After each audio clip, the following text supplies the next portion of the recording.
O te whaatara whātu le suafa manu malo le tātou li whaolo Jesu Keriso i le pa ia maurunga le tātou atu nuu ma le au whaafonga le nei tai au fau. Iwa tātou lia mai fo i o le, nei fo i asa fau e mai se fo i o le, nei fo i vai asa fau. I le alofa ma le anga leo le tua, le asonga fua le nei, lua se fulu ma le lima o le masino iulai, lua hafe, lua se fulu ma le lua, tā alofa lava. Alo maia o le tātou sauninga lotu, o le nei tai au, le a teita ia lea le sunga i le whawhengainga pasta sione leasi o le kalesia whapoptonga a le Atua Samoa i Johnsonville. O si maia le whawhonga.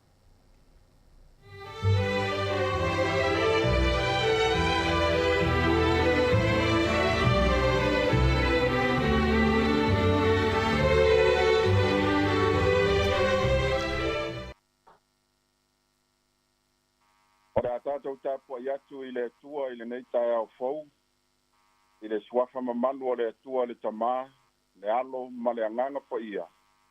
Tātou te amata i nai le nei tāpua inga whare a inga. O lo whataritali o tātou loto i a Iova, o ia lava lo tātou fisoasoani ma lo tātou taritā. O wālo fia i a te ia o tātou loto. A wā wa tātou whaatua i lona suafa pa ia. Io vai, ia i lunga i ate i mātou lo alofa, e pei o na mātou wha moe i ate oe. Lo mātou tamae o i le langi, ua wha pei o na nau o le aila i vaitafe, o lo wha pea foi o mātou wanganga o na nau le fia feinu i ate oe. Wa whaia o mātou loi mata ma o mātou me ai i au ma pō. Ona o le loto wa nau tele i a te oe. Nganga po i ae. Sila alo whamaia i la mātou tāpua inga o le a whaia nei. To mua ai a mātou whi au ma ngā luenga o le a whenga iai le nei aso tamā. Pātumu i mātou le oli ma le file mua la ua fio. Ina ia i mea uma i le manuia. Ma le vi inga e whaafo i atu i a te oelo mātou tamā. Pamenuia e la upo la mātou whaalongo i ai. Ta tala o mātou loto mo mātou talinga e whaalongo. Ina ia mātou la ngona lo si fofonga lofa. Ao e wheta lai o mātou loto i nei aso. Ono Jesu te viso ua mātou te talo tuai nei. Amene. Se upu whama losi mai la fionga pa ia le atua, e tai ala ina i fo i le tātou sāba linga o le nei aso. Maua le tusi le rungalia Ioane i lona mta upo e whā. I whaita wina whai upo e tōru sumaritasi e whapau mai whai upo e tōru sumar whā. A o whai le mea, wa ai oi mai o na soo i a te ia ua whapea mai. Rā pie, i nā tau mawha ia. O fetala ia tu o ia te i lātou, o ia te au me ai tau te leiloa. O na vitau taratala i leo le au soo, pena au mai e se tasi sana mea e ai. O fetala ia tu Jesu ia te i lātou, o lau me ai, ia o whaia le fina ngalo o le na awina mai au, ma whaiu lana nganuenga. Ia whaupuina se au tu e whai mata i ala o le tātou sābalinga o le nei aso e whapea. O le mea ai fau mai e langi. E eile winga upu si i nei a Keriso. Mai le so ona sauno fua Jesu e au noa ma se mafu anga te tau ana sauno anga. O le tula fono i utaia ua whai malatou pese tau ave. E matua sa lava e so ona uru fale o si tangata. I se fale se tangata anga sala. Saona e mafuta pe so ona tala noa i ai. O le sila ma le maitau lea Jesu i lona au so. Ma le latou au ngani ane, rapi e. I nā tau mawha ia. Io e. Ai ua tumu lau so i le ino sanga inga Jesu ma le fafine sa Maria i lunga o le vai eli. E iai taimi o le soifuanga nei tātou te langona i suanga nisi e whapea. Se mau le taimi e te tala noa i le nafa fine. Mai mau le savili e whaalu le nātanga taleanga. Ai ana whai sau mea ai. Ua sili le nā i te maa ona le le iai. E iai no tali tonunga. Na sila fia le leia Iesu le anganga o le tua lalo ane o lona au soo ia te ia. Rapie, i nā tau mafa ia. E whoringa mai o se tua lalo ma se au ngani o lo momoli e tuaile alofa. Ai ua tangia mai ai lo lātou ino ma lo lātou wa ai maua lalo i le whawhine anga tala. A o whaafisa nga i mai Iesu. Ma le mafu anga leo saunoanga te viso. Ma lona tali atu i lona au soo. O ia te au mea ai tau te leiloa. Ua tele tau sanga o tau mawhai te viso e whawhanga ai lona au soo. Peitai. La tau te le ma o ona ai. Ma fua ai sea. Ona o lo latou le whaatuatua. Ma lo latou le taritonu. Ai whaauta i stama i teibi pupu lea ua whawhanga i Iesu le whawhine anga sala. Whai maile maua Ioane. Ua alu ua maona. E whamaunia whapewhea. Ua alu ua whaasoa atu le mea ai fau ua ia ai. E le ngata i tangata o lona ainga. A ua whapea fo i tangata o lona nuu. O le winga manino leo saunoanga te viso. O lau mea ai. Ia o whaiare fina ngalo o le na awina maia. Ma whaai ui lana ngā duenga. O le mea ai la te viso. E le o le ai. A o le whai. Ia whai le fina ngalo o lona tamana mafuai o na sau le lalolangi. Whai mai le tato o tu o le na iaso. O le mea ai fau mai le langi. E le longo maalia i le mai tau atu i ai. I le whaala be lawe le au soo. A o alo te viso e whai se ngā ruenga le lei mo le nei whawhine Samaria. A e sila i le mau. I le whai upo e tori sumaratasi ua whapea mai. A o whai lea mea. O le fesili, o le alea mea. O le tani. O le fe lafo inga i le vao Iesu ma le whawhine Samaria. A e whaala be lawe i lole au soo i le vā lea. Rapie. I nā tau mawha ia. O le ngaruanga lea le ti apolo lo mtuanga lue nei e whaala be lawe i tangata o lo fia maua sa o le tonga. Ne Italia i tangata le mea ai faule nei mai le langi. E le ngata ina maonai. Ai maua ai le ola i whaavavau. O le maanga mua tātou te o ina mai le nei mea ai fau. Ua tātou maua i le nei tae au. Mua. O le mea ai fau mai le langi. E tū mau pealo na tofo le lei. E leo se mea ai a na tuu. E te aluatu ua mafu. Pe vaiaso, pe masina, pe tausanga, pe sili atu foi. E tū mau pealo na tofo le lei. E te le tau tu ua iai ni masima. O se aniani e tau wha tofo le lei iai. Wa mae a saunia le lei mo oe mau. Ma i tātou uma. Wa mafua na tā ua ole mea ai fau mai langi. So se ta ngata e ai. E le ngata ina maonai. Ai fau ai malona o langa. Fau le vaai. Fau le whaalongo. Fau le tofo. Fau le sabali. Fau le ngangana. Fau fo i male amio. Pa mai Iesu. O lau mea ai. Ia o whaiar fina ngalo o lena awina mai au. Ma whaai ui lana ngā ruenga.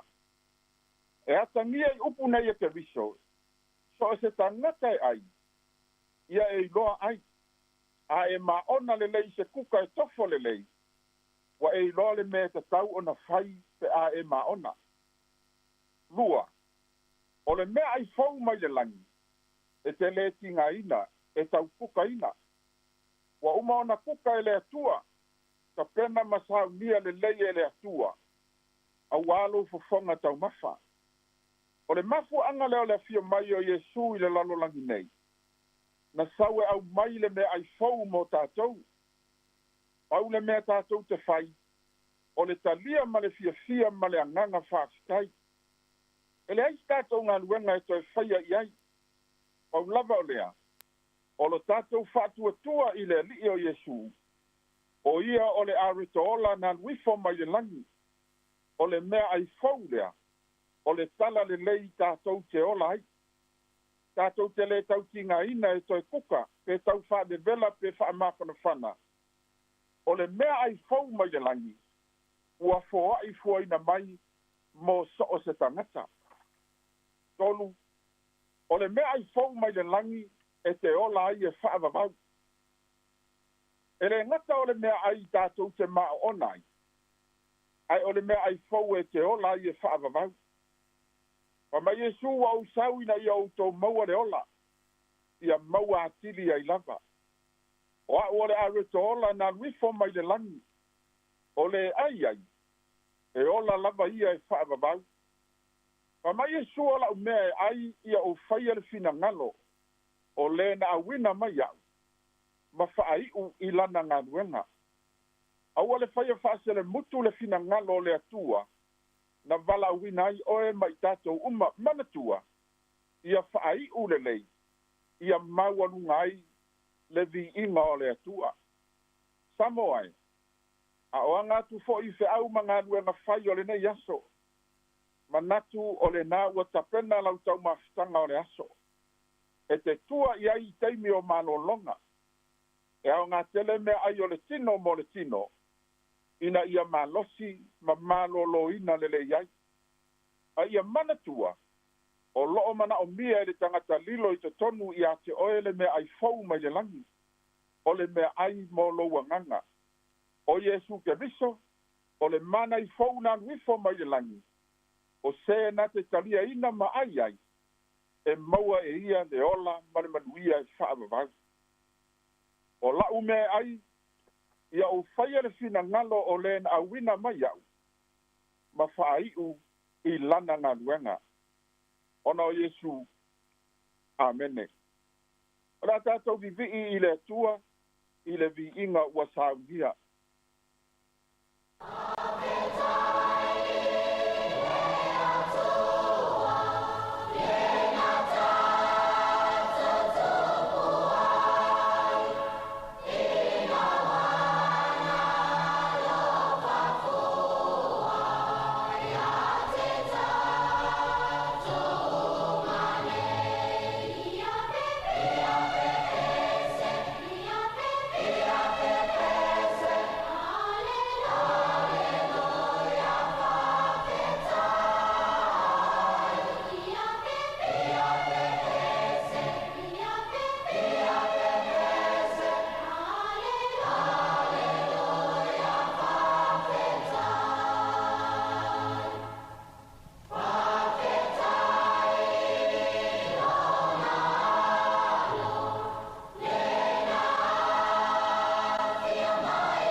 Tātou whai u le tatalo.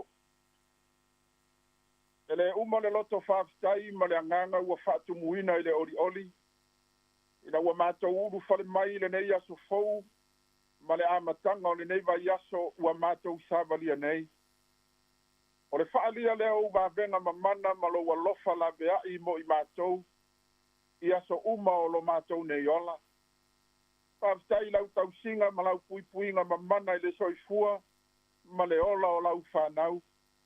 Ai nane o lau whaamano i lo lātou soifua ma lo mātou nei ola. Wa le ngata i lo mātou ola i le tino le nei. Ai ua whapea fo i lo mātou ola whale anganga. Ui lava ni fitai i mātou malu i tau e se o le nei o langa o lo o mātou iai nei. I le tele o fita ma whaingata o whawhita uli wa tau wai ina i le maua se mautonu ma la ngona ma manatu inisi o tangata ke risiano i lau wafio. Ai whawhita i lau upu wa toe au maia le ola ma le loto tele i o mātou loto.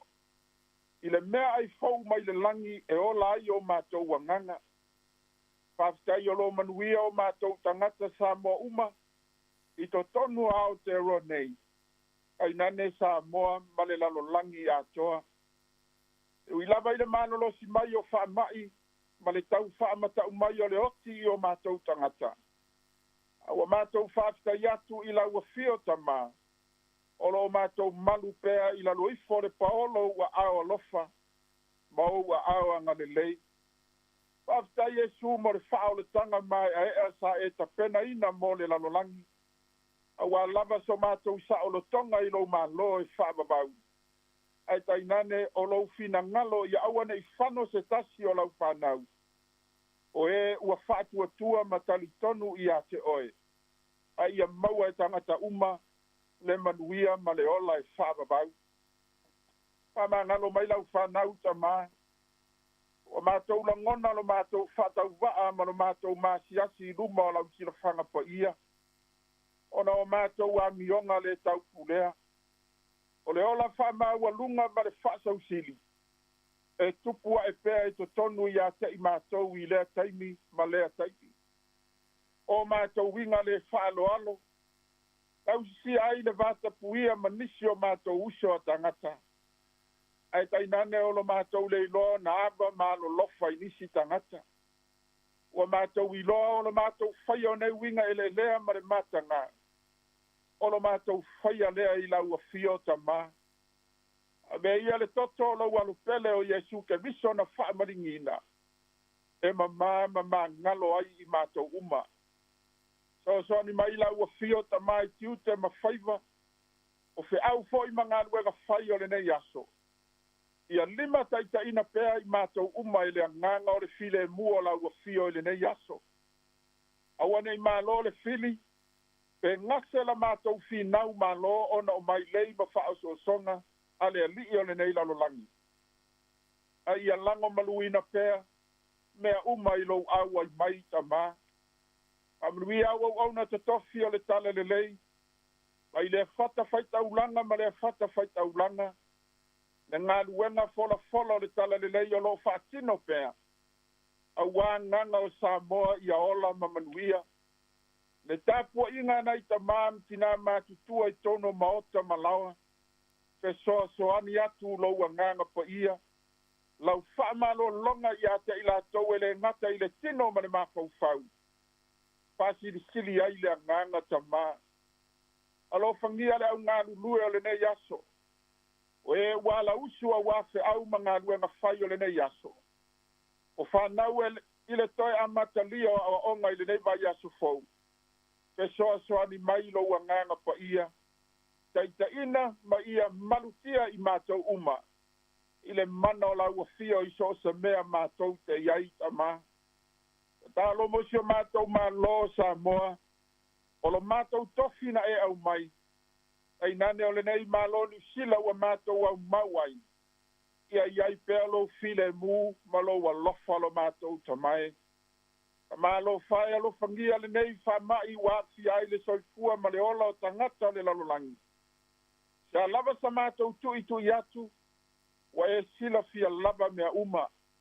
Pui malu i mātou uma i le mana o lau a fio ta mā. Lau fa malo longa i a ufi ti ai i mātou uma taito tasi. Mātou te talo mo le nei o fisa fasala lau. Le si ufofonga o le lau mua whamenuia lau whaingan wenga. I lo lātou tautua i au nanga le lei uma. Au wase manuia o Samoa i niu sila nei. ai ua whapea fo'i le lalolangi Atua. O mātou ta talo ia tamā. Atasi ai ma te talo lilo i le loto o tangata lava ia. Ua le mawhai ana mātou whaaleo ina atu ona o lo mātou vai. Sila alofa mai ma e talia mai e tusa o lo ua lofa tu noa. Uma mai e o mātou runga uma lava le manuia ma le file mua oe le atua le tamā. Le alo ma le anganga pa ia. Mai e whatasia mai mātou uma i aso uma e le au noa. Nei tai au, e o lava i le whaababau. Ona o lau suafa Jesu ke viso ua mātou wole matatalo tuai nei. Amene.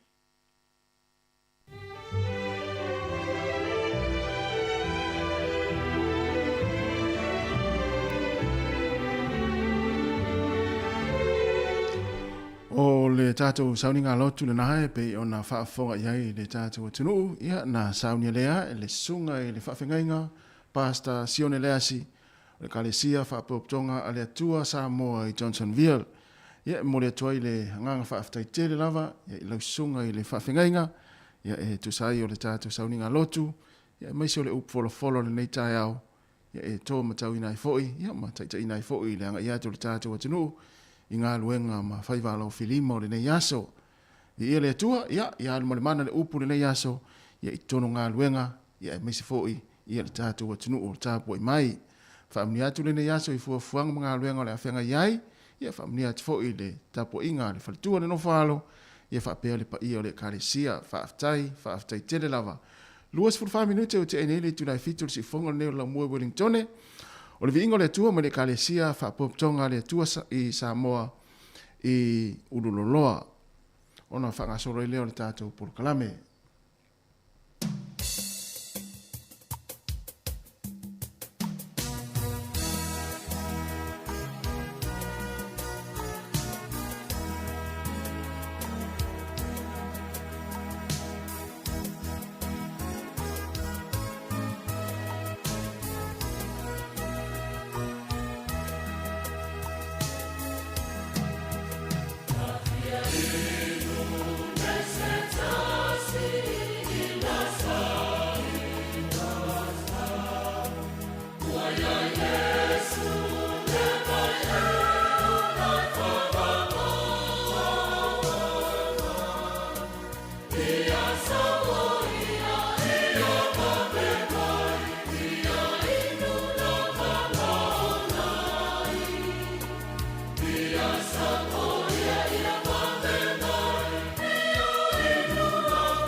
Samoa.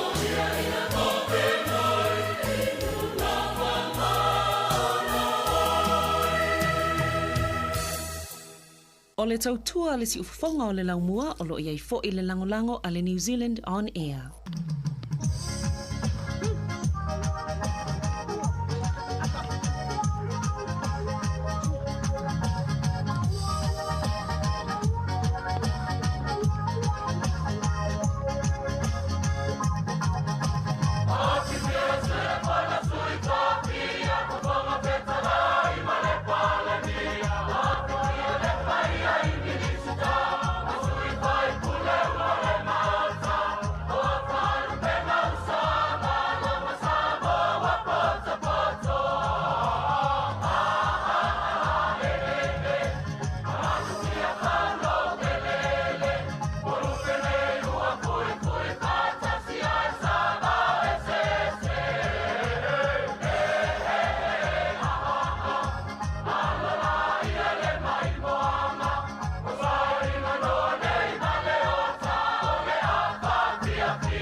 Hi Samoa, it's Auntie Chala here.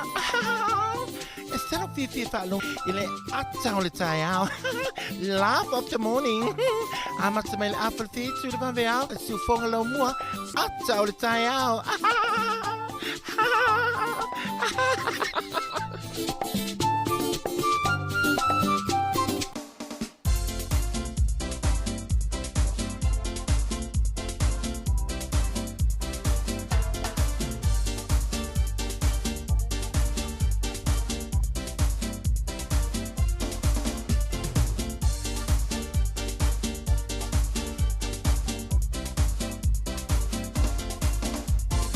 Ata, ata, ata, ata, ata, fifia, por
Ya, toi whaatalofa ma toi whaamalo atu. Nei teimi o le tai au, le pa o le tātua tunu, e me se foi lau whaafonga, lungo le tātua wala leo le tasi, ono tesi ma le tasi whaamo.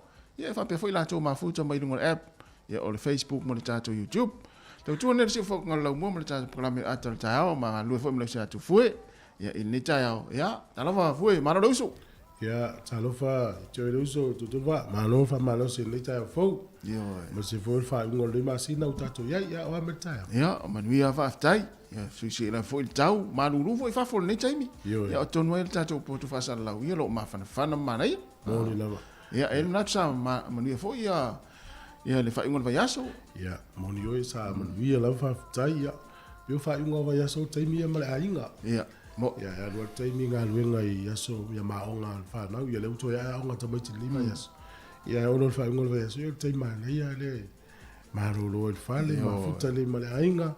Ia pe foi la te lo sa fa pena foi o Yo manu foi ia le maftanga ma nai fa nau el fa ngol vai aso ia mata foi ta longa.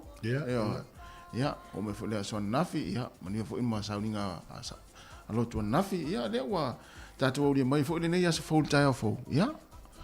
O lo vai ha fo ringa le le tu ia tatu uma. Yo sa le ia ia fa ma fa na tu por kala mel atal ta ya nisio yo ma wai ma yo tino ya ponis fo yo lu ta winal fo longa ye ma le liu ya inga ya mo o winga na le langa yo o ma ya fa so longa ya ta to ya por kala me yo atal ta ya le fa fi atu ma ta to we va fi le ya so fa ngalo fo ini fi ta le langa o lu ta wina ta to uma yo ya ta pena fo ila to na we lunga wala le taimi mo na yo e fo na to lo to fi fa ta si ta to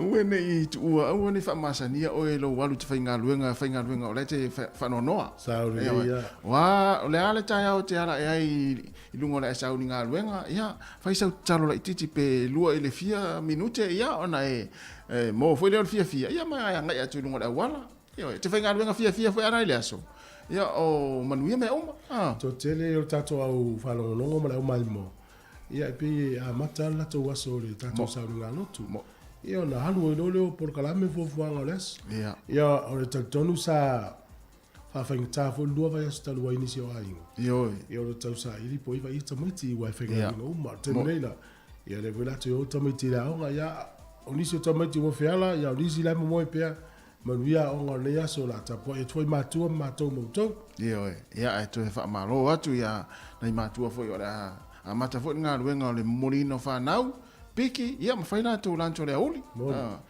ia ole tatu programa nei ole ato le tai au ia le lava tu tatu fa fianga nei ia ona fanga solo ile tatu programa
Ya, lenei. Se mai whafonga tātou tala o le tau mo lenei tai au pio na whaalia le official vai tau. O le so le utu e valo ia le official vai tau. E a mata ona iei nei timu, a mata tu lava nei o tu lava i le astofi. A le aso whareile i nei timu na mata le na kiria malangi le lei, e mana tu foi. E al swinga o le tau le si lusu whai tu la o iluma. Ka piti manua tu whanganui tau nake va ia timu ngai le so. Whapena fo i le aso atai au inu uia. Wairurapa, Hawke's Bay, Taupo, Mamarpa, tau ulu fo i timu ngai le aso le nei. O le maulano le fo le malulu o lo iai i le fitu i Mamarpa ma Taupo. E a mawhanwhana o le maulunga le whamawina sifuru ma le lima i whanganui, sifuru lo tolu o lo iai Hawke's Bay. Au kilani le so i fo ringa mai whamanu manu le aso ma ina i timu. Whapena fo i Hamilton o tūlanga lavana o le tau. O le wawaile motu i saute o Queenstown e langi le lei le tau. E na vekako e langi le lei le tau, Dunedin, ia e ta uluaina i timu le nei aso. O le au te lenga o le atunu nei aso, ia e matele i na whamaru malu, ma ta uluna i timu le tele o vaenga o le motu i matu nei. A o le motu i saute, ia e iei fwina i timu le pito i lunga, se i vanga nanu no ta ua nai e va iele mata o le la. I na i timu le aso le nei, ia pia, ia lusu fitu le fole vela lufu lima le mafana fana. Manu ia foi whainga malanga o tau la malanga atu si tatu tunu. O la ango toi fole lai le so lufu lua minute te lima le fiafi. E oso a ele la tai au i le toi lua su fitu minute i le valu. I le tai au a tai au. Fua le malu lui Wellington manu tua o i olo i ele nune o waiune o mata. E tasi olo i apa hat. Ia e lua olo i mastone porporo umalo hat. Pori lua olo o ia i le lua foi. Wellington olo i le tolu. Ea malulu le na. O le ea mawhanwhana olo i le sefulu su tasi sefulu ma le lua. O le tala o le tai Wellington e pe le tai le tia o le valu le tai au nei. Sua le tai le afa le lua la o aurito e pe le tai. La tai le iwa i le pōna nei. Pori lua pe le a sua le tai le fitu le tai au nei. Pe le tai te o le tasi le au auli. So sua le tai la tai le valu le pōna nei. Ia le tala na o le tau ma le tala o le tai mo le silifia. Ia mamori atu lo so i fua ma lo o le tai au. Ia o na mauolo le avanoa o le tatou tala o le tupe. Whaftai lava.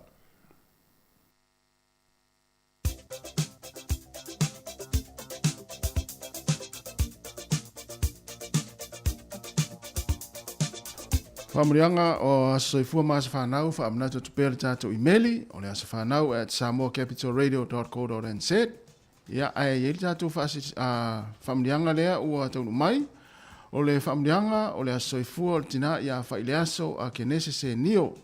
Whaaftai le alofa ma le anga lei o le atua, ua mwhai o na auria mai e oe le tina peleina, lo uono se furu ma le lua tausanga i le aso.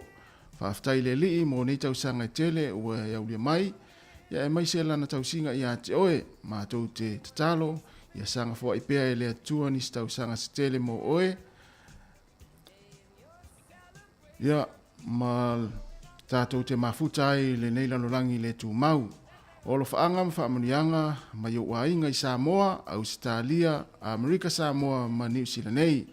Ai whaasirisiri ai, ia lo whaanga ma i le tamao le ainga, ma lau whanau, ai maise whanau a lau whanau, ia Vasili, o Merina, o Whaileaso, o Lotu, ia o Tamo Odwani, ia ma Grace, manu ia tele lava lo a soifua mam, ma tau te a lofa tele mo oe. Ia, whaamnata o tupele tātou imeli, o le asa whanau at samoacapitalradio.co.nz. Ia, a o le tusi whaitau li nei, mou mai lea i le mua ioane o lona mta upo e wha, a lona whai upo e fitu. Le au pe le, ia tātou whea alofani. A wā mai le atua le alofa, o i lātou umafoi o e ala lofa ua whanau mai i lātou mai le atua. Wa ilo fo ia ila tau le atua. Mua yoane lo mta upo e whalo no fai upo e fitu. Le au pe le, ia tātou whea alofani. Awa mai le atua le alofa. O ila tau uma foi, o e alolofa ua whanau mai ila tau mai le atua. Wa ilo fo ia ila tau le atua. Ma nei fo ile upo le ni tau ia sfanau. Manu ia tere lava tau a soifua. Ia le pese nei mo o tau. Far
Ia tala falava smel fa fonga tala mena tupula langi nei aso tato ria le aso 25 o Julai.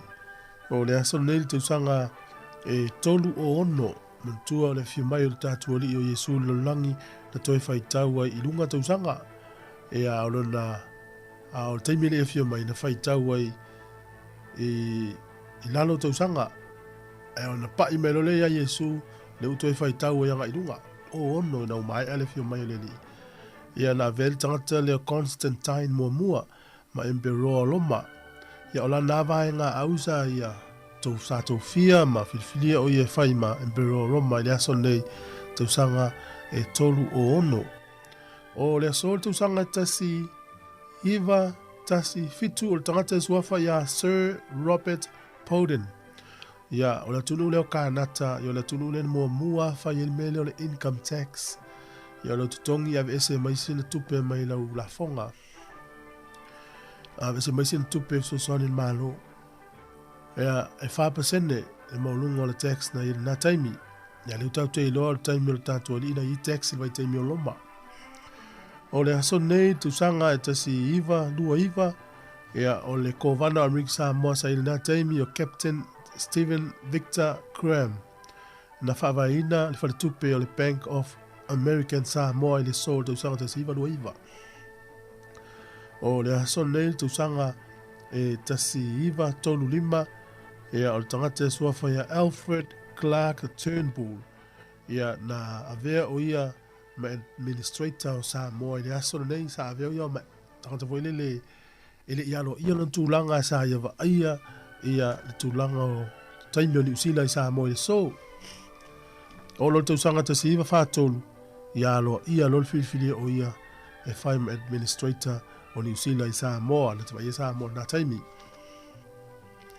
O le aso nei tu sanga e tasi iwa fitu walu na whana wai i tutono Engelani, na tamaita i o Louise Joy Brown.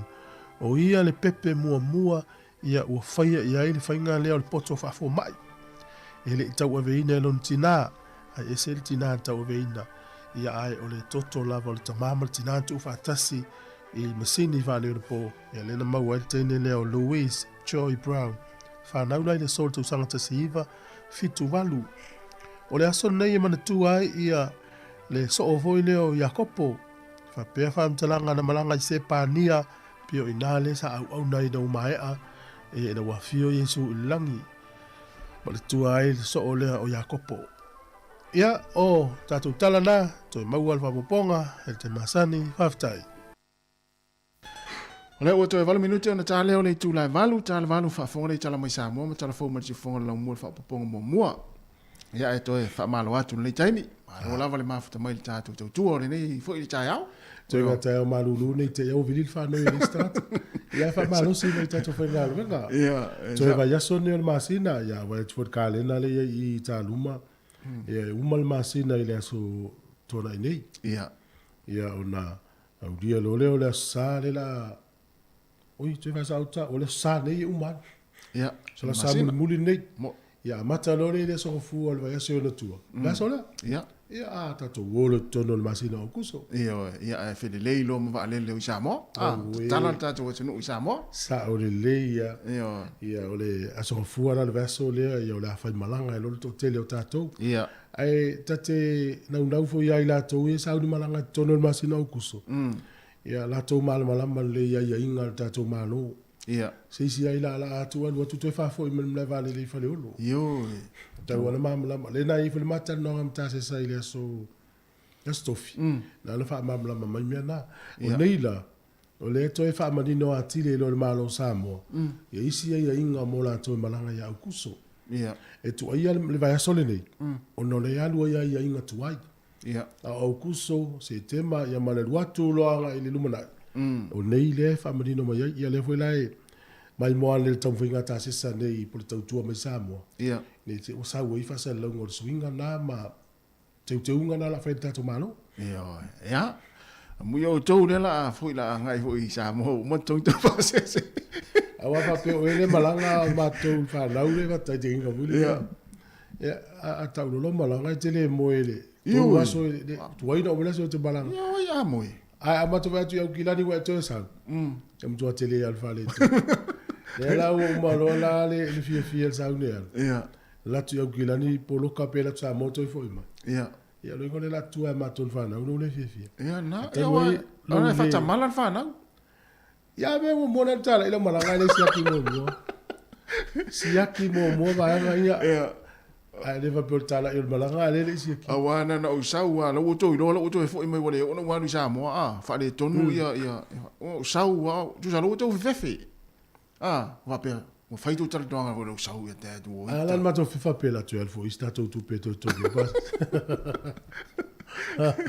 Ja, so wa mai no fa yatu le ya auto vai tu tele fa no longo i tala ina mai le tio fa manatu mai ia pepa malanga o me fa tau ona ma no si to ta fu tam tu re ta tu mo to la Ia va to ia me fa sa o to Mon via la matanga le ya so fo mon le vas fo le tunu. Ja. Porque la mele atal taia. Ia fa manatu am tau no. Yo e tamaiti ia manuia onga ne ta no fo lo ilunga sa uni ta pena onga se o taimi ia ma tu Samoa e roa onga e le ma se to moi yo Al mari ve se tatwa onga.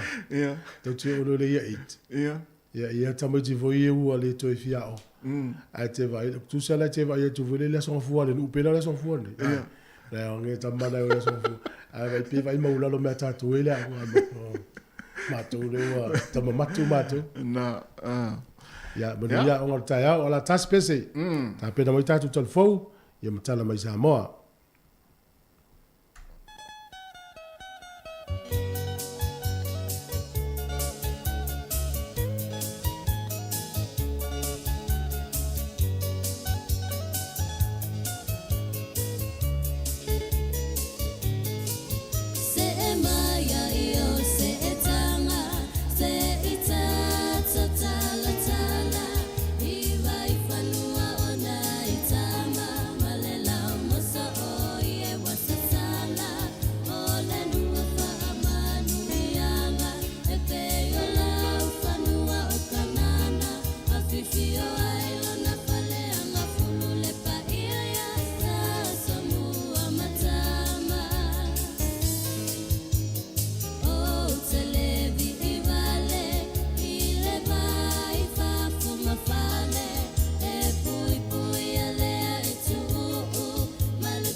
O te whaatalo whāturu tātou tunu ule amatango le nei foi whai aso fau, ai aro mai o se wha o pōponga, o tātou tala I mea lo o tutupu ilo tātou tunu I Samoa.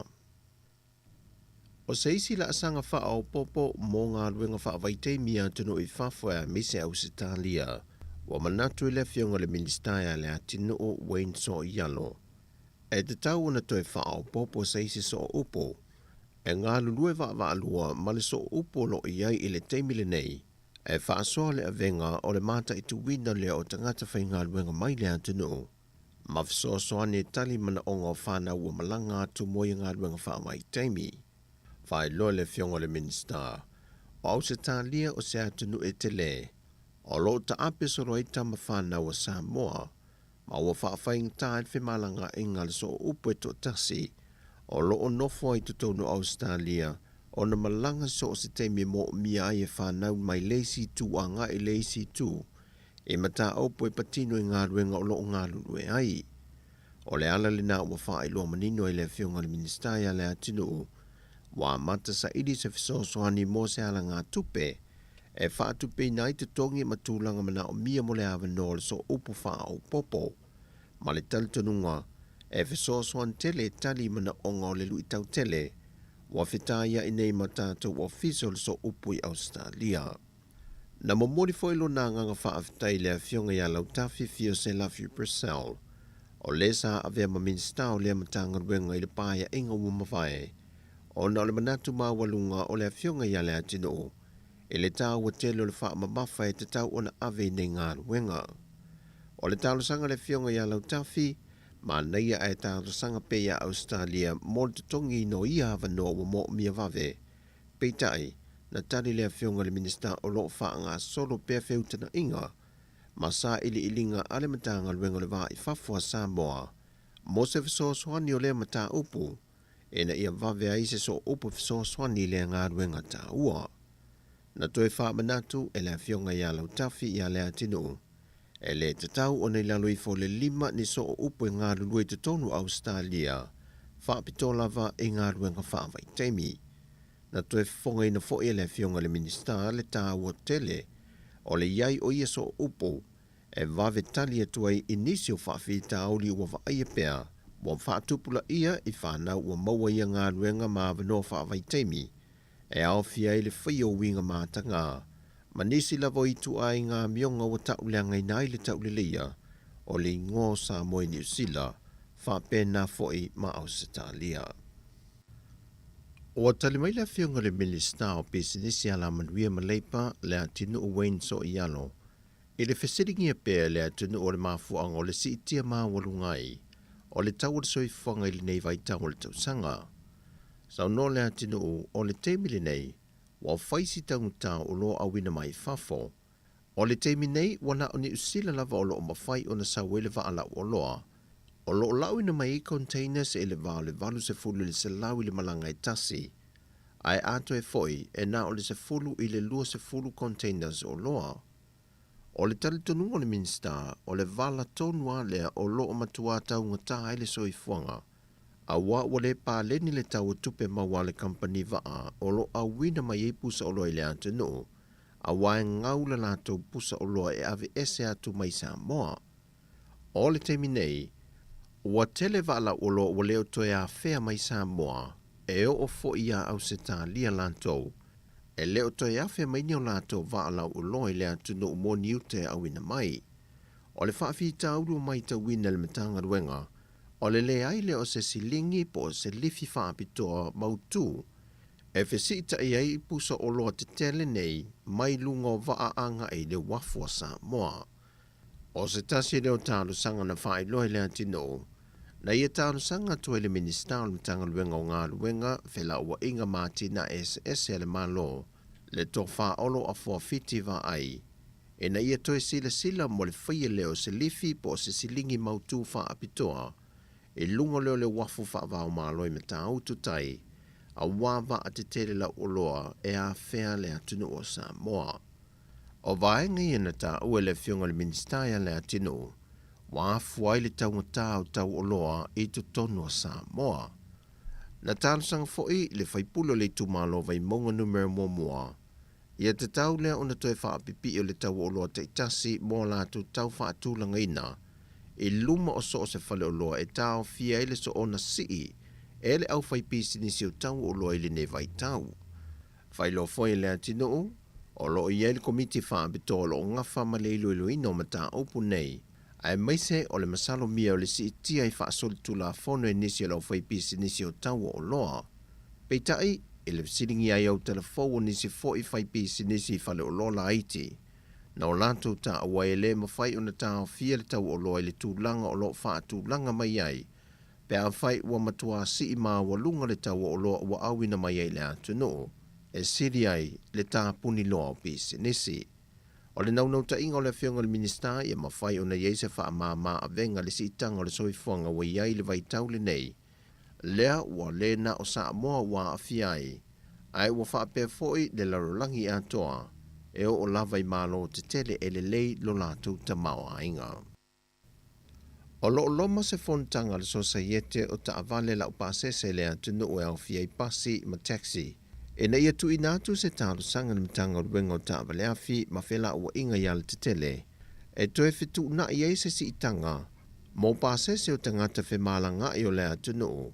Ona o le ua whaisi na umi o si itia le maa walunga le pensini. E leo iai se isi si itanga fau li lisi o pasese.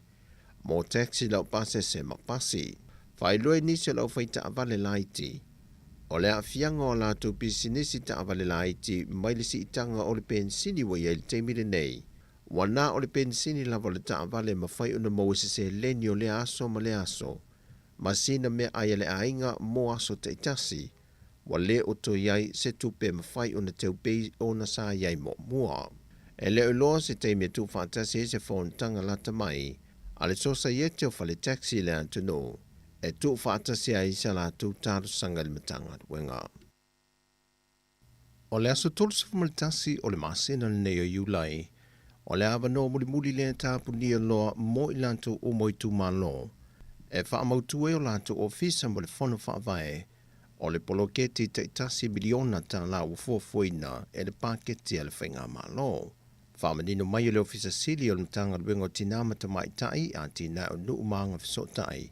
E a Dr. Mema Motusanga, mai i le 5 tu malo, e na o le ono i tu malo lea ua te tala o lato ofisa, ma whaamautu ino o lato tangata whainga luenga, ina ua whaamalia ina a iainga uma sātu i natu, e anga wa ai tu malo uma i 5 i le tasi le miliona tā la. O iei tu malo e au fiai whale ata lua sa nganga wha, nganga e maunga numero lua, a le panta i tupa i lalo, a ana lofi numero momoa, ma whalea lili numero lua. E tolu lava la sanga tā ua na whae loe motu sanga, e anga wa ai tu ma loe le mai a lea o na wha amali ino a ia inga uma, e wha amatu ua tuai le tai miliona tā la moa la tau polo keti. O le vaenga mua mua ia mautu le vaenga e fausi ai le ofisa o le whonu whaavae. Lua, ia anga wa i lanto le a filifilia a vea mataiulu i ofisa, ma le whaamautuina mai o to inga poloketi wa tasi i le tu malo, e whaasa fua i ele whaongai no tai miliona tā lai le tausanga. Whailoa foi e motu sanga, e tele le lave o lo iei nisi o tu malo, mai e le o mawai se tasi, i le ese o komiti o whaoruane le mtanga ruenga, ma fesuia inga ua toi whaia iai. O le tele o tālo sanga i tu malo wa whaoruane, o lo i loilo le kāpeneta mō lo na pāsi aina. O tala fōwia mai sa momo le āmatango le neiva yaso, man wia lo tātou o tunu, whasoi fōia.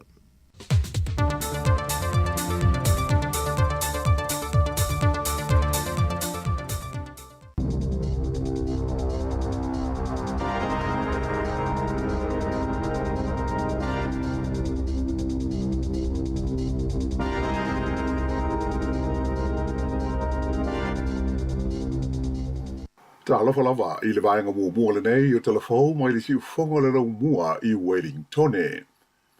O le so ua toa ai a onga le whanau mo le kuata lono tolu o le nei tausanga, ai o loo iai mopo lenga o pule a onga i le lava o whai a onga a toa i fo'i ma whaina i wha mai vipisi o le tau malu lu.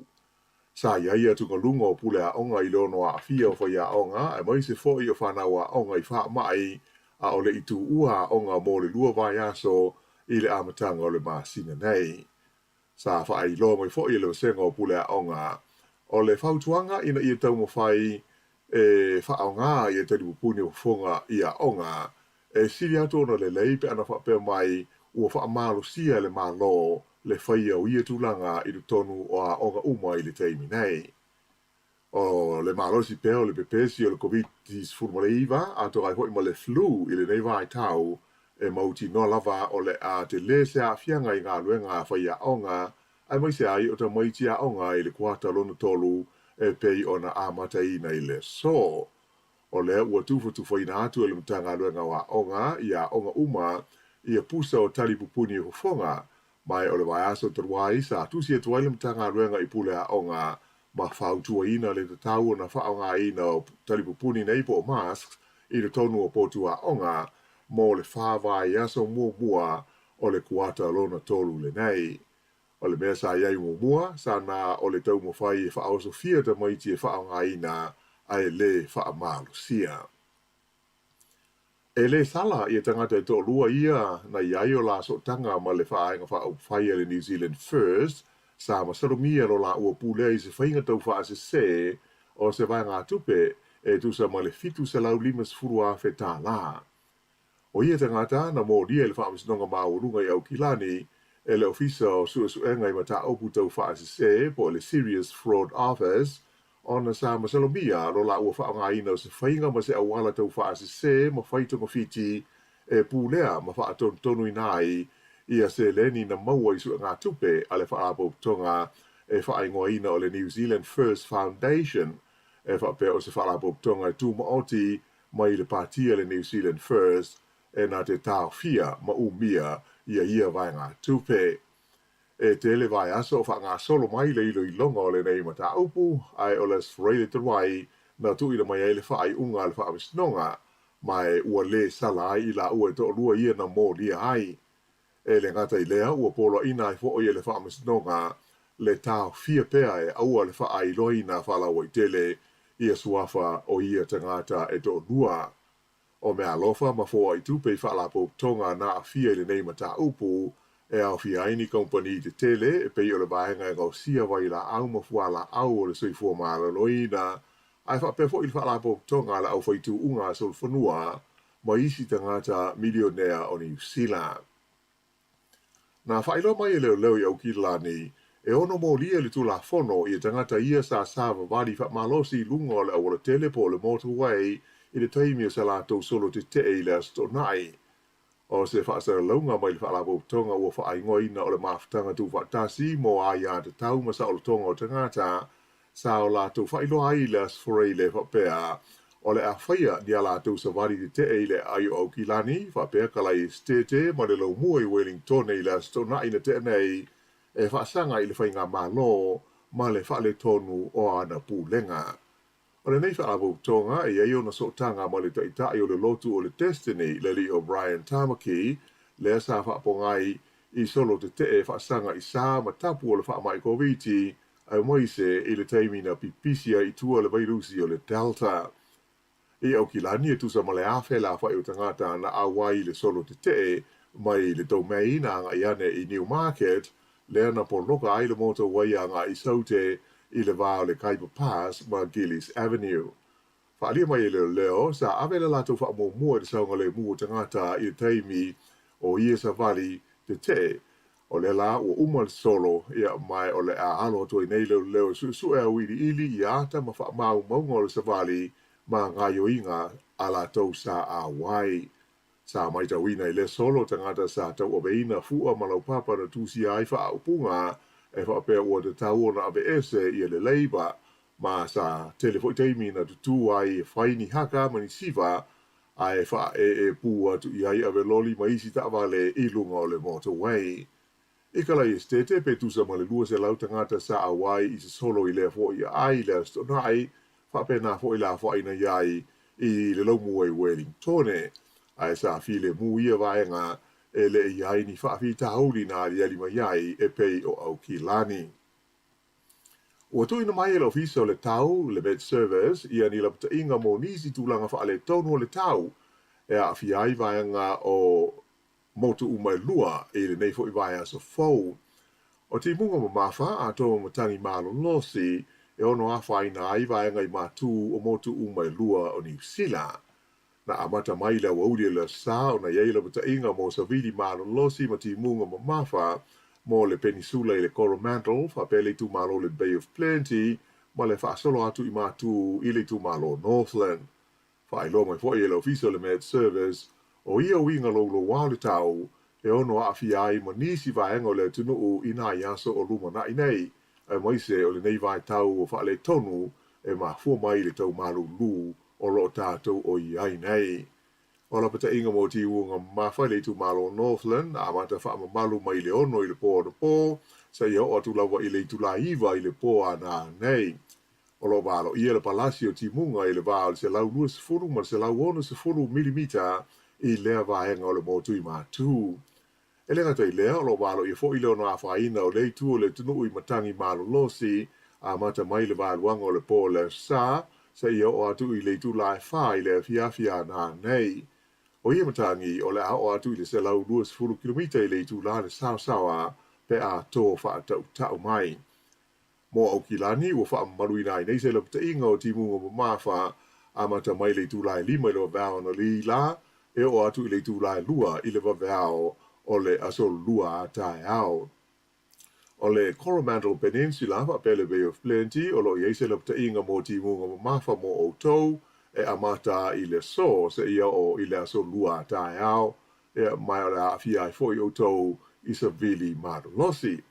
Wha pe foi o na iei la pita inga o matangi marolosi le tu malo le Waikato mo leisi luas fulfai tu la o lo walo ia le ono mafo ti munga i isi vaenga o le motu i mātū. O isi foi vaenga i le motu i mātū ma le motu i saute e pei o bula o lo ia ila pita inga o savili marolosi i le so wha pe foi tae ao ai maise o le pitanu o motu eka ma le talawhatai sa sae o le tu malo Marlborough o le awhia ngai o tau mamatangi a toa ma ti munga mawha. O le whautuanga mai le ofisa o le tau, e le lei au na Sound Uni ma tā pena pea, mo seisi fo i vai aso winga le mautonu o le aiai le tau, e whea ngai ma le tunu u a toa.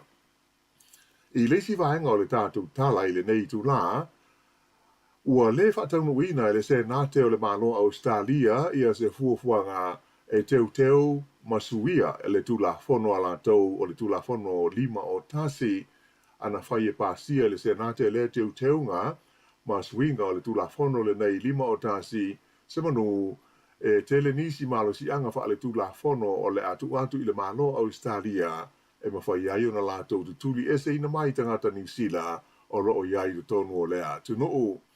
O le teimi nei ma le tula fono o lo o iai Australia, o lo o mawhai e le malo na wha lea o ngā ina le visa o se tangata, pe a whai e uma o na tuli so na whaasalanga i le whadapui e siri atu ma le tausanga e tasi le umi.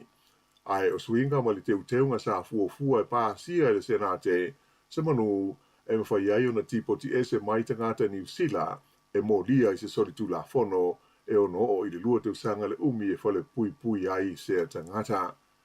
O le masina o mati, na tu e pālota ai le senate Australia i teunga nei ma swinga o le lato tu la fono pei ta ina tolo pō mai, ona o le lātou whai ngā pālota tele. O le vai aso nei la lea, o le a whono ai le senate Australia mo le teimi mua, tānu ona tūlai mai le whai ngā mālo fōu o iei nei a le li pāle mia o Anthony Albanese, mai na whailo mai se sui o le whai ngā mālo e whapea, o mata upu uma sa i luma o le senate, o le a le toe wha aua wina i le tau o fianga i le vai aso nei.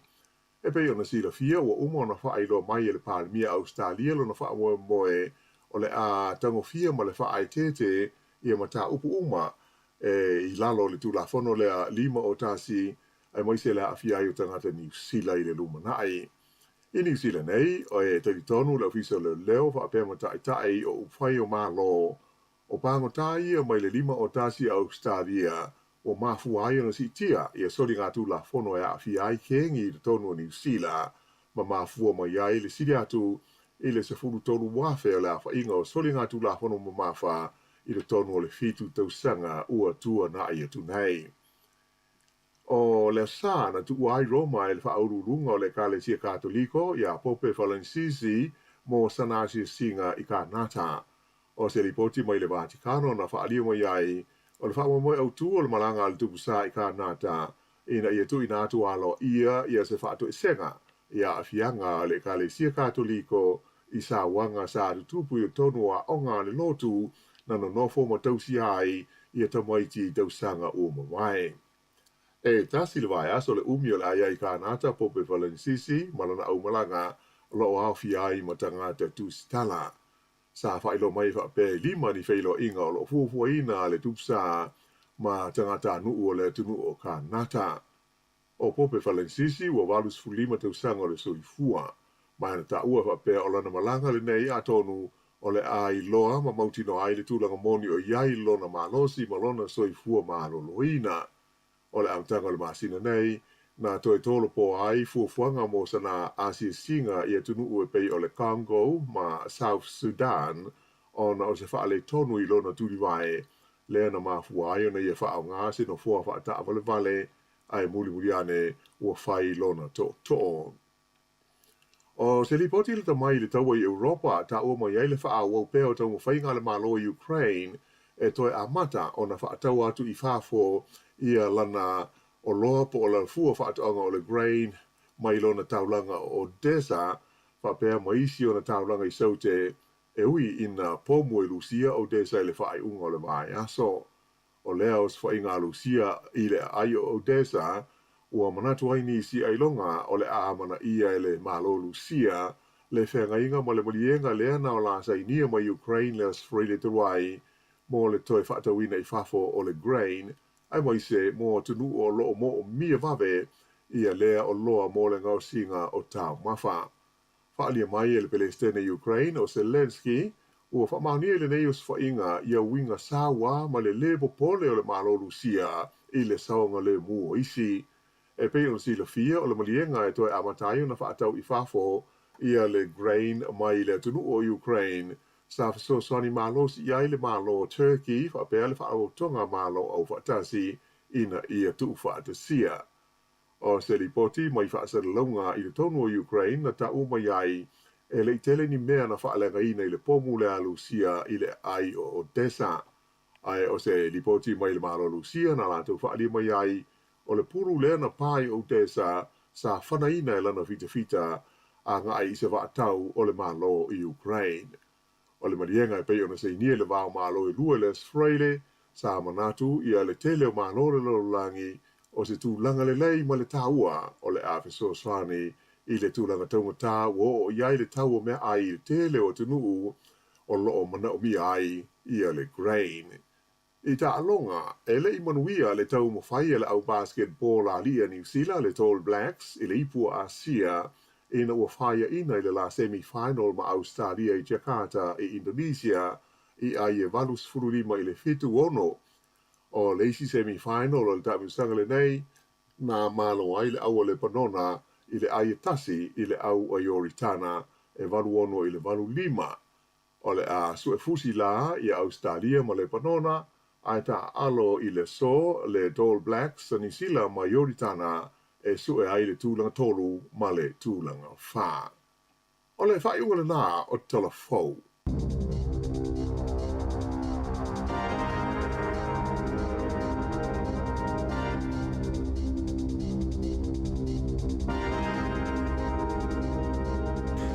Malo fa tai fa fonga mai tātou atunu ia o tātou tala amatana o le nei tāu telefou ia mai sei tala mai Samoa ia toi fa fonga i le tula iwa i le fa poponga ia toi fa malo atu le taimi lunga foi la wala na te mafuta mai ai ia na fa manatu pea le tu lalo masani le tātou tautua nei ia tautua na le saunga le murunga o wala moni ia o nei lapta inga pea na mai foi tātou telefou le swing o le tau niva yaso mo fua ia iau tāpenanga mau fua ia le vula te anga i tātou le tau susu a matatu la nei fa solo tu lava tau tu le stofi e tai fa pena foi wingo le tau le sfreile ia ia le swing o le tau tono le si luas fu fai tu la a mana i foi valo anga mamao i e tapina pena i fu fuanga Ia o le tatou mai tauina lolonga o le tele o isi vaenga o le tatou tunu. Sa o so. E tai whaftai ai le tūlanga i Wellington e pe tū ma a polilua pe tū ma ti e foi le lunga e pe foi si mau mau atu sami ma mai tafe ma tatou fisa. Ia lona winga la le saonga le mua mone te. Au te mana tua i le si tau sanga na ufenga luenga le asona. A tau foi vili o tangata i polu o ta feta avale i polu. Lumala le wala lea. Tua le mwhai ana anu sta avale. Tafe le vai. Tafe le vai. I luma tonu ala ofisa e wha solo i le loe man Kevin Hall. E leo te mana tua le teimina o i Kenneth Creek. I o ta fea solo ta avale i luma o whaloloa na ia ina. Ia o le mela na e ta ua tato ngā lue fatasi. Ava peo o lumane o lo mauta i se vai ngā lue vai ilalo. Ia e so ta i o le City Council. A tua ila tonga i o. Ia. Poloka la vai. A me se pe atu lo fale sino fuanga maulano. Ia. To dia lepa to ama to atu ele vai. Ta fe me i lunga ngai lan. E tele ala na ia ina vai ngā lue le vai. Ia. Ia peo si au ngā lue ngā na e te se valvali o siaki. Pe Village City Council e ta'u o le poloka. Ia ua nei momoe tātou le pō ai lolo vai ama watu le vai tono le whani. Tonua. Pio nei vai ngata ua na. Ia me foi lalo le so ngā la fua i o la pisi foi e pepa i ila o whangu. Ia ma la pisi te televi o ngā la au me whapena. Ia o vai ngā umana ai ma nei ale Village City Council le nuna te no fuai. Ia oi fo nu mela lu su fai tu la te mi umai tau vai ai vai ngā ia vili ai. Ia mai ala to fai. Ai e ta mali ta si o le te no la tonga luenga na fai du mo la to fani. Ia. Fai ala tonga luenga le le e tau le Village City Council a mai la to siaki. Ia. E fa tai mo na luenga le. Yo e, al fam na tu ta yao. Ia. E foi le ya onga fa nau. Ia. E fa mala tu foi matua. E ia onga e umane le tasi la oli. O le mafua. Na mafua. O le fa ya onga. Tele na mai fa ya onga. Sol. Ia, ai mana sia ki o le email ina ma tuai ia mata u fa pele o ngale te wa lu tfenga luenga. Tu wala wa ngale tasi. Ia e tele o Silvia o le matua. Ai fa fonga mai sia ki le onga, sia ki foi la fa nau. Ia pe sia ki fo email i va sone tele. La fa tu langa me fo ia onga le lau. La fa nau. E lua le va ia so tu ai le onga te o tasi le o. Ona o mai fai au. Ia, ma o le lava fai au nga. Ona o le wha mai, le ngata o le wha mai, o le fulu. Ia ma vaenga umana o mafu ai. Longa tuoi le tato tunu. Wa ai lea onga le ilau whanau. Ia pe vave tu ua le vai aso mo le vai aso fau. Ia, o le whamanatu fwoi na ua o le ua tau whai sau whaatasi le fulu mo le wha mai. Ia mo. Ia, wha mua tatou sau ngale mu. Ia, sao le leia. Wesu le whanau le whatau o mai ia ufi fofonga. Ia. Ia, ua le whatamala tatou. Ia o lau matua. Ma nei lava le mai tau ino le totele o tatou le whaangale ufi fofonga pe a oi me tumtum o tangata. La wala nai pui ai oe e titi le ava noe o lo afia isesi. Ia, le fofanga solo le pusta lona lua. Io. Siri pe lau fo mai fale a inga pe anga vai. Pe lo te whaalongo le vanga le lima tau sanga i lunga. Ia, na ua ava no ai fisili pe ava pe o le atali. Ia, o el toina e na uvilia le se fa mole to. Ape fato e ina tasi e oi ni tau. Ia va pe la o toina o foi le atali. Ia le toina. Atu. E la toina le i le fi faila nga pusta. Ia va pe melolo fo mai fia tau sanga lo toina fatu ia. Fitu. Fitu. Ia lo toina fitu su fitu tau sanga. Ia fa ia malisho te la wala. Nga suppose just want to tini nga tai tuli. Mai lole, ia. O lea nga whaala lau to ina le pusta lona lua. Ia, se ki lona le taimi, ia wa lomo mori oe. Fo nai fato e ina oe nei taimi. E tu anua oe tu mori. Fato e ina oe nei, fato e ina o tai au tā tala fa. Koto ai musu wana tau mea sa ori. Ia, o nei maanga i whamina tu po i mo sina fia. Malo le, mafuta mai, ia il tātou tau o le nei, fo i tai au, e oi, a tātou a mo wana fia, ma toi whamela tāu ngā le, anafi o le alisi me whai nei. Sa o le nei, ia. Tā nei, mo tai au la tau, ia, ai le nei. Ia, tās tātou pese? Ia, ma nei a tātou pese, ia, ma. E nisi o whaalinga whasisilanga fia tu ina atu mo le sina fia, o le taimi leo luos furu iwa minuti o te ene le valu.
O le whaasilanga tā ua. E whaamanatu atu i le mamalo le tātou au whaafonga, e iaila wa ia te tau i lalo le tulafono o le Broadcasting Act tasiiwa valuiwa, e whai eisau whaasea po o se whai tionga i mata upu, tau i whaasalalau i lunga le Samoa Capital Radio. O lo au ili lalo le upenga o sota inga le pūlenga o whaasalaunga, po le Broadcasting Standards Authority, bsa.gov.nz. A inga mo le whai o sau whaasea i se polkala me whaamanu alia i lau whaafonga anga. O lo o au fia ai vaenga nei, o le ale teime mawhaiona whaise whaasea, o ai tu ainga polkalame mawhaiona o whaasea ai, o ai e whao o iai la o whaasea mō le teime mua whaftai. Malo whaftai, e le tātou whasilanga lea e fia whailo atu. O le whasilanga nei a le mawhtanga so whatase fia au Samoa, Polilua, Wellington, Manhattan Valley. I lava te lima le whaalo aloe wala ua tuel pa ia ma le mamalu al mawhtanga so whatase i fiau. Wellington, Polilua, Manhattan Valley, ia whapea fuina i utou whale tua. O le a whatau nuina le tātou whaamavaenga ma le sunga i le tausi matanga luenga, Reverend Conifernisi tua iau whai, ia masiona whale tua ma le ainga, ia o le kalesia me tisa mo i kokili Polilua. Whai e le aso nei le solufu lima, o le ono na nei le fiafi. E whai ala, ile e whakasa Polilua, numele lua, Louisa Grove i Polilua. Ia male whaamule mole, male tua mai, tātou mea masani e pe o ne iai whaamule moenga, whape nei, mole whaalo lava, whaafutai, sa inia laulau a whono. Ia o nei le fiafi, le whaamavaenga lea, ia whaia le e whakasa lea numele lua, Louisa Grove i Polilua i le ono i le fiafi. Ia whaafutai, paule o le tātou, Fasa silanga mo le silafia le tunu. Ya le uto i lua sul fa minute o na tale o le valu. Ele fasa silanga le ngala tunei ya le pe fa fiona fa fasa ai fasa lo wasi fo lo mo. Le de tai au le e mo la vai lu mo pepa. Le u fa tu langa le vanga le net sai fa ni usila. La to ia la to te va ia le sanga le mo o me o penga of sota inga mfasa launga ilunga o penga of sota inga. E ula tau wha tūlanga ina ia le taiala, Code of Conduct. E te tau ona muli ta ia e au nanga le ile TikTok, o le YouTube, o le Twitter, o le Facebook, au nanga umai. Taiala. E te tau ona lato, e le lai whapea mai, o le saininga o taiala nei. E te tau ona na ofo ar company la tu te sainia o le ala tu io la tu te muli ta ia. Ma le tua fo le mena tupu i kala estete. Le na la fasa lau tu sa o ele li fo le la ta fana ina tanga ta musa le mituloa. Ia le tua ia ia Facebook le mena. A to tupu la se me fa pena. Pe yo ngau inga i fa yo kilani ta mitalo vo yo ngau i so lo fa lo fa le. Ai fasa lau tu sa o le Facebook. E sala la Facebook. E la amo la to. Ai mo mia la le saini el Facebook. Ia le Code of Conduct. Ia o content po por kala me umai lunga i. O la tou tu so la tou le la mo le mafa. Ia o no winga la o le me tau no fai Facebook. O la tou la va ia o Facebook lo te va ia o na tangata. A fai lo me pi o ya upo o e no Facebook. Fai lo Facebook la wala pe fa sala ta ua. Poloka ta ua sare ta to fa ngai no Facebook, mo le YouTube, mo TikTok. Ia, o vaenga la ia le wha mamafa mai. O meu hate speech. O meu la unga fo e whale anga ai lesi. Lua, ia mo meu whamtalanga le moni. Ia, no fua un whali whasa launga. Ia, o le vai lea e te ai le... Le meu le... monkeypox le sau nei. Ia, laulo ia un whamtala uma. Ia, le lau o vea whamtalanga se. Ia, tu sa le u se o mai tangata. Ia mela ngata o le misinformation o fasea tangata. Mela na e mafoi ona ve ese le Facebook ia mai papena. Ia, e ta wala le saini le Facebook ma o nanga uma ia o le ta iala le ni usile ia mi o ta o lo fa ngain. Ia a tupu lo ni me fa ta o fa sala la Facebook, YouTube, TikTok, mai se ona. Ana fa sanga to lo ma lo ni usila. O sa o ia o nanga ni lo to fa sala nga sini. Ia fa sanga de o nanga ni. Ia na customers, ia na tangata i whangaina na tautua. E whai isi whasala. Tau pui ai mele o so na. Yo e. Tele o le vesi. Tele le pisa mo le vesi. Mena le tau mwhai atu whonga le nau mua paolo. Alu whea tatu tau tua i lunga le leina. Ia. Ina ia mawhai o na watu whaamitalanga.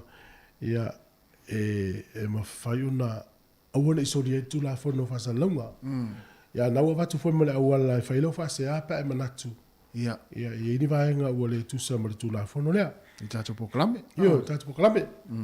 Ia maa loa ma le tai au. Yo e.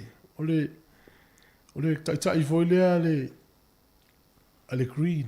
Pati le green. Peo le green lea e wha ua ma le leipa. Ia. Ia vato leo mautu lava le tūlanga o le isi ala tau tai. O Marama Davidson. A le ua whaina le si ava noa le isi ala tai James Shaw. Ia. A le ua whai a Journey a James Shaw. Pe te tai pe te le tai. E tū mau lava lo tofinga minister o so mau. Ia wale lo to mal palo to sang fo. Mana ia foi le tu ala lo palmia. Nga le wata o tu a Jacinda i le green. E lango ya o le mal fenga malo le pa ya James Shaw. Ia o lo ngai ngala utam fai foi le foi vai nga su sela tu tai wa foi le sa uni fenga palot. Yo. Pe ye le si ma fine na e ye le o nanga le tu ai nga tusa. Mai tala vofu. Pe o ia na le mo ai lona ngoi lunga. Ale fa le James Shaw le ye to ya no fo ye tau va ngal so tai. Ko leader so wai lo tai ya le green. Ia. Awale le tu la fono le green le fa pe mai. E fili ya tai la ia le vanga le o co-leaders po la wete tai le party. Pe a fa pe le au sia le fitu 5% i tau sanga uma palo ta ta la no le party. Le ala ya fa ina sto ina le stamo. James Shaw. Al mol mau James Shaw fa mai. Tai mo mua le telefa so le pito le green. Wow, le green to no fenga malo mo tu ma mo ni ala to min star stili. Tai mi o ia. Ia. Ia ma tai ni le o maro. Ia o le pule e mana foi ai si e o le pule. Ia. Ia mo tai tai. Na to lua. Ia ai vai te foi sole wangi ngi foi tato foi lunga le oi le awala papa foi le au kilani ali le fai ngol vai aso ali Ioi ma na ia le vanga le au kilani ma tai tu awale le fai lo la foi le fiona comme sinsilio samo o le fu samo le fa ngai de me fa pe ia le mai tau tu amal fa no te le vai se fu a to ele savali da o fu a tonga la fa ngal tai mo talo ngal mate ma tonga ma la ia e fa nga tau la we no la tonga me fa ngal la to fu ia le tu mai ta tu ia tanga tele ia fa ngal fu a sa mo me a fa ngia me pito i luma pito i luma oh sole a tonga ma wala fa ngal e kilani e mai e le ala pita i fu ta to fa na u la to mai fa no no tu fu ngal la mo ia ma tu ia le ta to i lo fu a sa mo le fa nga fa pe na ya fa mana fa sa fu al taimi mo me o sol te fa pena pe ana fa ya tu fa se fu al te wainga tu se hare ngol te wainga wa fa se me fu le o mana o te alu se safari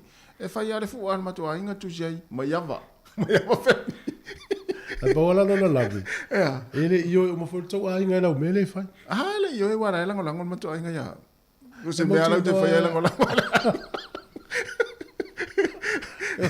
Eu tenho muli ai si mo mo ai ngai me fa yo e mo tu ale se fala titile Australia le wa ta ua Australia e o mo polis vai pure fu amo por fu amo matale pa la le ua e non tenga mena te o mo si esa o fa le to petelo to ki pankeke ale mo war fia ma dai volta tutto il nord ta oppure uguale uta ulanga langa termine Bola se mana tolta to no inei le quota fo le por se il malo Samoa ala ta una avele no ila to yo mai gan fa vai temi o commetti na ola to no se na le ngona fa te ngol se ile fa Samoa e foi fa nei e ona se ile poi su fa mo ina le no le o mai New Zealand no foi mau ma se alai wa matane fu ngai e a wol fai se ia mai sa o tanga tenga no fa vai te mio yai di se o talo sangala tata fa longo to fa pe ma le fu si de tato fa longo longo pola fu se la to si le fie Pe la tu te io e le va enga pili. Ya. Ai fun tala mali o fa ngol va so vini mai tatu tala no tolu valu lima no fa tasi. Tolu valu lima no fa tasi pole o fa. Tolu valu lima no fa tasi tatu tala no le ta yao. Ya la vai foi so vi fianga foi PC. El si fonga le la moi. To su lima minuti le va.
Ya, to e fa watu tatu fa fianga na yo le wa il tatu wala au le wa tam fai mai. Talo fa le wala au, maro le soifua. Talo fa go va se rua. Malo le. Malo le. Oi. Kawakai. Sini yo stadia. Wa le koi. Shoka ko kuna. Talo mai. Yo se. Pa kalo fa ku ya, mangia Samoa i aole maka upure ka ko kalmo ya. Ya. Ko se da ngonga. E mo le pare le ke fa ku i news e fa mo ku sa kala de media news media fa mai ku fu i ka pa wa ko ka alu me lu mo news o ri ska ka ya la fa me manga o i fa i do ka pila media kala mo ku fu o ri media la ke le o ka manga fa sa la o la ko mi ka vale i ka ko alu lu mo news i fa la la fa i wa ka ofia o i fa dia au la wa ngi ko sau dunga ni news fa makala o me nanga e o kanga ka ese singa ko singa ka pa wala me mi ka fa do por algo e ai lo ga ka onga e de se me de al ka kom ga u ya ko voma o ke manga o poler ko nga wala pa wala me mai ka ko kanga ka fa fongi io pa wala me aka ko ma vo de history o per ka ia mala ko ka apere ka pelala o me na fa de ko ngala ko foi ko Oscari o kanga ka mai ma kanga ka vai le na mai ni ya soi ele pe o ko mai ko Oscari ka ko langa ele o ye it's not enough ele lava ka ko ele ai ka ko mai la mai ngalo no ko mai ka te pero me la vai o ai la mai ko pula la mai fa ka pe mo na bango mai fa fo ele ko ele lava kia le eu vou em minha com cupo mo pode lavar fama e a com manguia mas a facoanga e a com o eu aí eu lavar sai fa for calo mas me fai agora aqui ganha o com a mais fa com a casamo lá o mais fa Wa fe lo ai. Ele foi o filho mais fa ele nem foi mamanga aí fia mo aí lá no calo não foi aí mo olha como e fa casamo ele foi o filho ma coinha aí ora wala le no fa sa mia de ku e wa ka usi no shoka ko kumu ya o se fa sore Wa fe lo inicio, wa fe lo io. Wa fe lo inicio tatunga tainga no fa vai te mi stadia. E nisi wa fe lo ai na. Ida le ku e ke le nga lo ke lo ku ke le ma ko fio yo le foi no fai nga fi ma ko le tamatane malos sa fai nga fi le Le wingo. na ko special Ya o le. no fai yo ko fa ma ko yo ko Ya man wia la son fo fuanga. Tai. Tango le mo me. Ele mo me si so le wingo le fsili atu loto le fsili atu nei. E le tatu tangata yo mai ngano fa vai taimi pe o fe lo ai pa. O tatu ne wena tone se asa tatu fe lo ai tangata ngano fa vai taimi. Mo Pe o vanga le Napier ma Hastings. Lo lo mo tu saute Blenheim o soni manu ia. mo Ya la fe lo ai nei la tu ele fe lo ai tatu. Ya. ya lo talpel tatu leina wala mo ya ele o sa o lista tu wala au talo fa tu wala au Kalau fa ku le lo va se lu. Se fu manu ia. ya Ya. O mai le ta. Ngalo ku alo pe le kia. Ya? Wa ka wa ngalo ma ku alo pe le kia ma. Sa eu fugi le buta, ora ele. Papel ia papel ka kala ngo ma ia ile. Le algo se ko ta e se ka ma ia le fo ia ngo sa fa eu. Ala la so mana tu ye fu ngale le ka pie ni sila la u va. Ai le ar ku ranga le ku. Le tu mau fa ya nga e se isi tama tolu. Pero ni ko fo le menga ngo kilo mo ma ho fa ye o le ngo sa. Asa, o? Ka ulia fo ia le fa ya nga u wa ia nga piki ka ngo piki ang kama ya ko e abaku ai ki e lango ia nga ia. So le pia fa ka inga o le mele ile man sa bo. Ya u fa ka ka ko au. Ia. Kau dia piki ko sei la ka nga nga ke do nga ku so ku nga ko nga le nga bi man sa bo tife. Ninga ba ko tana mo. ya Le ala le nga yesu winga nga le morkare a fa ya ku ko a mai le message ale a defense coach o ko ko mu fa i maro. Bi fa pe ngala le nga piki ni awa fika ye ka maro piki ni yo alright le sa mo kresti ko le sa ave fiki. Ia. Ara wo sei mai la sa la wo piki ko le inga ka pi ngi sina. Kanga ka fiko ko ai le piki le coach an kama ye pi fa ken ni mo ngari ya la ngo ko le mo ko fa pe ngi ya le wo le lo po pe ngale ku li pa se ngi ya la ngo mo lo pe ki ke mi ya ke ngala ko ya ni lu ngo su ya la wo ya la ngo le ko Wa le si tamar Crusaders le mo le wa ese. Ale si tamar Crusaders le na lu ya fiti le ngalu wa fa ina fiti le por Pacific. Yo mera ngai lo fa ya o ngala pa wa la u de se mi kai ke la u fike. Ia ta lo foi nei tama ia. Tal sia wa o me yo foi ia o va pe mawanga luenga Ma lo mo singa luenga piki le sia mo le singa luenga. Pio le si menga re o kama ia le ori ia parlangi o i ai o Pacifica ko si me la ko ia le la ko profile mai lo fa ko yo mai lo me lo pere. La sa. Fatu ka ko ta. Ia. O ke le la ngora mo inga le America ka ia o mai le funga fa vai kai me o sa o ko. La litu. O nga wo ia la maka udia e fai lo me ngaro ngaro so le kulafu. Ia inga sengi la ko pe pai ngo mai sa mo la le umire sengi ko ro ka ra ko fu. Maka udia foi mo pa la ni a ku le ki um se maka fo nga de e ku mai ai ku ai o mo le ku le Mo. Ai o ka koura au sa munta e nga ba ai ko le eu kilo ko le ku mu le ka ba ngole ma alo foi corpo ku le ku le wo so ba ko fa le ka o pu are ke ku ka le o le pinga na ka po le ama le ale fai mai e adi lungo se process foi ngat e ma loa ka nga ka e ko lo fisa ai a uia e le ola ia le kuranga e fi apalai le kota peke ni New Zealand po Australia e ke apalai le ko Ta wa alu pe mesa ia ur suia fua. alu pele mesa ia a fa pele ia se fofu nga fonga le fa a ko no me ia le ngai po kara me fonga le residual nga de ko ke ka ka inga ia mo. Le nga fa ku mungo le bango a le kuranga nga fa pio ka nga fa nga fa vai ke ia ai do ngai kara fe ngai fo nga de ongo e ka wanga alu pe a le apala ingo o funga ka ngaka fio fia mo fo mau ni si da kulanga le ole Sa. ole ko Wa fe lo ai ni si ola ngolo fa vai taimi na melpone. ia ele o malanga la ilunga I sepiten ngo fe do ai ia kara fia ngai kama o le fisili mo po a mai mera ngo foi mai le lei ka pera kala ka le mera tenga duenga fe mai I ko konga pa ko anga ba ko ngai mangai ila kala ka fo shopping center mo ka fe kau ia ia ai fia kama ia mea ngau akai ia wa ko mako ko e takso pisa o ko e pera pisa li ma ke kia Ia, asa. Ole pisa o kamal faingo la e falla ko rutu. Oiso, Ai la ko rutu ko ngale la e falla ko pisa o le hama kala de sia dinga faingo rutu. Ye de sia wori ia o ka akara la ko lo fa malo ko fa ko e po la ko mai de ngolo na fa vai kemia ma ko felo ele mga ka ko na ngai pa wa ngal. O fa ko lo fa de ngai ka ke do ngara ko ngumi. Ke man ko ngal kala lo ka ba nga la usau fe. Vea Mero ka mai pulere kai ia kai te ka kere pulere kai. Mai sa orele. O fa mai karaka.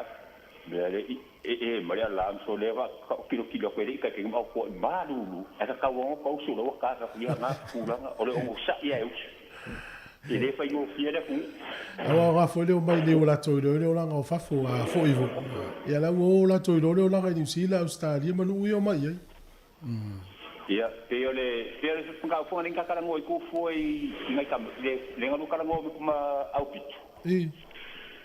Le ngai te sile au pitu kan ka fo ngale de fa ngal wenga ngai de anga va ai ngal wenga fo ngale de nga. Ia ba ngo fo ngale ngi sila de apa raya. Ole kala fia ola wala ki ko lima. Au ine New Zealand. Inkanga ile wori ngo mai le au fasimang. Ine New Zealand. Ia, wa le ngo vidi ya ku ya o ia e fesilia au pito alang fa no longo la wala ia le alanga fa la ia ro karo sanga lo nga wenga e soangi mora po fo nga le fa te mongi de awa le break le ngo fa no ya au pito la sole ali tu ia mo ia nga si e compagnie le rate ara ko soangi compagnie ia le alanga masoka ima se ka fo yo so la ia me ko di mana ko la wa ki nga fa ya la ko lo ia o isi va ngale le pio se fe au ia la so ngi ia o kala fia la o la mo ki ngola la ku ma lo si compagnie ka o finga ka nga ka ko ro me nganu fa vai kai o le si awara ka u nga mo la ko mo ka yo me sa nganu fa vai kai o sa la to no fo mau pe le amata mal pe mi te fa ngalu ia wa mo no fo mau au ia wa taula le ai o tato por kala mea ia Peo le kulanga nga le wa fi kaulo fai bale ia le kulanga le rom ka pulo amerka le i de kaami ia yo ngai wala mo kan nga fa fai kai a fa ma o ngi ngaru ia o lai si sila fo ngo ka ko kamari lang musu le pule ia so angi mola ko fo ia e vo le sering makalango nga si la ilo me ka o mituro ia e iba ma singa ne ngoma ye ara wo mga sange kampangi ko yo le lua ma singa sa mo ngi ya o ko tuk ko ya mai kampangi mo ko du kausang o nga so angi le kampangi faida ko mengo fo mau e mera ko ai hala sole ko sole o le kalanga wa e fa ko ke lo ngai kanga sai ga so ka e fo inga dunga fa vai ke mi de ye ka kala mo fo nga de ye o le fa ma o ngi ya ya le wala makala mai mo la ko mo e peio le mata upule le sa langa tu tato le tio tal no ya ma vidi mai o to le la wi wala mo wa fu le tato no nga le ma fa ma tu lava tu lo so vida ia pe kulanga nga le o wala o ko sa ilo ko yo ngo le wo mo o le beanga le vidi nga kanga kai po a mai po la se kala me la ko me la kan fa ia le nga fa mai wo ko limara ko yo lo mo mai ai o la ko le nga fa kasi i le si ku le ia o isi ba nga ia le kan fa isi ba nga ia la fa ka di foi la ko mo fo ma se tu ama ko le message mai ko ngori immigration la process lo ngo winga ka ulo ka manga process lo ngo winga wo ye ku nga fo nga le wo fiku lima pa se ko ya ka i ma le ai awa o le moto ina na wani usila i tanga fa ngalo nga ona wo le tanga te fa ngalo mo tele ngalo tai mi le ala nei le ala umanu ye si vai ngasia malo af tai Ia pia le whaasuakunga ia tūranganga ia le ka kaunga o saoari while le. Avela ua palai o loko lua marau whaangau e au ngi pia ko inga wele lenga avela ngā palai. Avela palai o le e ko lua e palai 5. Laki roi.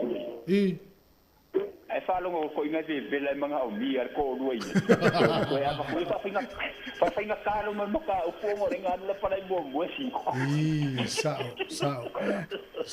Te tau a taimi ai whai mea ia. Ko ngā atero palai ave o lai roi ai ka ke... Ioi. Ka ke whai poi. Ave mara whanau to ono lai Samoa. Ia. Ia, kai pe ia kai. Kore nei, katoa tano stai mea rofu tele atu. Ia, wale nei, ma wei kurami. Ia, sei kua. E la whawhoa mai tātou tala mai Samoa telefon. Rata au.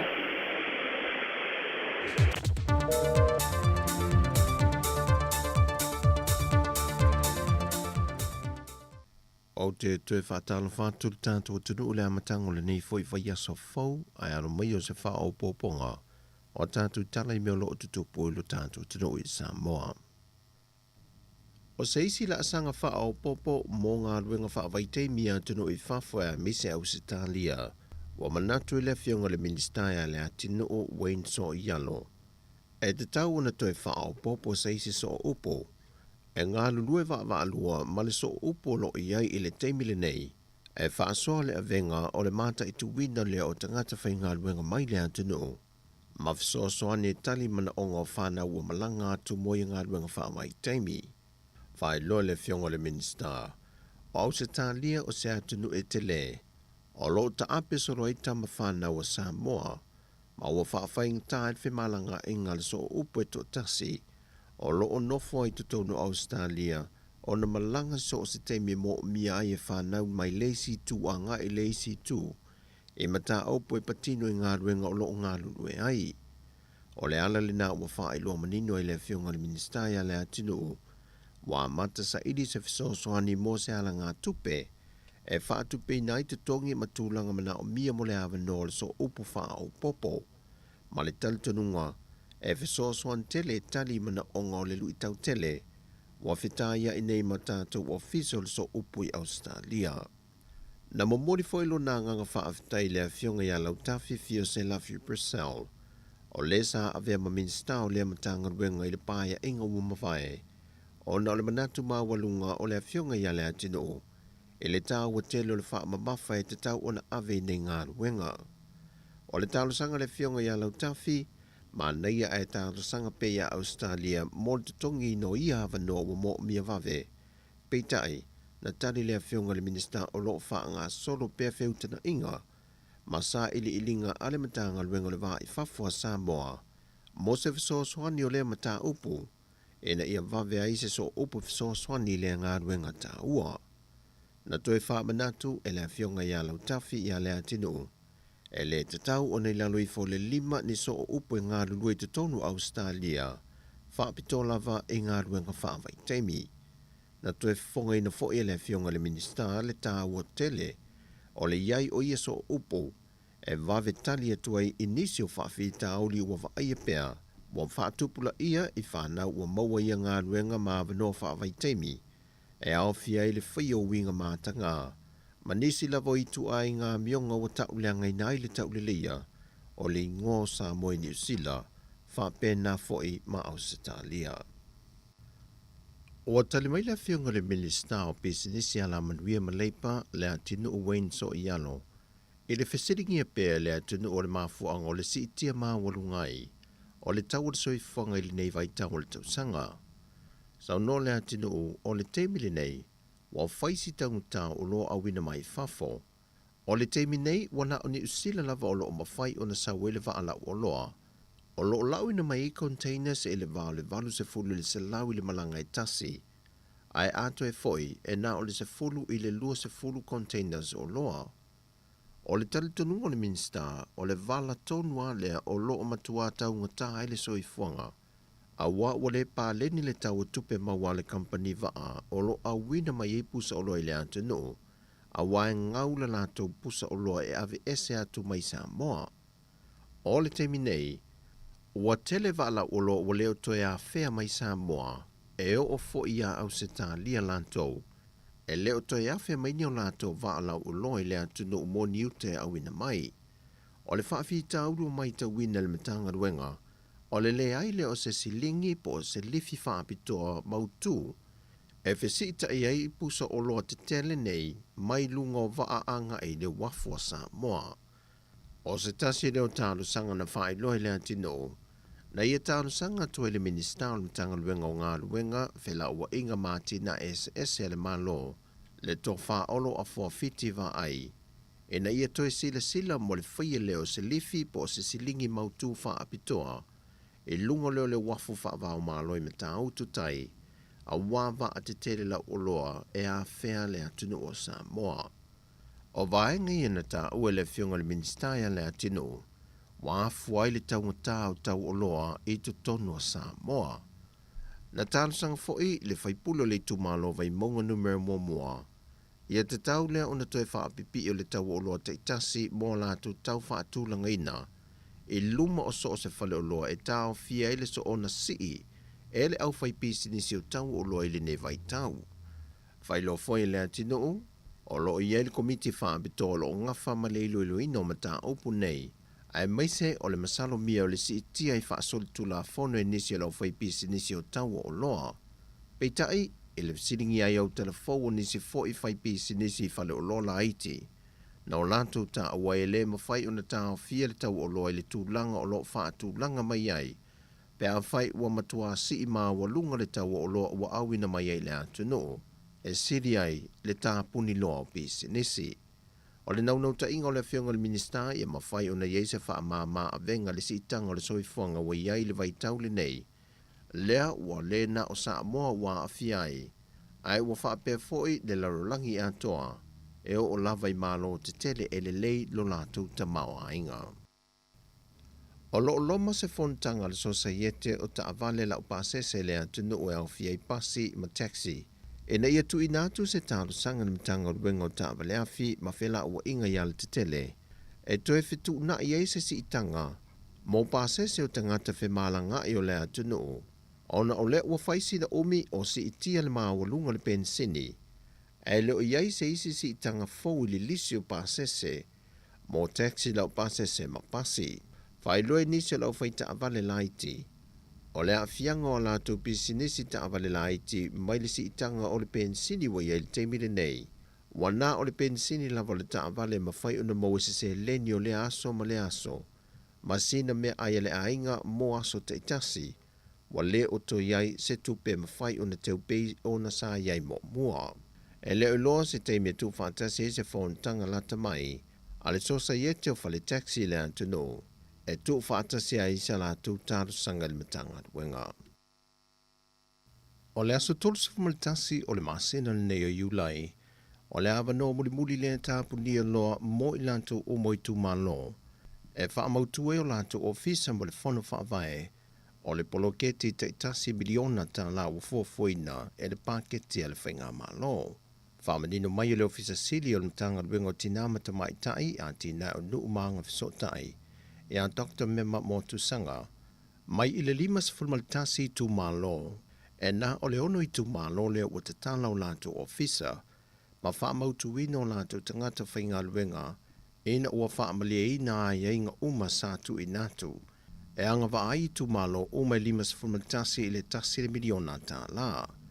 O ye tu maloe au fiai fale ata lua sa nganga wha, nganga e maunga numero lua, a li panta i tupa i lalo, a ana lofi numero momoa, ma fale a lili numero lua. E tolu lava la sanga ta ua na wha e loe motu sanga, e anga wa ai tu maloe le mai a lea o na wha amali ino a ye inga uma, e wha amatua tuai le ta miliona ta la moa la tau polo keti. O le vaenga mua ia mautu le vaenga e fausi ai le ofisa o le fono whaavae. Lua, ia anga waa i lanto le a filifilia a vea mataiulu i ofisa. Ma le wha mautu ina mai o to inga polo keti wa tasi i le tu malo. E whaasa fua i ele whaongai no ta miliona ta lai le tausanga. Whailoa foi e motu sanga. E tele le lave o lo iei nisi o tu malo. Mai e le o mawai se tasi. I le ese o komiti wa whaauluane le matanga ruenga, ma fesuia inga ua toe whaia iai. O le tele o tālo sanga i tu malo wa whaawane, o lo ilo le kāpeneta mō lo na pāsi aina. O tala fawia mai sa momo le āmatanga le neiva yaso, manuia lo tātou o tunuu, whasai fōia.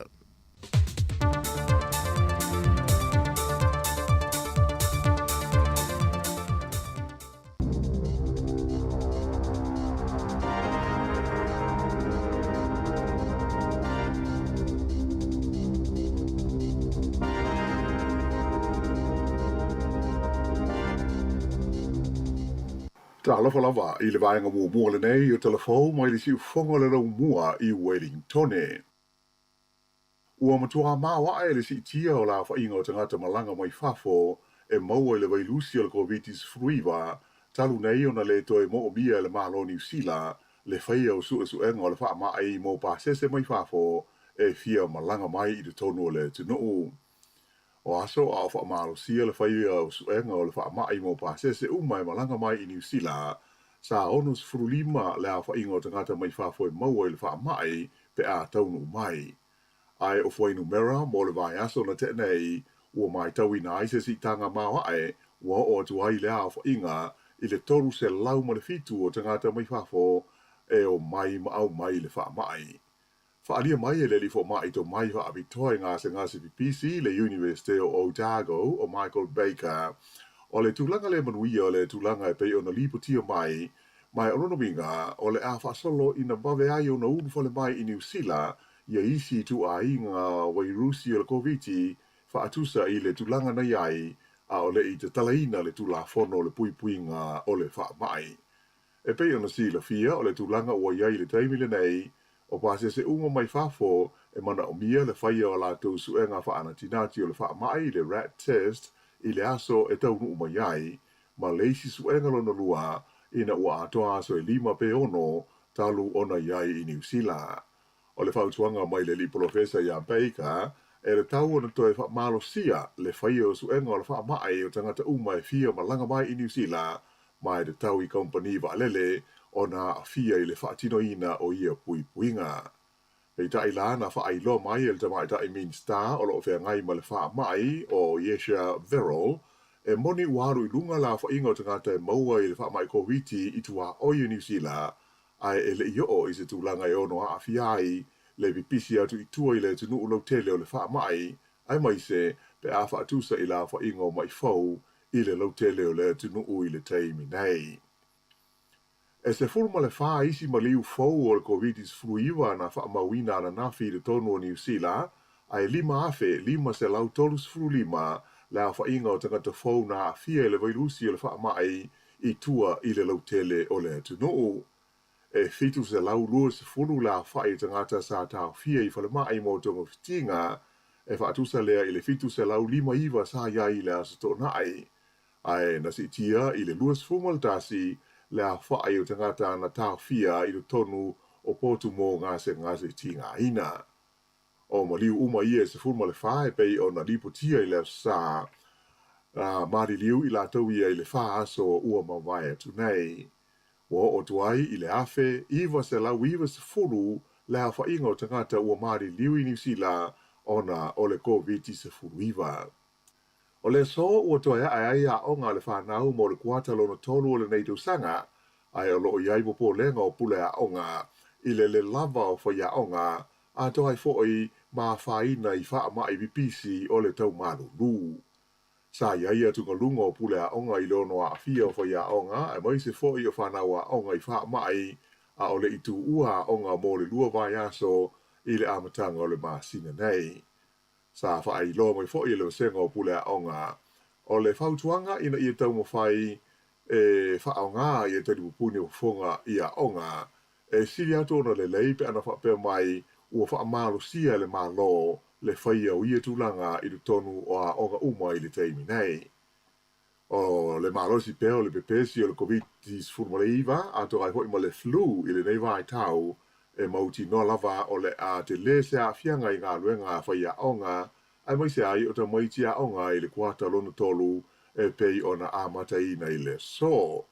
O lea ua tufa atu le mtanga luenga wa onga, ia onga uma, ia pusa o tali pupuni hofonga, mai o le vai aso terwai sa tusi e tuai le mtanga luenga i pule a onga, ma whautua ina le tatau na whaonga ina o tali pupuni nei po masks, i le tonu o potu a onga, mo le whawai aso mua o le kuata lona tolu le nei. O le mea sa iai mua, sa na o le tau mo whai e whaoso fia ta maiti e whaonga ina, ai le whaamalu sia. E le sala ia tangata e tō lua ia na iai o la so tanga ma le whaenga whai le New Zealand First, sa masarumia ro la ua pule i se whainga tau wha se o se vai ngā tupe e tusa ma le fitu se lau limas furu a whetā la. O ia tangata na mō lia le whaamisnonga maurunga i au kilani e le ofisa o suenga i mata opu tau wha se po le Serious Fraud Office ona sa masalomia ro la ua whaanga ina o se whainga ma se awala tau wha se ma whaitonga fiti e pūlea ma wha tonu inai ia se leni na maua i sua ngā tupe a le wha apo tonga e wha ingoa ina o le New Zealand First Foundation e wha pēo se wha apo tonga e tū maoti mai le pātia le New Zealand First e nā te tāo fia ma umia ia vai ngā tupe. E te ele vai aso o wha ngā solo mai le ilo i longa o le nei mata upu, ai o les freile te wai, na tu ina mai ele wha ai unga le wha amisnonga, mai ua le sala ai i la ua e to lua ia na mō lia ai. E le ngata i lea ua polo ina ai fo o ia le wha amisnonga, le tāo fia pea e aua le wha ai loina wha la ua i tele, ia suafa o ia tangata e to lua. O mea alofa ma fo ai tupe i wha la po tonga na a fia le nei mata upu, e au fiaini company te tele, e pei o le vaenga e ngau sia vai la au mafua la au o le soi fua maara loina, ai wha pefo i le wha la po tonga la au whaitu unga sol whanua, ma isi tangata milionea o New Zealand. Nā whailo mai e leo i au kilani, e ono mō lia le tula whono i tangata ia sa sāwa wari wha malosi lunga o le awara tele po le motorway i le taimi o sa la tau solo te te i le astonai. O se whaasara launga mai le whaalapo tonga ua whaingoa ina o le mawhtanga tu whaatasi mo a ia te tau masa o le tonga o tangata sa o la tu whailo ai le asforei le whapea o le a whaia ni a la tu savari te te le ai o kilani whapea kalai stete ma le lau mua i Wellington i le astona ina te nei e whaasanga i le whainga malo ma le whaale tonu o ana pūlenga. O le nei whaalapo tonga e ai ona sotanga ma le taitai o le lotu o le Destiny le li o Brian Tamaki le sa whaapongai i solo te te whaasanga i sa ma tapu o le whaamai koviti ai moise i le taimina pipisia i tua le vairusi o le Delta.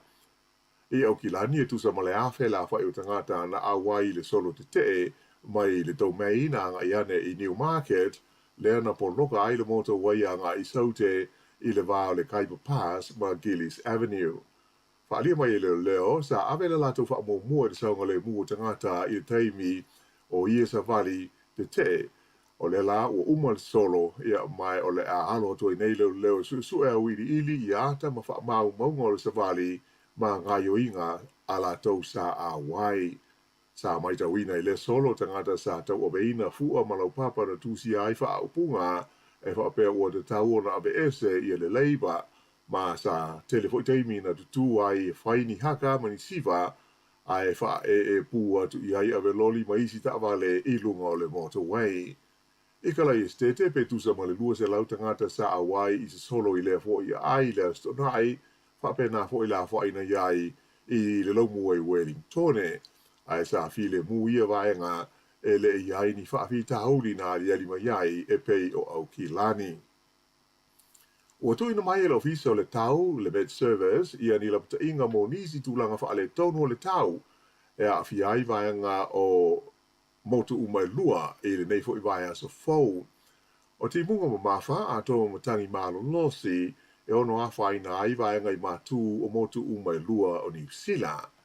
Na amata mai la wauri la sa na yaila bata inga mo sa vili malo losi ma ti munga ma mafa mo le peninsula i le Coromandel fa pele tu malo le Bay of Plenty ma le fa solo atu i matu i le tu malo Northland fa ilo mai fo i le ofisa le med service o ia winga lo wale tau e ono a fi ai ma nisi vaenga le tunu u ina yaso o luma na inei ai mai se o le nei vai tau o fa le tonu e ma fu mai le tau malo lu o lo tātou o iai nei. O la pata inga mo ti unga mawhai le tu malo Northland, a mata wha malu mai le ono i le pō na pō, sa ia o atu lawa i le tu la iwa i le pō ana nei. O lo walo ia le palasi o ti munga i le walo se lau lua se furu, ma se lau ono se furu milimita i lea vaenga o le motu i mātū. E le ngata i lea o lo walo i fo i leo na whaina o le tu o le tunu i matangi malo losi, a mata mai le waluanga o le pō le sa ia o atu i le tu la wha i le fiafia na nei.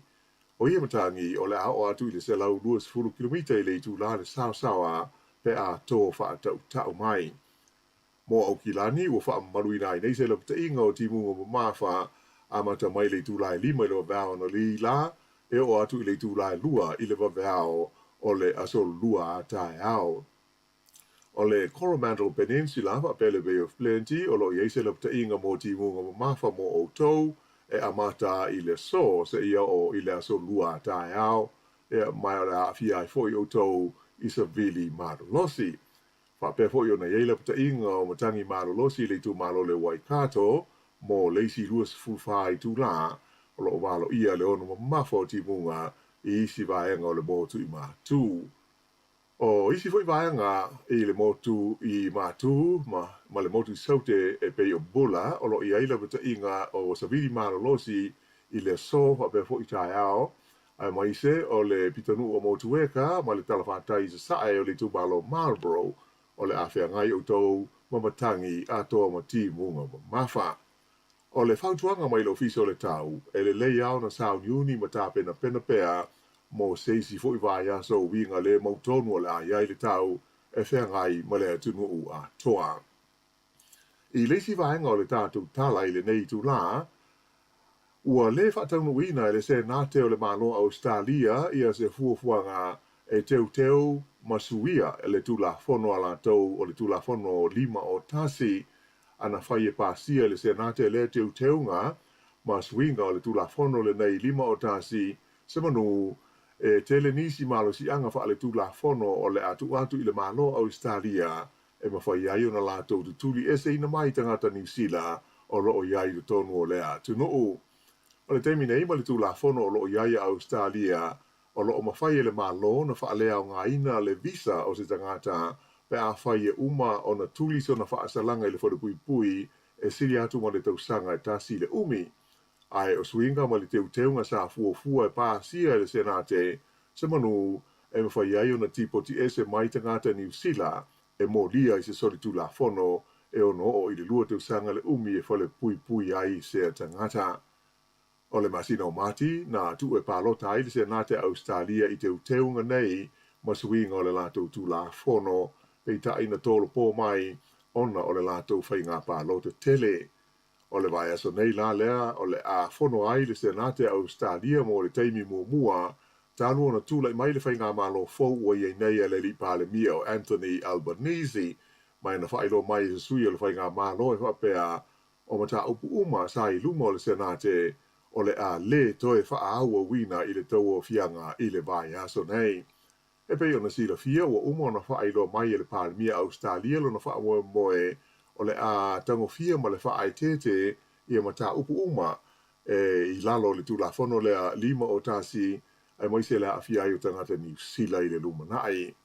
I New Zealand nei o e taritonu le ofisa le leo whaapea mata i tae o upwhai o malo o pango tai o mai le 5 o tasi Australia o mafua ai ona si tia i a sori ngā tula fono e a fia ai kengi i le tonu o New Zealand ma mafua mai ai le siri atu i le se furu tonu wafe o le a whainga o sori ngā tula fono ma mafa i le tonu o le fitu tausanga ua tua na i atu nei. O le sa na tu ai Roma e le whaururunga o le Kalesia Katoliko i a Pope Francisisi mo sanasi singa i ka nata. O se ripoti mai le Vaticano na whaalia mai ai o le whaamamoi au tu o le malanga al tupusa i ka nata ina ia tu ina atu alo ia se whaatu e senga ia a fianga le Kalesia Katoliko i sa wanga sa tupu i tonu a onga le lotu na no nofo ma tausi ai ia tamaiti tausanga o mawai. E tasi le vai aso le umi o le ai ka nata Pope Francisisi malana au malanga lo au fi ai ma tangata tusitala. Sa whailo mai whape 5 ni whailo inga o lo fuafuaina le tupsa ma tangata nuu o le tunu o ka nata. O pope Falensisi ua walus fulima te usanga o le soifua, ma ena ta ua whapea o lana malanga le nei a tonu o le a iloa ma mautino ai le tūlanga moni o iai lona malosi ma lona soifua ma aloloina. O le amtanga o le masina nei, na toi tolo po ai fuafuanga mo sana Asia Singa ia tunu ue pei o le Congo ma South Sudan ona o se wha le tonu i lona turiwae lea na mafua ai ona ia wha au ngase no fua wha ta avale vale ai muli ane ua whai lona to. O se li poti le tamai le taua i Europa ta ua mai ai le wha au peo tau mwhainga le malo i Ukraine e toi a mata ona wha tau atu i whafo ia lana o loa po o la fua whaatoanga o le grain mai lona taulanga o Odessa whapea maisi o na taulanga i saute e ui ina pomu e Lucia o Odessa i le whaai unga o le mai aso. O lea o sfa inga Lucia i le ai o Odessa ua manatu ai ni si ailonga o le aamana ia e le malo Lucia le whenga inga ma le malienga lea na o la sainia ma Ukraine le asfrele tuai mo le toi whaatawina i fafo o le grain ai mai se mo tunu o loo mo o mia vave ia lea o loa mo le ngau singa o tau mafa. Whaalia mai e le Palestina Ukraine o Zelensky ua whamaunia le nei o sfainga ia winga sawa ma le lebo pole o le malo Lucia i le saonga le mua isi. E pei o si la fia o le malienga e toi amatayo na whaatau i fafo ia le grain mai le tunu o Ukraine sa so soni malo si ia le malo Turkey fa pele fa o tonga malo o fatasi ina ia tu fatasia o se li poti mai fa sa longa i le tonu o Ukraine na ta uma ai e le tele ni mea na fa le gaina i le pomu le Lucia i le ai o Odessa ai o se li poti mai le malo Lucia na la tu fa li mai ai o le puru le na pai o Odessa sa fanaina e lana fita a ngai se va tau o le malo i Ukraine. O le marienga e pei ona se inia le vau malo i lua le Australia, sa manatu ia le tele o malo le langi o se tūlanga le lei ma le taua o le awhiso swani i le tūlanga taunga tā o iai le tau o mea ai le tele o tunu o loo mana o mi ai ia le grain. I ta alonga, e le imanuia le tau mo whai le au basketball a lia New Zealand le Tall Blacks i le ipua Asia ina ua whaia ina i le la semi-final ma Australia i Jakarta i Indonesia i ai e valus furulima i le fitu ono o le isi semi-final o le tamusanga le nei na malo ai le au le panona i le ai e tasi i le au a Yoritana e valu ono i le valu lima o le a sue fusi la i Australia ma le panona ai ta alo i le so le Tall Blacks sa nisila ma Yoritana e sue ai le tūlanga tolu ma le tūlanga whā. O le whai unga le nā o telefou.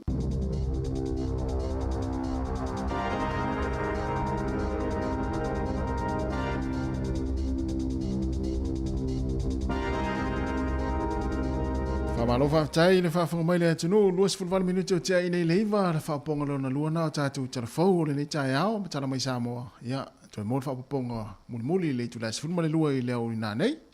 Le wa matana tau wala mai ia, a matana tau wala mai ia le tūlanga le lei ole.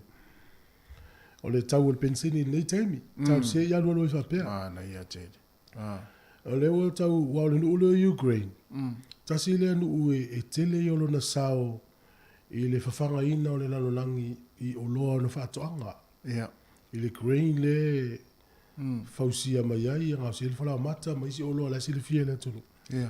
E pea ma le whase lau miliona tangata o lalolangi ai mai fua whaatoanga Ukraine. Whaatau solo isi nua lalolangi. Le lau mai tau atu a mata ntoi whaatau atu ala tau fua o whaile lea. Ia. Ia lopo se ata le leile tau mai wai tai umar tau.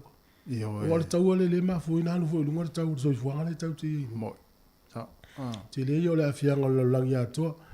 Ia, whanongonongo tu fo i Samoa le tau o loa. Ia. Te loa le tai muli na e whaatau e se atu le tātou tunu. Le ia leo le atu.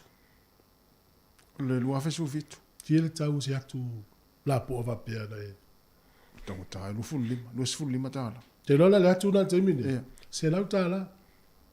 Allah. Se lau tāla. Sole. Tau, o le moli mauna le mai Samoa. Ia, o te mana tua ia tae au voi osa. Ia. Ia, ila na la tu ia tu le pa le te tai li tuanga. ai na la tu e faisan fa tau ta la sa Ia.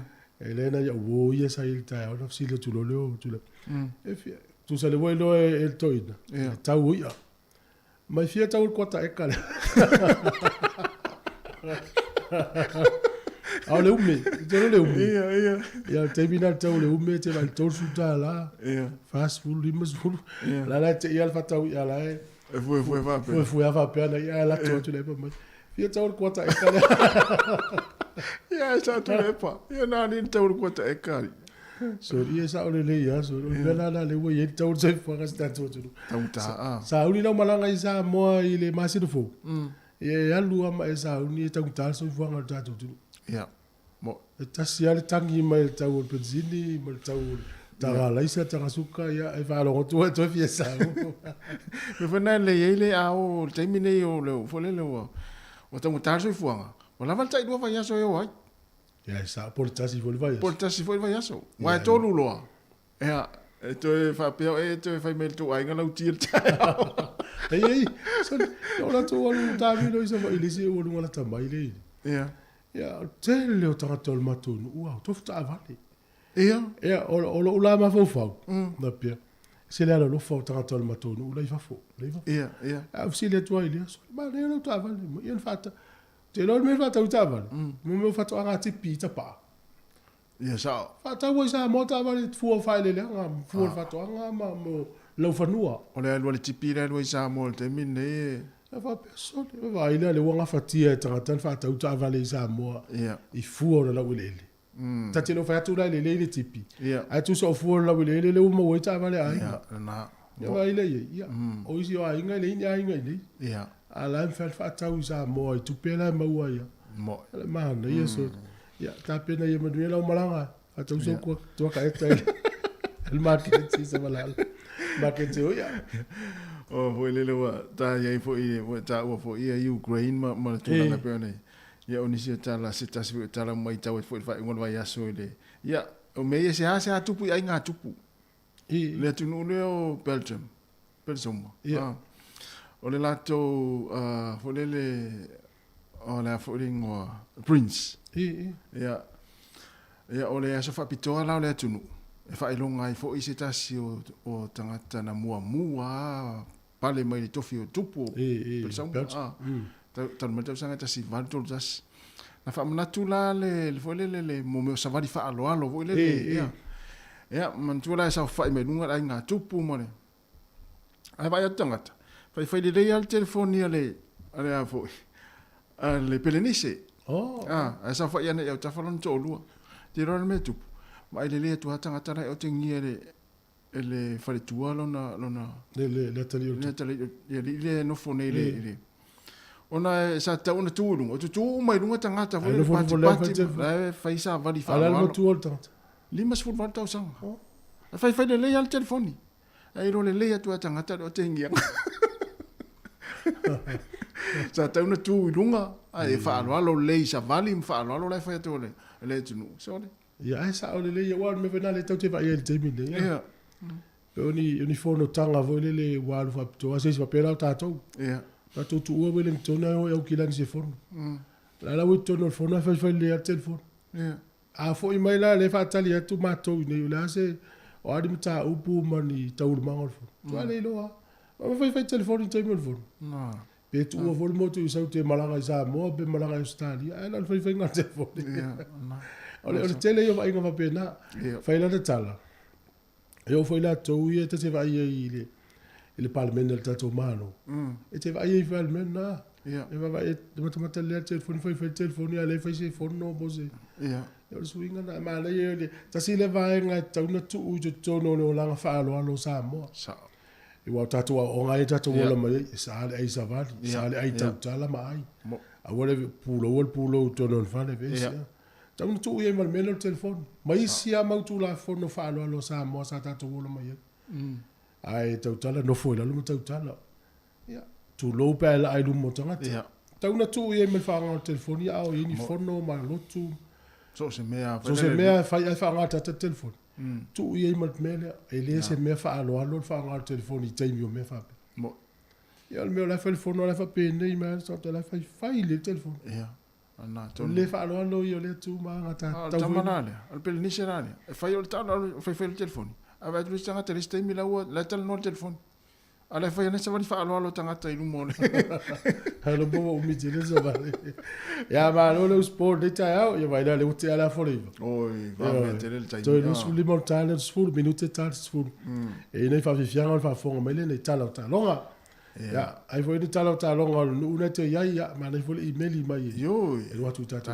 no ai info@samocapitalradio.co.nz ya la tasta to pese ya na i pese foi le te fa malo stino il tai ai te foi ana i pese fa malo stino il tai au asa va fele tu no walo o luma po fotasi fe o luma po tu po se fa te ngala walo ile ai tire o walo le ya o tu o pito tu vo le si il va ave tu no tu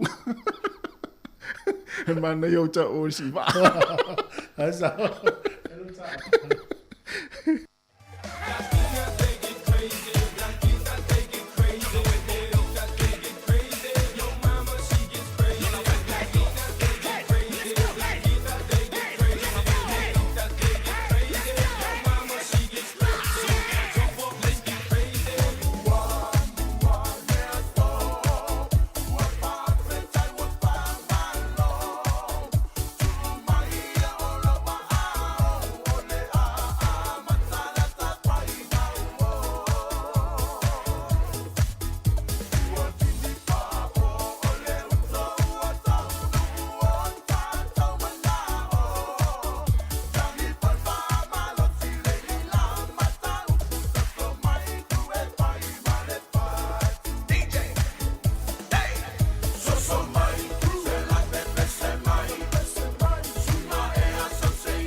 Ia, malo lava le siva.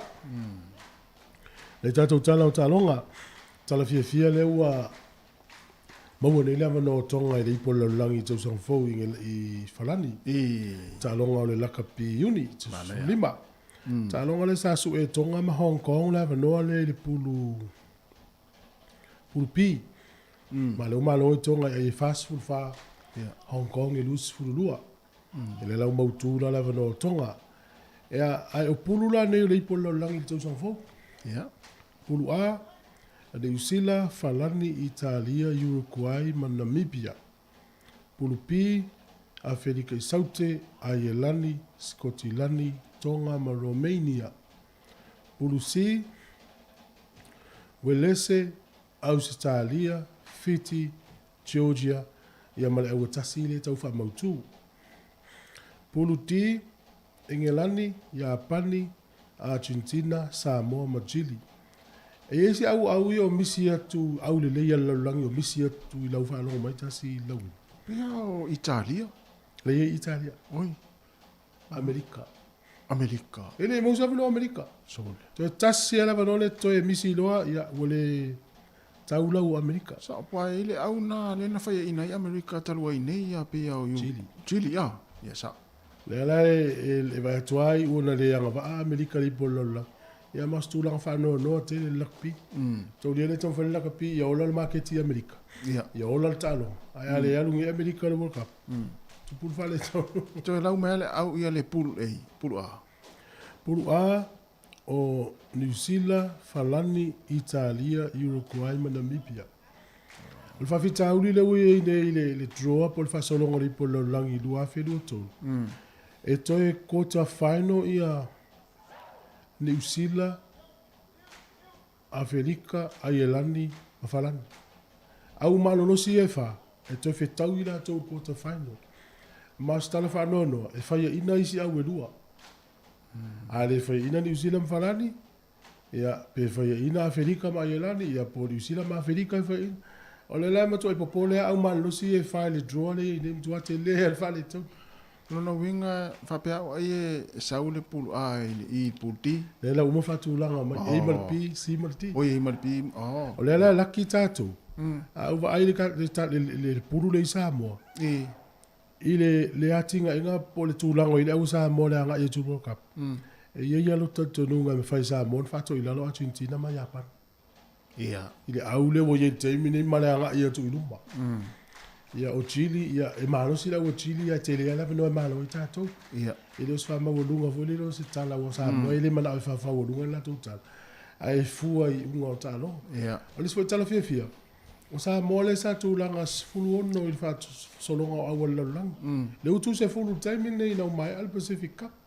Le na winga la alu le tu al wha ingol tau sanga le alu. Ai malo o fwai Samoa I talo. Ia walu ai nunga tatula.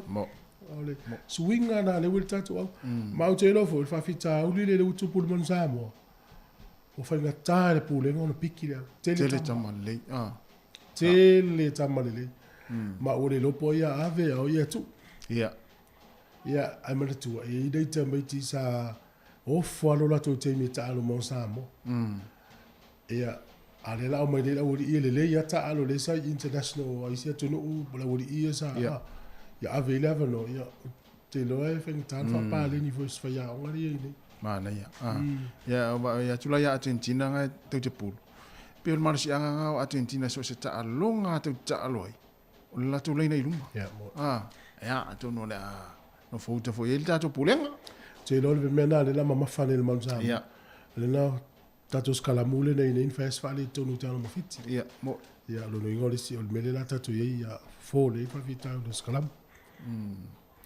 o le ai fai loa mai ia fuafuanga la kapi e ono a matalia lua fa so inga sompini au umai sompini mai ta amirsanga se lalang e ono fai la tu ta amirsanga lua fa at inga la le super la kapi le top 14 na Falani ia o le ale pula e fa ngai o ia o Amerika o Japani e tamirisanga se umalala e o mai sompini e faila to a fa pela se fulu tamirisanga Afrika sa Curry Cup Afrika Su e male o male ia. Tau. Lo inga la fa pe malo hurricanes lua fe lua tolu. Ia. Ia po lua fe lua fa. Ia lo hurricanes e fa masu para kapi. Ia. Ma nei foi le fu. Le stala ma nei le fa ngol vaso nei la Australia te mini sila. Ia ole amata ilo ia le Commonwealth. Ia. Ia ma le tuala pe la tale lua ya so fulu sultasi ya so fa ia. Ia o le taimi enge lani le taimi ane. O le pone o la sale ua toi kuata i le sultasi. Ia. Ma le tuala. Ia amata mai ta alonga i le ao. Do ingo le fiafi taimi le ua umai news. Ia. Amata vuna ki TV nai. Tau i lei, Tau i le lei, ia. Ia lo inga le maruru le tau te ei nei. Ia le pulpulu ale, ia fu pe amalo to le fiafi mafuta malainga, ia mata i ta alonga o Commonwealth. Ia Na tau i le whengalu. Ia mata tau taia. Ngana ia wana i tatu au ta alo mai Samoa na o malanga i mal tatu te to fitu vo. Ia. Tatu to fitu. Ia mal au si. Te lo tu langa le lei ni tatu au si mal au to fitu. Ia mai se foi au New Zealand. Ia mata alonga wa mala. Ia te ta alonga ni afeli mata. Sa olele. Ia le la fa lu fu te mio na ma tu al fale. Io e. E wa tele an to sau fa sa longa le au. Replay a misi ia to mata. O talonga fai ngol vaso le sa fai isu nga champini tatu la mo ne Wellington i kalapu. Kalapu pi ia o le Hardman Cup yan taloi Oris ma Old Boys University o talonga mata ina fo talonga le na fai umata talonga i le pakale tatu le Jerry Collins Park. Ia o le unga talonga manu malo Oris e luas fulfa o Old Boys University e luas e fulu ia ma talonga na mai tau mai ele fule le na ngai mai to tele mai tau ina po ele champini fule tau sanga le Jubilee Cup ia na ta aloi ia le au malosi mai North ia fa pe foi le au malosi mai Pitone ia ta longa le na mai tau ina ta alo uma ia alo ma fa no Wellington le Hurricanes ia me se le au le ta tau i North ia o se ta longa mata ina e nei foi le peto e tasi minute ia ai mai alo ta longa o lo tau fa i lua se fulu ai le malo losi au e lua ia au to e sala si au Pitone ia le na ai lo e Bishop ia le ma ova i score ia sala luas ful tolu luas ful le Pitone ta alo i umanga le pele ai le ai au pe wa inui mata le ia tele ia le la piki mai foi le au le Liona ta mirsanga a New Zealand ia le tamsa fa tu malo tau tia ole fa nga solo te mine le la ko ni fara pa maka ia le pula te ni ia le yo ta alo te ni so ia te New Zealand mo lu mala ka pi u fa pe ata alo la o te ni le amal e yo to nu ya so e fa ya ina la o te ni le te mine pe ale au on matonu le te mine ata alo foi male e yo to nu ya so nei la o te ni le e fa ya ina la o va ile au teinal matonu le au teine le apela au Wellington ne ta alma au teinal matonu ta alma au tamar tonu le e tonu e fa ia ina to isa wa ta mo tene Wellington ne sa fa ma to ile ta mo ai su ta ai we ata mo ia ta sawa apa fa tu sel to au le fa tu ata alo la le au teine Wellington ne pola au teine au kilani ma au teine la lo ma le ei al matonu o te lo ma lo al matu au sala ai fa ina to le se score ai la sala no if tau ia wa o sala nai o vai auto ele a inche vai matu o le matu ale ai fa la talo ngala Wellington ne ma ke antis mat ka wona matena io matu fa yunga o te fa tole te sa mo o mo fa ia au ie lu so le te tonga se sa mo ko le yo la kapia te wan me ia ile le fitness ta alo malo los ele ima se ta alo lenga e pi o tama ia wingo ta tu tama o teine se va ai se o teine se teine fi fu su liste ma na ia lo ta tu teine na wingia Asia leti inga ya teine la lenga matu ai malai la vale au ke antus man ka wana ia wa teine le wingina le au tele New Zealand mana ia ta longa le na le sa pa solo fa ngol va yaso io le yunga le ta longa le sa yai Ia o le Eos ma a whaia ina le Broncos e tolu ono su wha. Dragons e luas furu whaia ina le si iko se ono. Le Roosters e fast furu lua, Knights e furu lua. Raiders e lu furu ono ma lo le Warriors su wha. Panthers e luas furu. Ma lo le Sharks e se furu. O le Lapiti e lu furu wha ia whaia ina le Storm e furu lua. Bulldogs e tolu ono ma lo le Titans e lu ono. Ia maltano le ana po. O le watele nei tustu singa le tai o nei. I le talonga na. O ke au po se lufu fitu o le tai ka se lufu ono. O ia. Talonga lea, o le ia te au. O sasi kiki polo le taikas. Nara winga lau ta. Sa tauna awal va kiki le polo se longa o mal taimi to halo e kiki.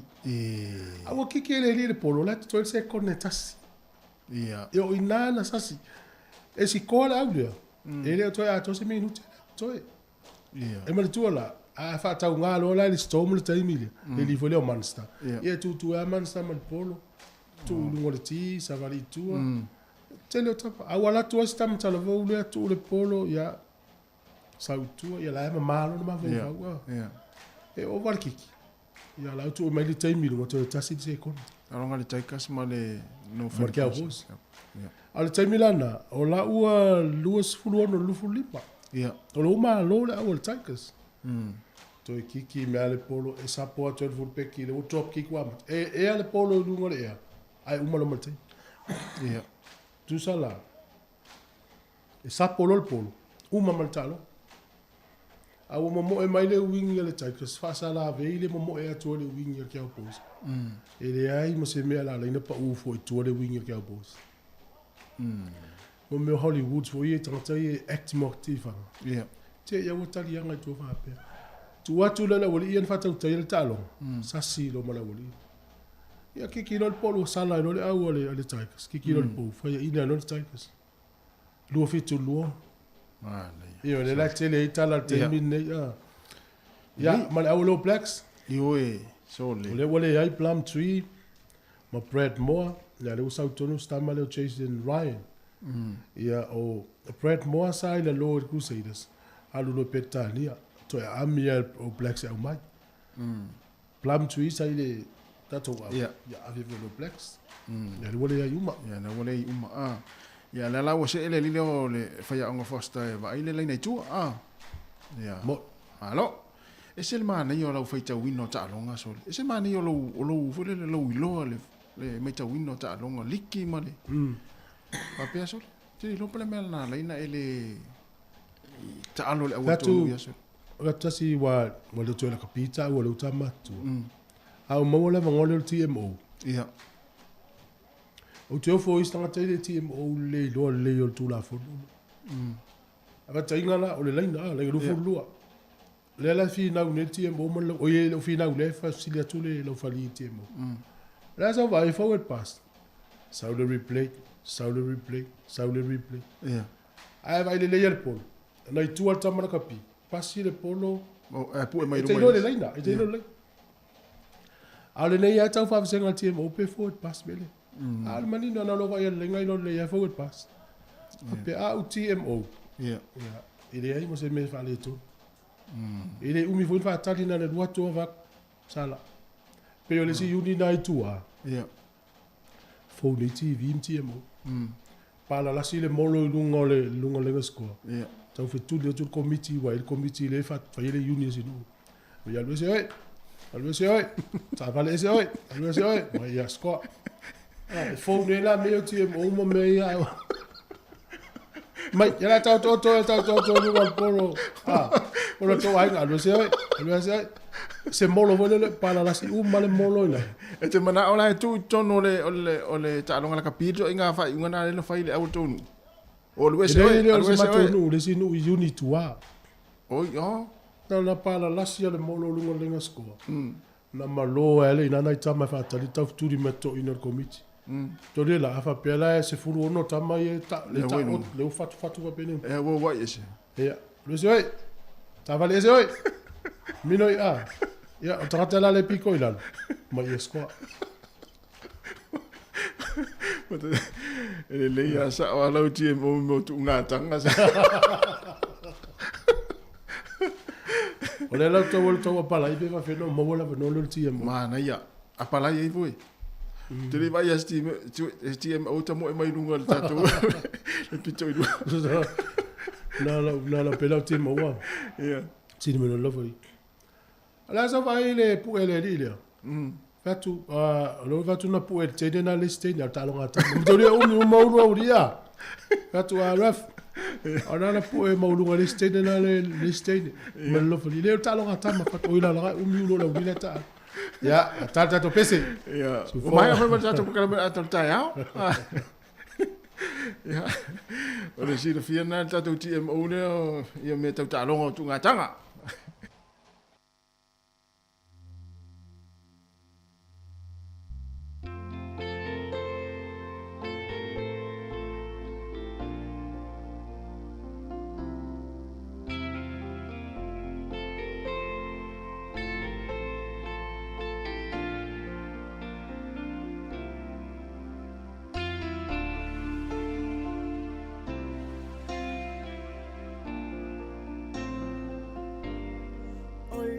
Sama ole Samoa iai Masio tina ole papalangi E aitara ile falawa fapata O te ai foi ile fali fufai Awa elua ufasi no manga ile la lolangi Pele olo ufa chuchua ana ya umatua Ele mafai ona ngalo ya te aula o chau singa Lea ua mawai lau taleni Ua fai nei mawhama na tuia te au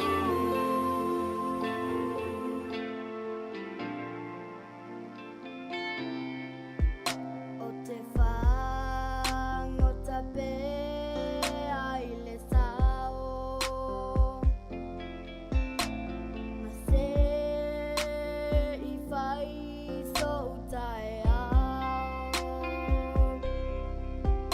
Te au te ono mea Samoa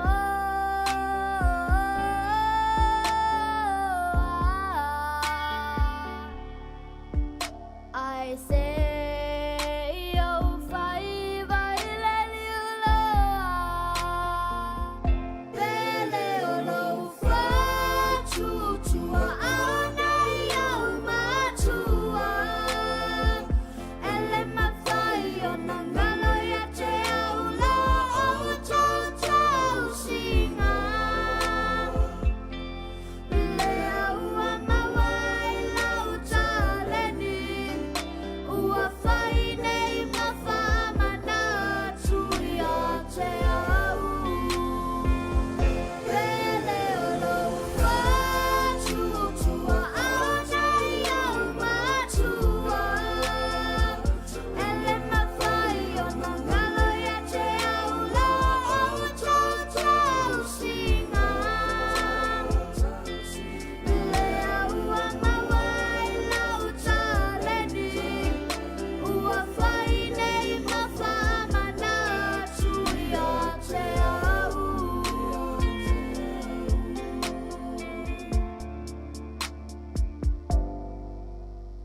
Pele ala ufatu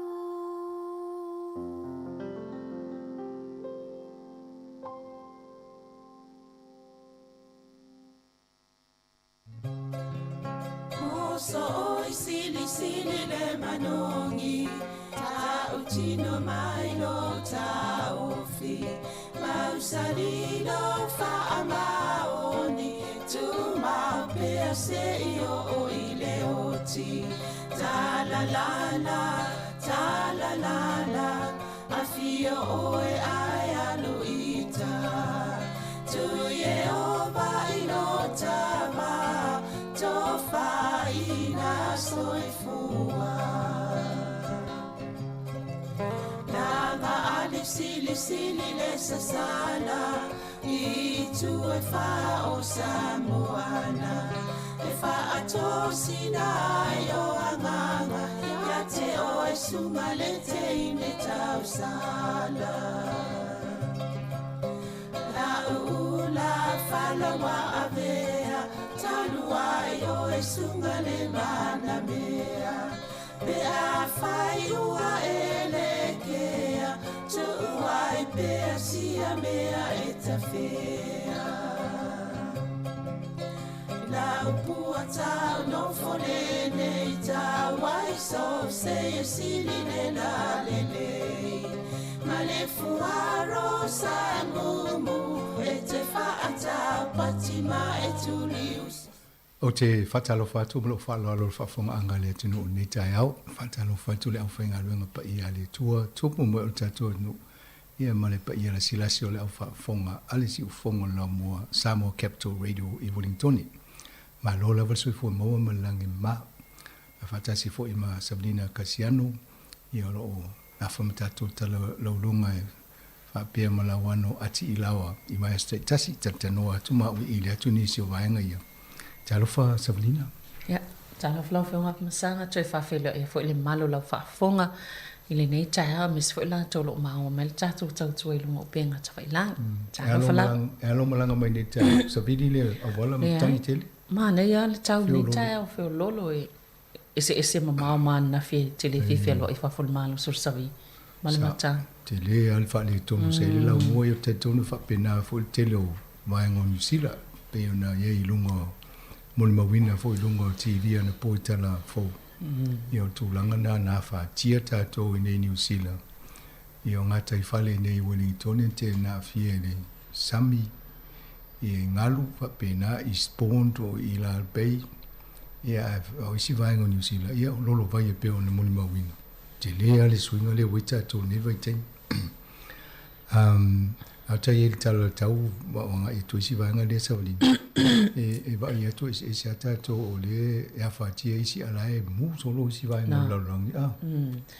O Europa le pe ma to falani o Portugal ia le foi o ana fi va to Italia la wa amata mai foi station mu. Ia ma le fol vevela ia wo i lunga fast food pa. Fali ma le isi vaenga na Amerika la fali ma foi isi vaenga o no le Europa fa peata i tau no Europa e le vela tele la wa tele na malulula to o le samba ia wa fai me lunga le ia o le tūlanga na o iei mo le mau le fisu ia ingo le tau e fi wai se fai atu sfutau sanga talwa ia matana fai se fofuanga le tau ave mai e le sao na mau ia fea le utato mo le mawina le teimine mo le lo na le o filosofi le sami tuloa a e tau fa malulua fa malua ia o isi wo le lo me alo solo i pe o te mi e lo lo i to i mu solo le la lang e wa pe to langa na ma ta o le swinga sale ma san ye ona tele o fale tai pe o fale mai mai fale tele sale ni e malulu tonu la pe o lon tona ma ia sale ni e malulu e mo mia wa malulu ia o tai mi nei ia la o to mo mia la vono le swing o le ma wa lunga le fol vevela ia lo lunga ma le pili o le wila ia o la tau so le kesi fa ia la to tele fa le tonu le wo ia o le a tonu to fo i mai tato nei fa silanga ia mo le ale tato por kalame ne o tala la lunga le fa mo la mata nei nei fisu ia inga stay mo la mata na fa nga tu ni so su ia tu ni si tato por kalame nei ile nei swinga la tia fa la witele fo ni si mta ia mo si le fiolo o mau fo ni si so swani tato por kalame ole asulusu lui vol masina nei o il fa mo tatano to mo professor Graham Lacroix yo yele medical American Institute of Medical Research yese I mo fo se tala swinga le o nei le Omicron o ye fo isi to inga virusi swinga le o ye o le o tele na mai so lo tanga te tono New Zealand nei ya me se fo vai ngol lang mai tatano po fe fo ye la to so enga ia manisio por kalame o le stesi le o tato paanga leo fa mo tu tata no tai masina am fa se pokalami o le la amata fo ina wa mai ma scientist left to mai ala to onga e va ai po le atonu e fa sofia fo inisio tato alum fa na we fio fo e fa yetu nga wenga nga iluma e fo e la to taimi tonu university se vlinga le no fa longo mai o fa le loa interview ma longo vai Granger nutritionist ole mani vo ile ta upuno tel no mana ia tele o se tai momole le fo fata no ia le sui ilunga tato o nanga nei ma por kala mel soi fo malo lo ina me se tato fa nga ba anga ma pulenga fa fa ma ia tato ne Wellington e pori dua ia mane Hat Valley mana ia yo lana tala no ile ma fo anga sala yona le mursila fia pe o ia nga lu o stanga to fo le ia o ia to mai fa pale ninga o le o tau mafa tato te ai ia me sai pe o le amatanga i o lana ia au nanga e leta o le ai ina ia ola pe o le ingona o lana ia po kala mele fai pe o le ngā lue fa pa angai tato puleng fa falma e pe o le fa osfianga na laina amata ona fa pe sa fa inga bengai sa fa len fale o te ului o i Wellington ai tupulo mafui e ia na so ia ona langona lo lea ava ai to lo foi ava ai lona tino la ye le mamafa male to langa sai ai lona i foi tanga tana tai alu luma fu elem fonta mo elem fayona ia bela ole mafu angana na to o lo na to inga pisini sia nga ilo lai isa ili fo ia to inga to mai fa pe ina if so soni fo molon so fo maloloin ia bela tele ine ona tanga Pacifica ia tele ina failana ngan wenga mana ia tan noi me ai peo ta silva inglesa ta o fo ta to ko Samoa pe ala ko Samoa fa to sai kofe male ti ia le nei ta wa sile to ko Samoa pa wale level ko Samoa o suka le ave ia ta to fa sumali ai ia ale no fa to ta to lai no fu ai le suka bangana alu tanga telo na inga in fa do suka e ave ia fa pena vo ka ngau pi supo ia le foi sai ta we to leiton tai pe vol mele te o te so ta to office ia fa puna vai vela na sale ia o vai vela pi supo ave ese o malanga ia o pe o to inga fainga fa pena o le na te so soni tau mafai ai ele ise tau mafai fa sao tau mafai le uma ai pe o le tonu nga fo ana le tau te masani o le tele mala ititi awana itele ia fuafua le fa palen mana ia fiela ni kilo o Lucio longo vai lutano ele tawala ia le ale mafala o tele ilola esa tele sile lona mamafa sai ia ai e vai mon mo tato fa ngal na ia ila sona ia stanga tatino la titi ai le ina o suma fa tato pokalam Lai atonu e ngā por kala me pe a watu stanga te tala no la vale ngan Samoa whaingo fie fo ina ele so tanga na mo le pitanga ai mani o to ngā por kala me tam whai ina ia wha soa to ele si na fia fo ini so alum whanau po tamali fo la tunu ina ia maua e tātou ato toa o wā te lo si por kala me ia e whaile ngana wha peritani ia tau wha li liula ia me watu ai ia ila to e mwhai ona sa noa pe tau tala fo le ngana whaingo fia ale na whaita tō pol kalam ia o te lea o vaenga ne longo pui li ele malo le tunu ia na tō ato le ia whai ela oi whai unga tala whea ngai ai loa o ngā mo e ia whai ia lei fo ia ta tia ina tu tafa kan me sini na uwhaua tu pol kalam me whapea mo sila fia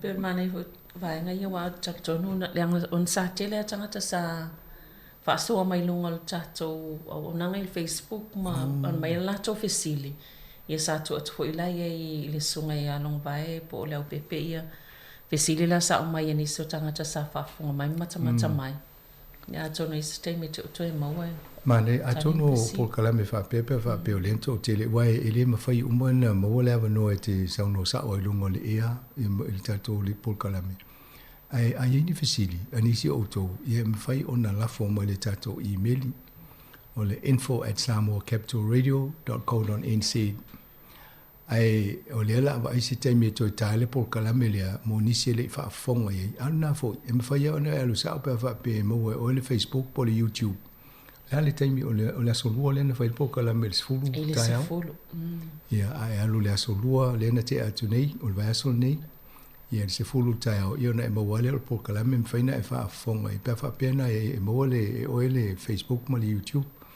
ya ma o to na o le tasi ono te si mal tasi fa mo o le ala tana no ya tu fu e faisi taimi ia ona toi ta to le po kalamelia ina fa fonga le e mane e pe on tansa no ya sablina mane e wala fa le ngan sa mo fa ngo fiem ta upun fa tan la wala fa tan no to ia na vai le a ini fesili ia a fa pe mo fesili mai le e a fo i tu to no po kalam ia to ne isi taimi mo ia to a fo lo se ava no mo le sunga longo vai a Granger e to e fa popo i mai pe na na su mai la ia tali lo fesili le la mo mai e malo le tatu fa fonga malo ia oni se vai ngam sango le sa cha no ama cha ful fa le tono to la ngol chao ia ai pe o tele lo pe to tele nai cha to tanga Pacifica tanga Samoa o lo o ia ni afianga mai cha fa se ia i tanga cha bilia to fa pe wa o leo te vili atu mal faltupe ale Kiwi Bank, faltupe ale ASB,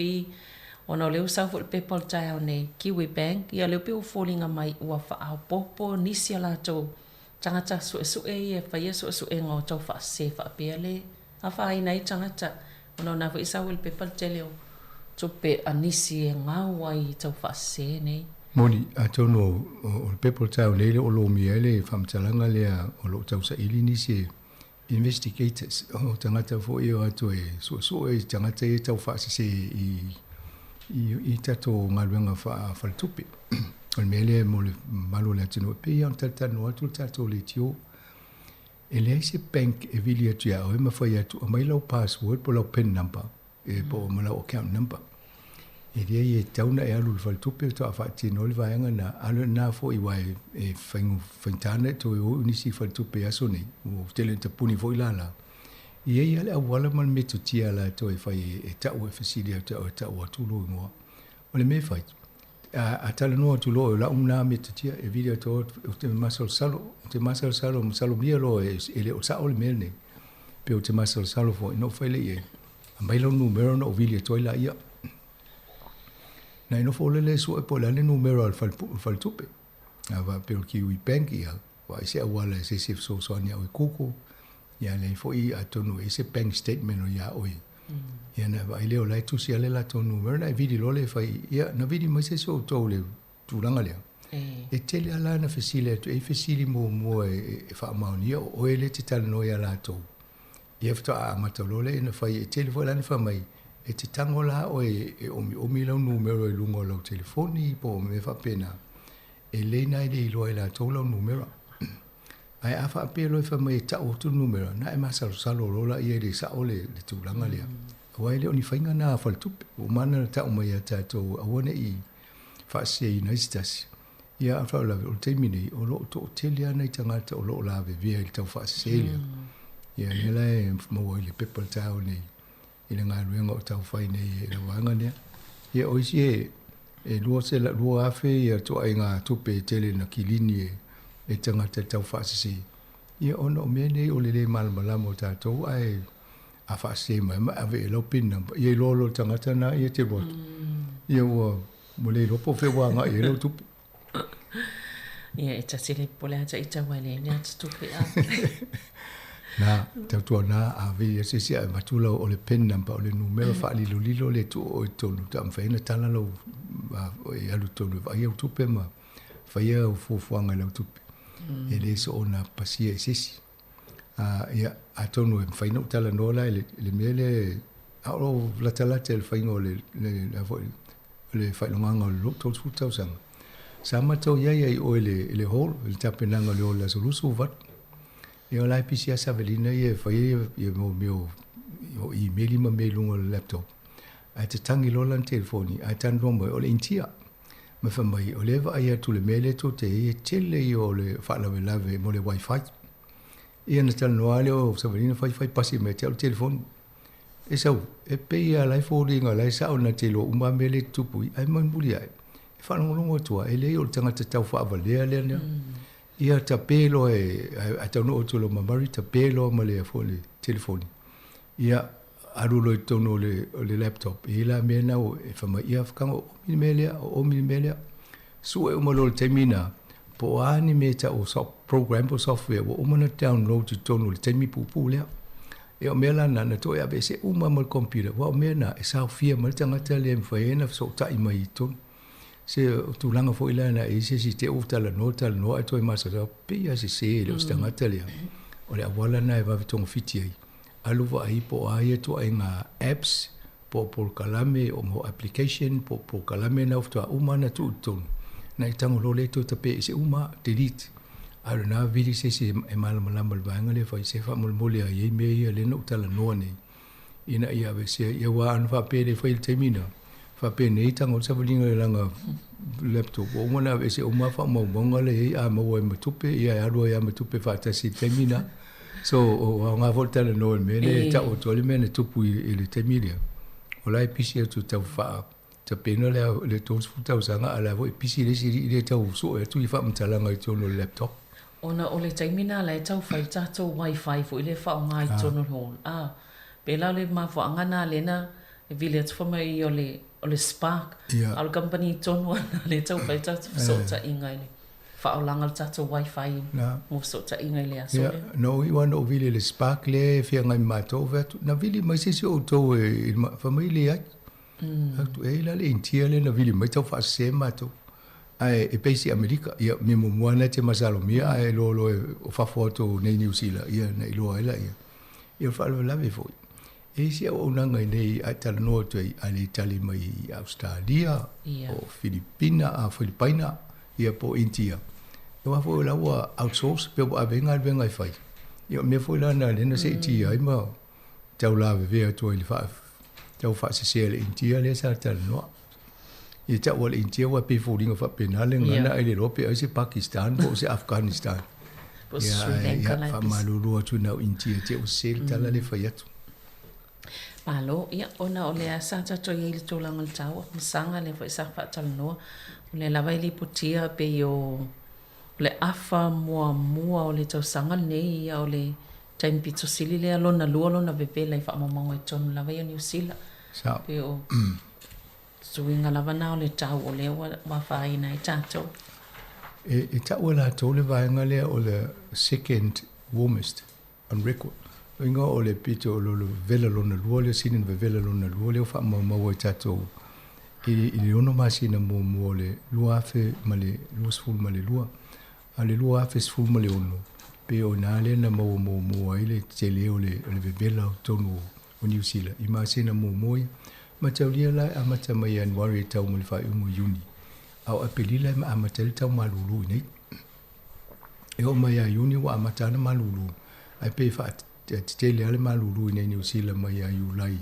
E mal masina o kuso. Ia ne vo faisusu e ngala tau mai loa le tūlanga le iai. Te le i o le wha le tonu na mo wale ma whana foi. I le swing o le tau. Tūsa le o mo le mawina i. A matana whatupula ia si ilunga le vevela o te tātou. I lo tūlanga le na ia lewa o mai le o le average po le numero average a tono le upuna lai whaunga. I o le sfuluma le lima. A oaso la le amatanga e te le o le sfulu tolu e tāti ele vevela o tātou ne. Ia le ala o masulim. Ia lewa amatana ma whanawhana. Ia, tātou no fauta i o le tau whaipo a tātou ngā luenga i whai tau se whele tātou pāleta. Ia ma whaipo lale ngā luenga tal whenga i whai tangata la tō ia. E lua mea o i a tātou, o le whiwhia lela, a matana ma whanawhana, le suru lima le o le tō sfuru tōru. Ia a tātou ai lau tele me le tupu laulang. Pea te lela a whianga o le si ile o tasi pe rua pasene o i lote ke li lela si ti ai. Wai pe o le whanaunga na o le malo o whatasi. Ina ia whaititia le si tia o le si tanga o le numero le whape le vai. Ia one i sile atu le lua tike li le maunu. Ia whapela e amata ma le lua fesfulu ono e o ma le taimine. A le oa o si ima sfulu tolu le sulim. Lo ningo ni si lala tō le uku te le suinga le ia ia. e taulan tato va ia o la vo la fa poli nei le I nei a mese fo la to va ia tau I le tūlanga le ua moli mawina I tonu New Zealand. Ia. Ia, ai mai se fo ila pio len tato mata wina I te lea fianga fo I peila o lo longa o whaalanga ina whale met. Ia tonu e wawa I fo I tangata e ana la to whale tūlanga in siua po o tūlanga lelei tau sangata I tasi. O te tari tonu a wa sui fo ia whainga le au insure company insure. Awa I mea na awhia nei whale tonu ngata I whale Wellington ma ia o isi wo musu e foi njiwa to e cover fund ia yo foi fale ia le o fai longa ina ele avo ele mo le mafui ia le fo wa alo mama o insio wa lo e de lo pola to nga tau e to ia ngalwenga ia al tebi nei e sile lo amata na tal no le insio ana fai sa wo e no fu tua o se lo fai pe fiere insio ia na mele e lo tal e fai lo e foi fale pa ia wa isi la wo le vana faile insua ele la se me a fo le a fai nai o la to left a nga yo fai insurance ia o le tu langa na ia te le al fa le tonu ia a me se la fa ingala insua me to tino me fa pe na o le o tu langa na ia a fa pe o yo fo insure fai nei ele cover ele natural disaster o si ele se ilunga la fa pito se va nga fa pena ai fa yesina maulunga ole tupele tongi leta ole premium ole premium o mo natural disaster fa yesia lo normal insurance pole insure ma sana yo mela na tata no ai me se amo me fa la tonga fa tata inga e kalesia e fa yala to insurance policy e cover la me ese nei ele natural disaster ele normal insurance ese la ia premium eu se kale si o to al to su wa fele to sangal to petum au si fo o to ai onus fu wa fe fit se fu wa fe ia fale te telefo eu si kale si ia a te lo a to fa ta se fale sa u mo si fa ta ingol ka ko lito ngai katoliko ni New Zealand eu te lo fa to million ia 4 milione ka wa mo fale u mai le New Zealand a to pa tu fa ta si ta to fulu ma vai ngai ia alo am sanga tau soi fuanga le vo tato ma tawina le tolu ma sina le watu ana ia tu e o mai uni ia le fo eu tato pa ia tu le alu lunga o atu lunga le fitu pasene le si tanga le tau le soi fuanga yo o le tu tono fa tonga fo le to su lo tau sanga le o vai atu nei o le taimi mo le o tato le fitu tesi ma le tolu pasene le tu so le fa mai la to highest in 32 years o le tau mo lunga le si tanga o le tato so tau soi fuanga I tonu New Zealand to su lo tau sanga o vai atu nei ia o le inflation ma tau lia fo I o lai o le ngalwenga lava le Reserve Bank of New Zealand e pei ona to fia le malo e sa le isidia I lunga 12% le inflation e si tanga o soi fuanga le lai fa nga ila to o le vai le lu le tolu e fo e ta milo le nilana ia ava ia to lole faltupe ia la sisi lunga ia no fo ia fainga fo ile ta pela o si tianga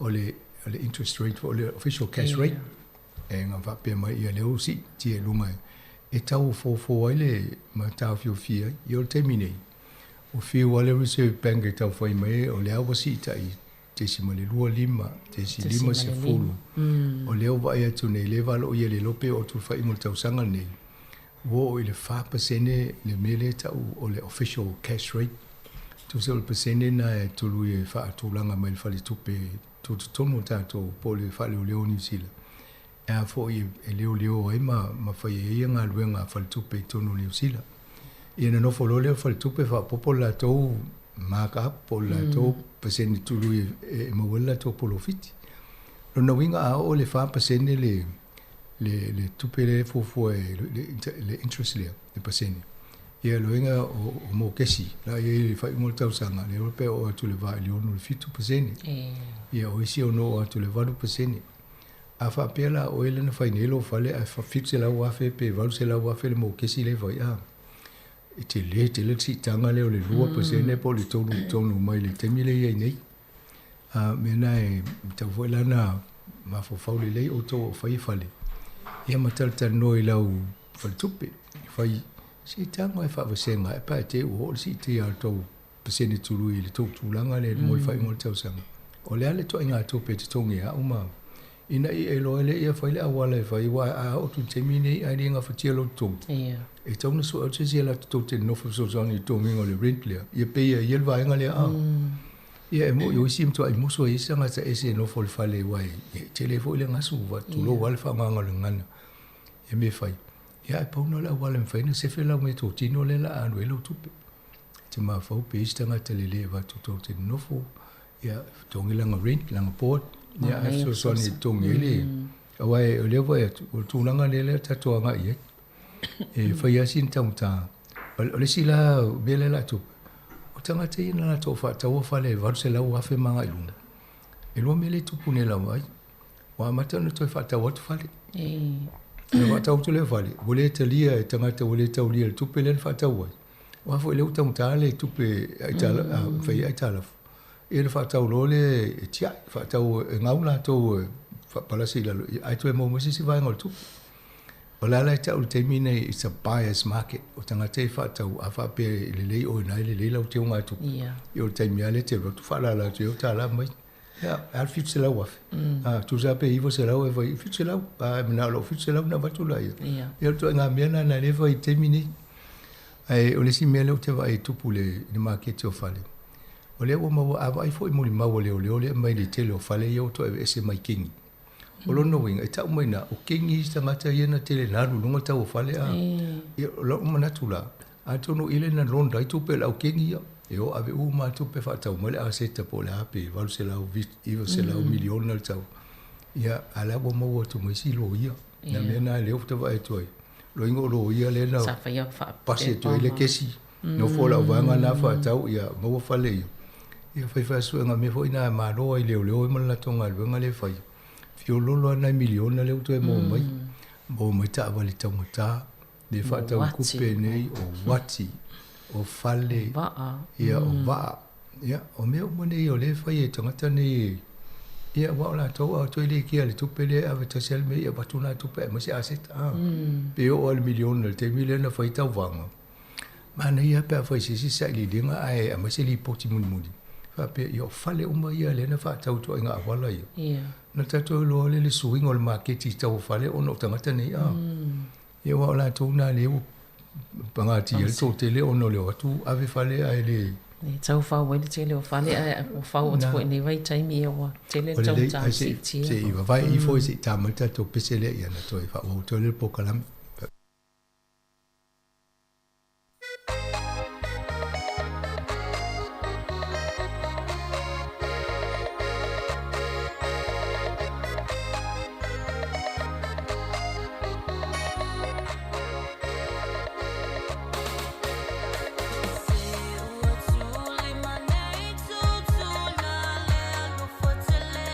Sili sili ese, olo tule lupe fa amo emo.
to e fatalo fatul fa fonga ale tunu o le vanga no ni o kala me talo lunga le vayaso. Ya. Pe o vai ngala vai le tal no si tanga o soi fuanga ia wa alwa toi foi matau pensini la to ia le savel social men style o ile ai company pola mo a bole Alwa lunga si wa tanga. lo si tanga ale wa tawona e mo ia e si le o vave na si ti ai lunga ina wa alu lunga tau swa e pe o tele ala tu ia le mo o tawa Ukraine tu lang fa pena ia wa tawana ia le swingo O le tūlanga na iai, o lai i tō ia lava mai e sao, e tele au isi tau o le soifuanga le si tanga. Ono o le tau alai whai uwhainga e na mai whawhoroa mai Ukraine le tele isi mo vaenga ia whaongan whaingo whalau mata ma me whapena. Ia ma le tau o le pensini o le swau, le tau ta o le tau le whaia. Ia o Lucia, e peo nei lo voi. Tō titia o le tōsu pasene o le avoi o lato kesi mo soa ule alulunga le vaenga Europa. Ia a whatangu tāla ina, ia na awhia tō ele maisi vaenga walau tau sa ili mai ala tō soa uma kesi maisi vaenga. Ia ai alu ilunga ma le tau ea awhia tō me tātou lalo nei. O ma whawhaua sa ia tātou soa una whai ngā tai o Taranaki. Ia pe o le nau tātou ina ia whaiti tiere swing o le tau. Lena whai el polisi el malole nei e tau whia oma mena autoi whaia. Ai whai mea ia tau o le renewable energy. Ia po malo si whawhawina e maua mai le la o le vai, mai tafe, e whai tato hydropower stations ma me whapena. Ia po mil leto te vai pe pea i lunga maunga, pe ai malanga atu le vaenga le atu maunga le i Pamase North malunga atu i Horofanua. Ia pe o mea na le tau whai eisi atu no ina ia maua mai e mara ia e tise malo si whawhawina ia. Ai awal wha o ngā e li male koale suau, ia o mena pe o le wha vele ina li tatu paneta. Ia o le alai tua ia o le tau mena le a fia i tatu ni. Ai ana tele lan tatu a ta vale fo ia le alu le el tise, ia le tau EV, electric vehicles. Ia ana wha lo lawe o nai mea ia. Wha ia sin tau ta, e te wa i puta vale fo fitsfulu wafea ngai lunga. Ia tonu ya staimi na sa wele la lo tos fulu pe o to inga tupe na ta nga fiti nisi e fa ta wita vale so ni tato si o manga ai sa na abele tu sel minsta I pampensini company e wai pe fa ela to o le mobile o le afo le PP o le alisi e to wai pe fa ia main company sile nei na vele mfisiri ngia pola me wala ina yesu si tanga ia le folinga mai o palasi la lo tau le fa tau so ula lang is na yaso inte at ia ala ya lu lunga la to tau o le mele mo mo wina a si lunga tau o so o le marketi ala lang ia va ve o na lu lunga tau tatu pensini e fa tau pam pensini ai apa ula lo e tuai o na sa ula lo le tau ia na fsiri ngia lo ele vatul tu si fa longo lo le la tal no ele mista I te o fa palasi le company le swau le la fiolo lo le o la lo mal tolu ta la ele lita ya atonu termine u tu fa le lo ta vale ai si company mo u to lo ia le AA e member AA ya o ne ya e woni toni o le asolulu le e fa pa u e mo wireless food percent le avo discount lo inga ta la o e masani fa ta wela le pensini e palasi is food sini e pe o sola na te va I pensini o line dai ta vale o lo le ta mo fia ia e fo ia si company e fai mai la to fa to sina e fa ta o fia ta la lima se la pe a feta la sa fa ta un se iso fa le lo e mo mai la discount le so le pensini e o tu le fast food persini e atonu vai nei ainga io fi fa tau se moenga te le vo le po se pusa aisa ia vai po fe company nei fa fa to sina ia lu fa tau ia le mo mai le Malaysia so so ni le pensini a pe tu nanga na iem ta pule na na le o mai tai o nei ia ono le tele o tau ta le fa po fo le ta to si tanga o le so fuanga ono tau o le ia fa mai ta to ia alo ia o le e le fautuanga ma le o lo o tu ina tu stasio fai tau whao le puipuinga ia e pulenga pol malo foi New Zealand tau ona awane I whaatalinga tu le E la pata inga ia sa fai pe na folasia i le komisina leo a au se tali e whaatatau e ia whai ngā malo fu i o lea e pe e ngā lulu e whaatasi whai ia ngā lulu e ngā tau pulpule whai whasol tu la whono makengi.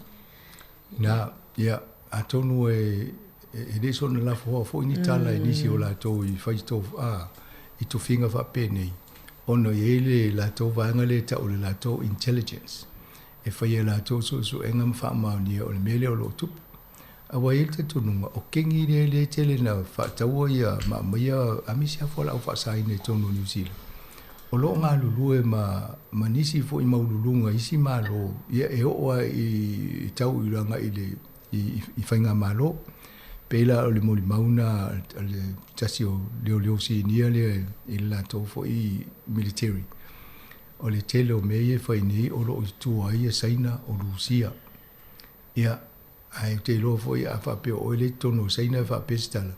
O le te lo mele o le tua Amerika i o Australia, i o Beltania, o Falani, e pe whape nalwe tua i o meo lo tupu. Ai, o te tono o lo ai fo i a pe o le teimi e whai ia, o sa whainga ia ma mau ane e pe lau a seta a kengi ele tata noi. Awa o lai a matana sua, o istanga te tua atu le, sa wai mo le whala au whasaine tono New Zealand. Wa e tapo kalami na whaistasi o tausanga ele na tea. Ia e maua, o le tele o le o afo i o whala whasaine mo mai nei. Ia pe e ui mai le atu asia. Ia o isi lava i sau mai saina. Ia o nā lai tua e whape. Roinga i tangata i o, a whape le o le maa lo o iei. O lo i tangata maururunga fo i tono nuu i o lo. A fie, ia, o mea nā o le whai isa i su e ngama. Ai ana le leifo i tato pango tali e nei o tangata New Zealand Maui. Ai no whala tō mo tau mai. E whai ngō fie voli whai so e ngai e. Ai tōnu i tauna i se tū la whono me fo i le tau international law. A wha mauni o le maa lo leo le una ia mai e tō i ngā vale tōnu le a tātou. Tauna i tō i ngā sala fo le wha sala. Ia tauna fo utai fo la tō o le wha whai ngō fie o na watu me wha le tōnu mai wha fo o le atunu. Ai whai se awa le pui ai fo ia wai o le se sa mai la to fo la fa sa ine ni ia fie to te lo tangata mai ia te le me fa le anga o isi o fa si o tangata a me umana e tau o le la tau ele moli mauna le security expert le po tangata le me tau fa ingo si manga fo ma tsango le mo tunu tau ona mata la ia ima mata i tu e tunu e inu sila ma Australia ele mele le so tanga o king ia manu ia Alo, ia, o le wai e wha maunga pe ua pa ui lalo whai numero o tangata benefiti e le tali benefiti fo ile o la tau ia le suen ngā luenga. Ia, o le o... Ioi, o le wai o le job seeker benefit, ia, wa amatana pa ui lalo. Wai, a o so o lau ngā luenga, e le benefiti wha pitoa na, a mise teimi le na wha malolo i tangata mai ngā luenga teimi o COVID-19. Ma tau lia fo to tele na tangata le vainga i o fale ainga hospitality i o fale tali malo i na loka uma o le whainto fio i tangata le lala i o le ngā luenga na te le ala i na malo lo mai ngā luenga nisi o vaea asa i le tupe le tua i ngā benefiti na na whai le malo e so swani na tangata ia SFOL si benefiti le tano job seeker ia tu pena mo la to ye le ia to na te mo tau fai a so sa nga venga e le la pe o fi la minister se poloni camera se poloni ia le o fai lan tala ia o le o fa po palasi la lo numero ina to le disilia ia lo no winga la o mo nga venga ia mai e vai fo tele tala no talo nei por kalameni wa to tele ia tangata wa winga luenga New Zealand aulo tele ava nole o le tau su tangata e whainga luenga lono winga la a wha pe tala whea ngai skill set po le to mai manga wa o nei tangata ia ia o te tono i a ngā luenga o lo ava no e whaina tu e ngā luenga ai mo le tala whiwhiana mo le officialia lo ngia o nā tau ina ngā lulue ma lo si su e ngā luenga mo tangata ia ia le oa hape o ia le oa halu la lo le numero au nei tangata fo I mo ngaluenga ia te lo afa pe o te mo mo le mo sa ngaluenga e lo lo tu ia mo ai fia ia atu e fo tu langa tu tongi le woi tatou ni New Zealand o te le ale suinga talo na pale male whainga malo nei le loa fe sulu fitu sulu ia o le la o ele si tia le si tianga le lewa o mana ia o fio lolo tongi o lewa o mai lus fulu mo tupta la le temi nei ile tu la ia almena ia sa se fulu volta la le ia se fulu ia lo se fulu iwa ia lewa o mai ne o fio lolo malo ia a tono o se tulang fa fifina wale sa olenta ua pe los fulu no afe tol se lau tol fa tanga tana ia no SML benefit lea ano mola tonga lwe mana ia ona fu tanga te le swinga ia o pa o isa nga lwenga afa pe o ile a tol tau sanga o e te fa atu o lo sa I nga lwenga tau so se nga lwenga e mo lo nga lwenga ia pe ia o e toi fo I tu langa tau na ia I tanga so I fo nei ia afa pe o ile sa tau sil to ai te le ia le mafo o fantalo mafo fau e a Michelle fa na le vai mai le sa nga lwenga ia e mo lo nga lwenga ia pe la o a to o te le fo so nga o fia ia tam fai lo fai le nga lwenga vai si a wala ia mai se fo ia fa pe sa mol benefit pena ta wa mai le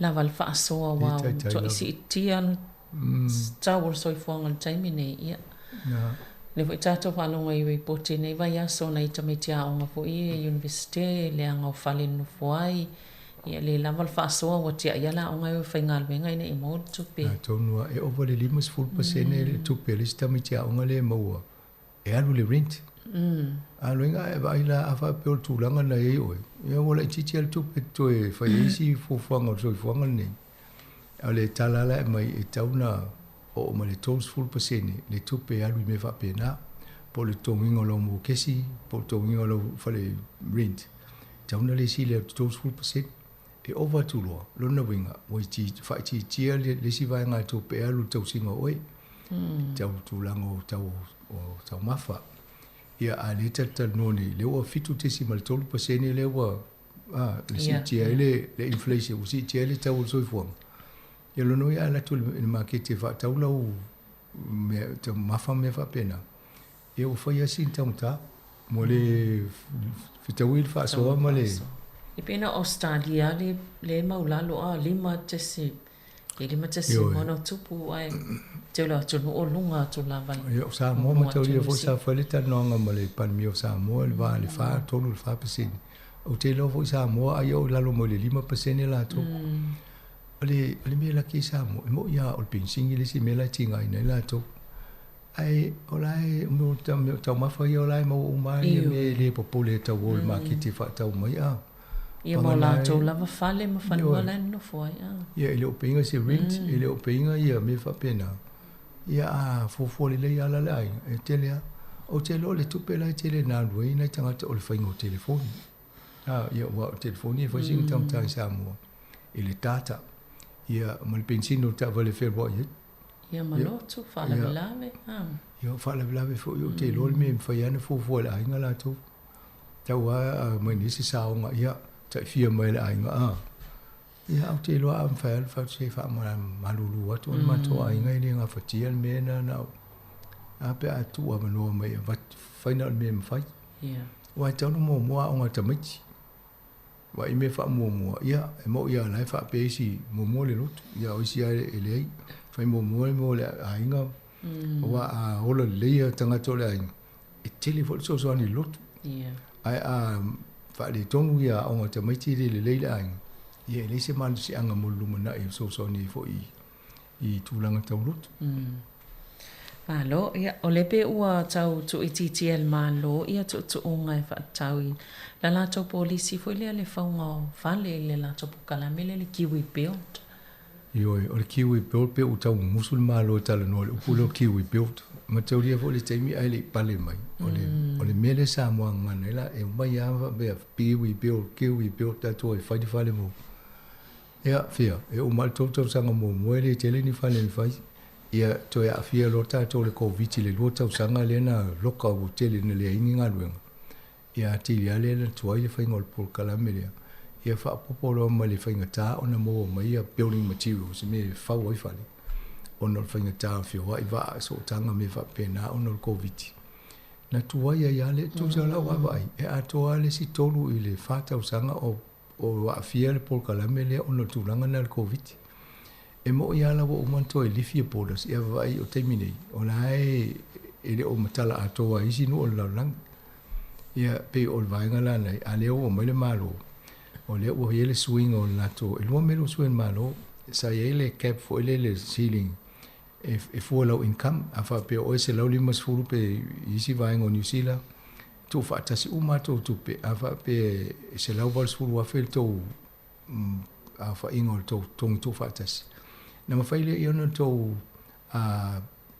mawale le tupel malo le mai so swani le fa tongo lo fale mo ainga fa pena wa mfainto fa tasi tupe matua ia manisio alu fanau ia na mai le tu fa tasi na mo wala i o se ava no e poro mai le tupe male fa tupe le bank ai asiria tu la pe ol mena ia le se lau vals fu ona le mawale o to le so swani malo ia le la wasi u fa popol malo le sis los fu wa fe i wo lo se la wa fe ia ia fo isi mele wa tangata tai to tasi ia pe i tangata o to te no fa na ia le wa a mata ona nga i mai le se lau lima se fulu ma fo ia nga i luma el malo ole vainga le o lo mata la i mene o mortgage brokers maloia e ngafa mo le faingo nga benga nei ia vai se lo ia fo e malama le mena so swani le to se fio tato wa officer nei o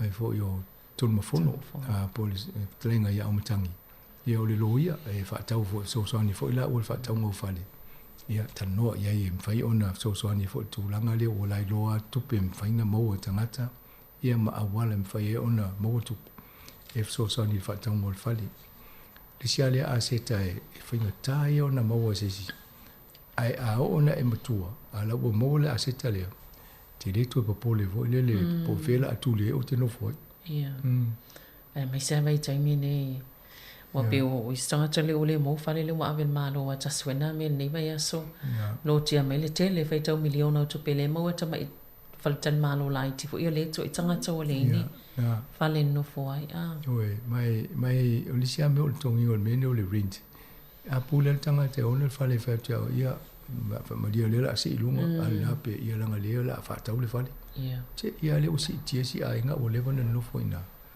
ia fa pe o ona le fale i te le pole le am se si sa o fa mo ia o a mela le la le pe o mena e mana ia fa no lo kuni si o tato ai nga Samoa mal Pacific o to fa fale o mala ai fale o matua fale o fa na ia lo no winga e se fo la to fa mo mo no mai ala to va i ta o tele me la to va ia osi no mai ele o pole tele va ngale ia ta pole pe o te me ale si lunga le rent pe rotu tanga te ona fa le fa ia fa ma du to le la fa i swing on me le to so me to ia pe ta pole le termina ia alo ia ta fio pela o ia aseta o nei fa mo e te o ia ole se va ngale fitana msanga o le pe sa mai se sai linga le sa fai me le tele i o le vava ma fo le tongio o le to pa wali i Pacifica mai to pa wali fo ia palang elen Pacifica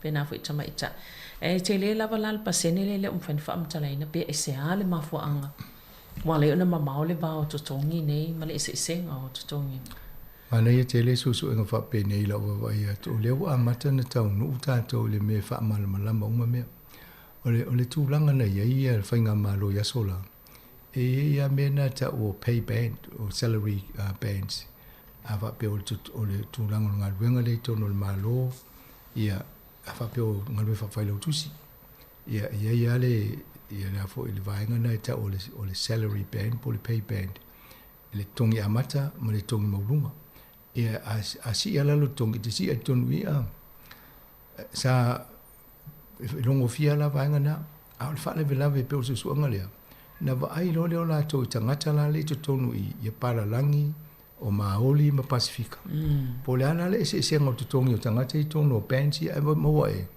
ia le to su fitu to pase ne o pay cap mo Pacifica no wingo to tele Pacifica o e maula la lo tongi ai lo lo po ma fu ang ta o si ai fain fam tala fa pe langa e le yes fai longa mele le fai longa mele ai fa pe o le fai longa tu se le mal palangi le lunga yo au si na lo i mena ne lo fasilingi a la tono ale ma fu anga le ale na fai e le o mai lo li po ti le fa mai e so mai le se ma fu ang lo inga lo fai atu e tu se le fai longa le e tu se le to mai la ta mai malanga ba au le tongi la mo to te le ale se senga mena ma ne te lo fai tau li poti o le vai nga mo le pa sa tau na fai se fo fanga ni so le tele au me ta na no ni ma lo ya ta to ma oli e pito la lo ta to so fuanga o fa mai a fa pe o le e se atu tongi lunga i a le te tau na tu se tong o yo na le lo ne le ma fu ai ma fu le o la tango li ma ta to fai de me ina ya so fu ma lo ina le ai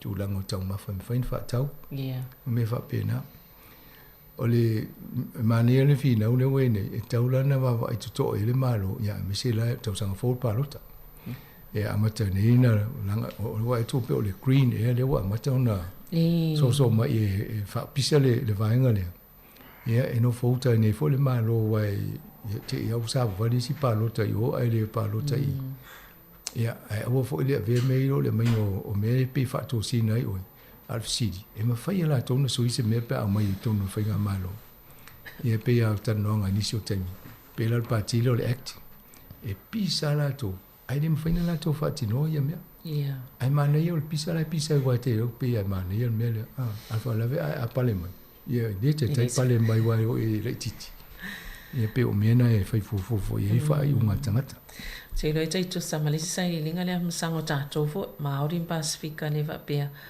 e tele tonga fitinga e watatauna faia mo le fatu tangata Pasifika Maori. Ai ala na le o e tonga fitinga i ona pe o lea misi mai tanwaile le o le meosiaki ma tonga pen. Na atono isi vaenga i o la wa matana so polal me ala ina mama i peta to ma isi faingo tato. I lo palang i o le wa matana o le mele o le vana i lo tangata.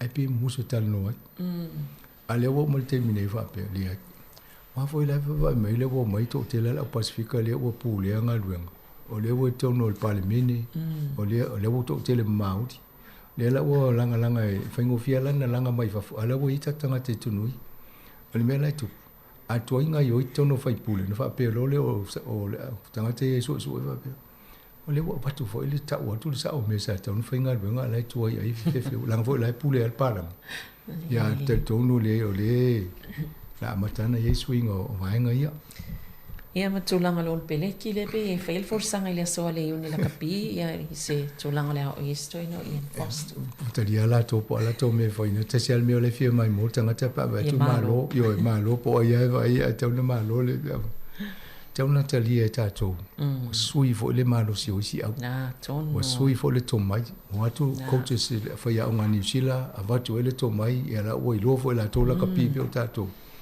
ia tu so inisi me to tia fo ine fa ia ala fo poto o la fo mai me tia fo ia lo fa ina ta to te un ta lia me le anga fa pe me le ai le va pe te lia na me le ai le malo ai pe au le po kala me na fantu fa se fo mo neva ya so fa fo nga le tnu mo le fa tai le fa nga pa ia le tu wa fo ta to nga lu fa pe la mtanga o ta to fa sa la mo fa nga lo tu o lo ya fo ye fo le sa ma mtanga fa fe o po kala me la so ya me se fo le so lulu la fa po kala me e mo to mo fo fa so mai ya ma na ya ta si pe ta to fa nga po kala me fa le fa fata ma fa lo ai manuia tele nei aso mal fai mal vai aso mo se sia no felo ai na foi vai aso al termine ya to fa so fu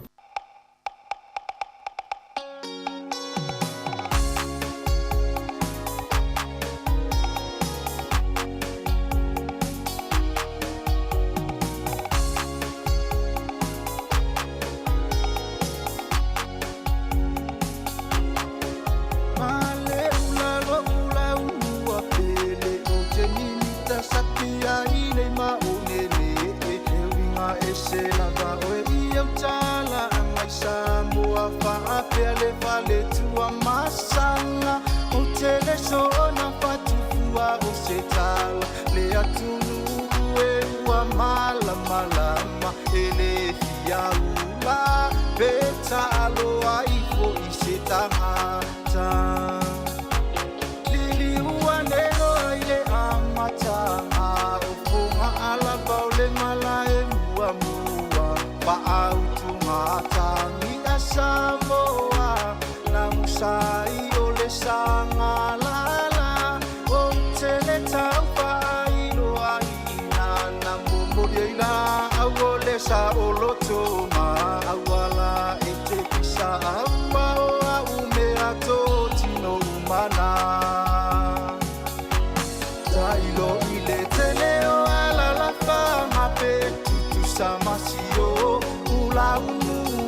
o fale ula e pele tasi o e ilo uanganga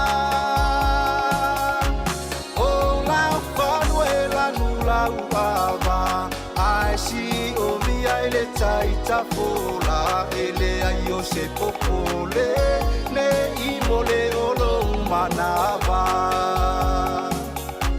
au mai la uno foma e faalomo o veana patita o toa i le feepo a o ai a tama o tuna mafata na faa e ai na oe mai le poloma le isi fo i le au mitamitanga e ai o lo uma au le tuli matala o ina na maape umai o tofi ngā Samoa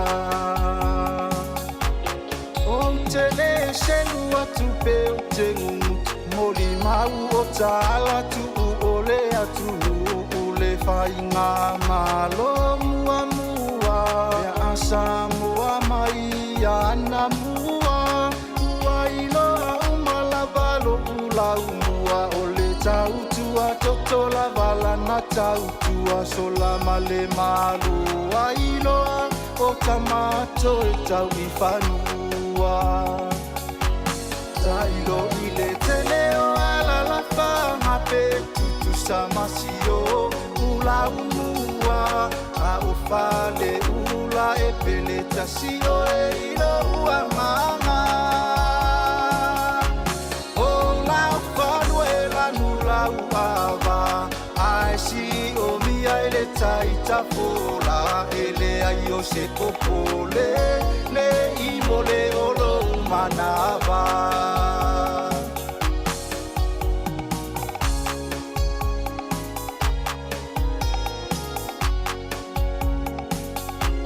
moso si la via ilo uingoa le motu o le paa e ua iloa whaatu mutu munga ia o manua ai ua au mai o lau whanua o palo malava atu i manua na mate ia e le tama o malalatea le whale ula le na ina wau malo i atu i manua pa ia mama malu ia o te tiuai so e tau whanua e a fifi o ai susu ai alo mali e toa fifi o maopu matapunu o la upeta laingai le tangata fo ma upu ia te oe o le whale tolu la auli male awalu ma o le malo sio unu tailo i le tele o ala la whanga pe tutu samasio ula unua a o whale ula e pele tasio e ilo uamanga o la whalu e la nula uava ai si o mia e le taita fola e le ai o se popole le imole o lo manava tailo i le tele o ala la whanga pe tutu samasio ula unua a o whale ula e pele tasio e ilo uamanga o la whalu e la nula uava ai si o mia e le taita fola e le ai o se popole le imole o lo manava e le ai o se popole le imole o lo manava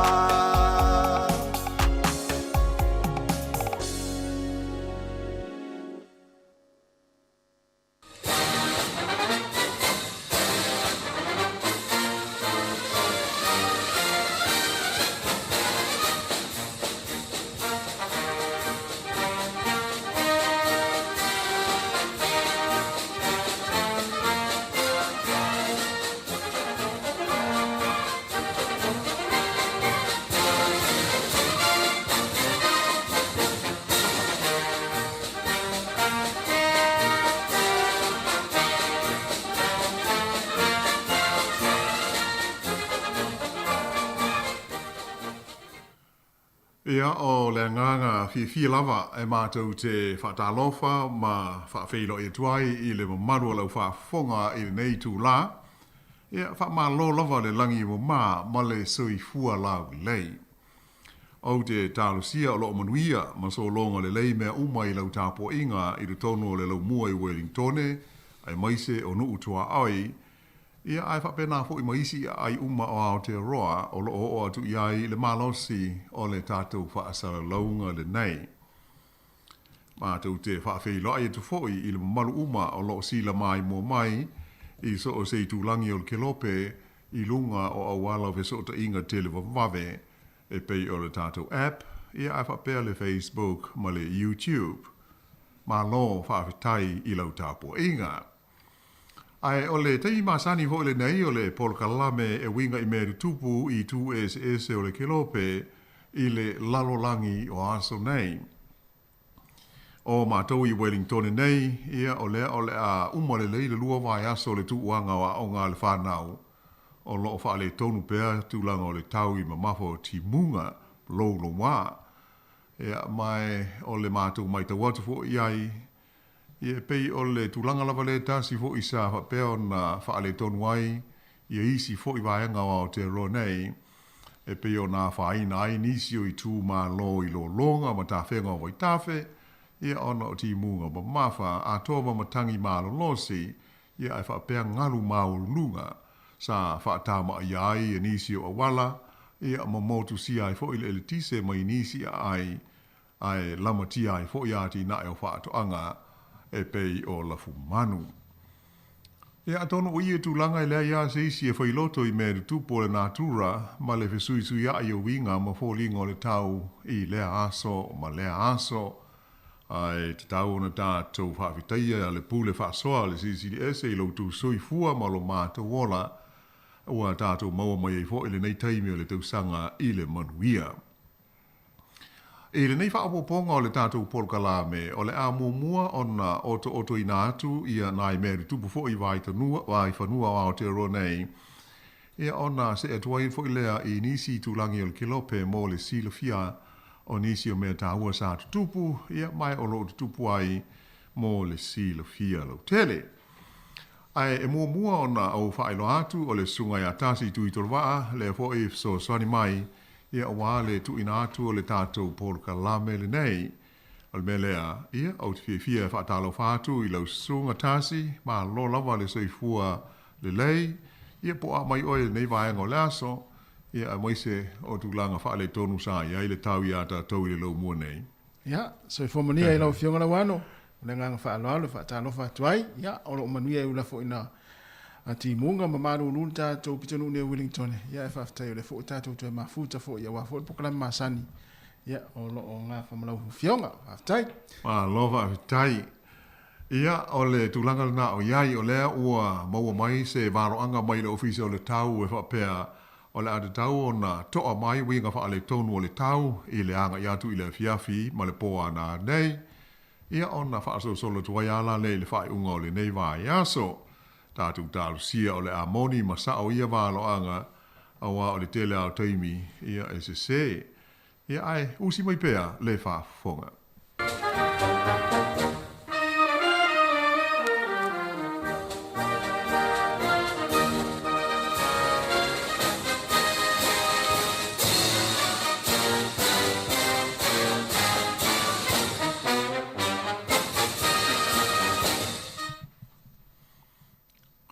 O winga lo wā ma le whaale tonu o le tau i nei Wellington nei le aso na nafi sa whapea o na tau fia umai malanga whaatulanga i na a waalele na whaailoa mai e le pūlenga o le malai waalele o Wellington.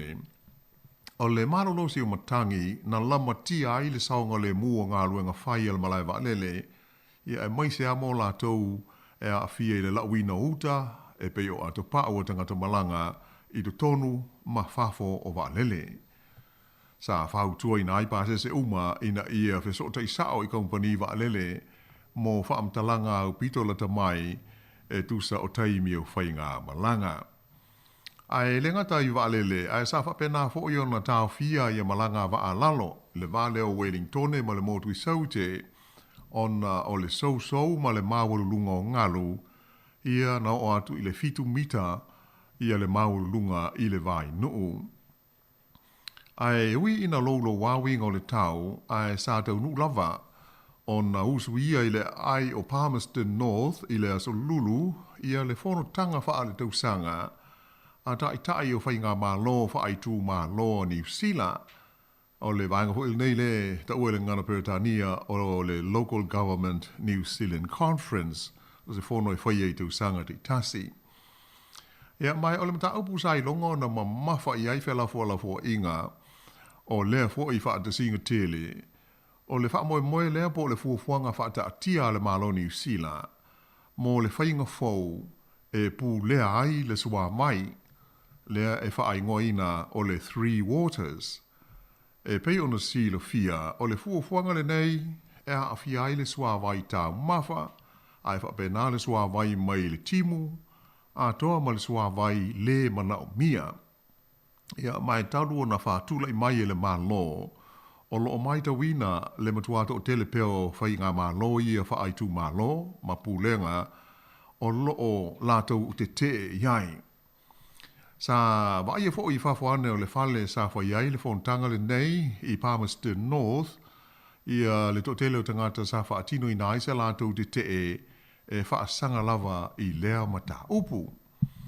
O ia tangata te te e le o fia lātou i le fuafuanga le nei a le malo New Zealand, mo le pūlenga o le suawai i ona vaenga i tolu e pei ona o tā ua.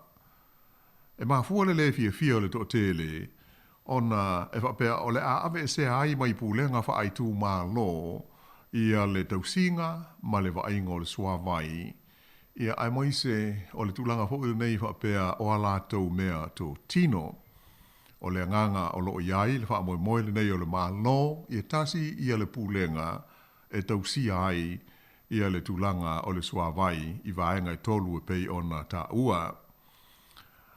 Ai, i tau urumanga o le whono i Palmerston North, sa i longa ona te te ai i le nei fuafuanga ia le pule nuu o le Central Hawke's Bay o le tamaitai o Alex Walker, ia ai whapena fo i ma le pule nuu o Lower Hutt o Campbell Barry. Peitai, o stasi o mata upu sa i longa, ona tele i ai ia wha aupunga tangata i le lulu i le whono le nei, e ese mai le whontanga i Palmerston North. O le mata upu e a fia ai le tamaita i Pārmia i a Jacinda Ardern, ma le whaia o sana talipupuni o whafonga, i le taimi sa pua i nai i a se ata to tele o ia manisi tangata i le tonu o le maota o le Pārmene.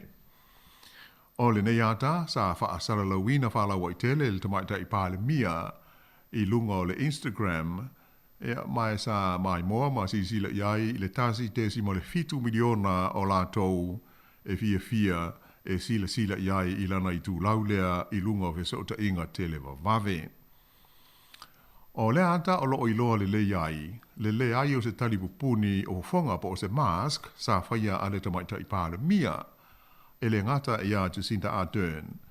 Ia ai sa whapena foi, ona le ai i ani talipupuni o fonga, a isi tangata i silia le toa se lau, sa fiai i le ata le nei le tonu o le maota o le Pārmene. Ai o le aso tonu lea na pue ai le ata, na amata ai o na wha malo sia mai i a whautuanga, ma wha asele launga mai le mitanga wenga le soifua malo loina.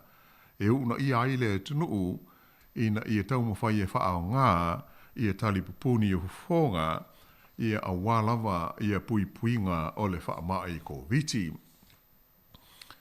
O le ata e pei ona da ua, e le ngata i le tamaita i Pārmia, Jacinda Ardern na awai, ai sa wha befo i ona whaatasi ai le alavata, le kovo na Sili o New Zealand, Dame Cindy Kiro, i a whaapel do tele o hui pule o le Pārmene, whaatasi matupulanga tala vau o la tauia sa awai i le tau o fianga o le Pārmene tala vau o New Zealand, po o le Youth Parliament, le ana wha umai le so lulu le vaia so nei, i a lātou whailo inga i Wellingtone.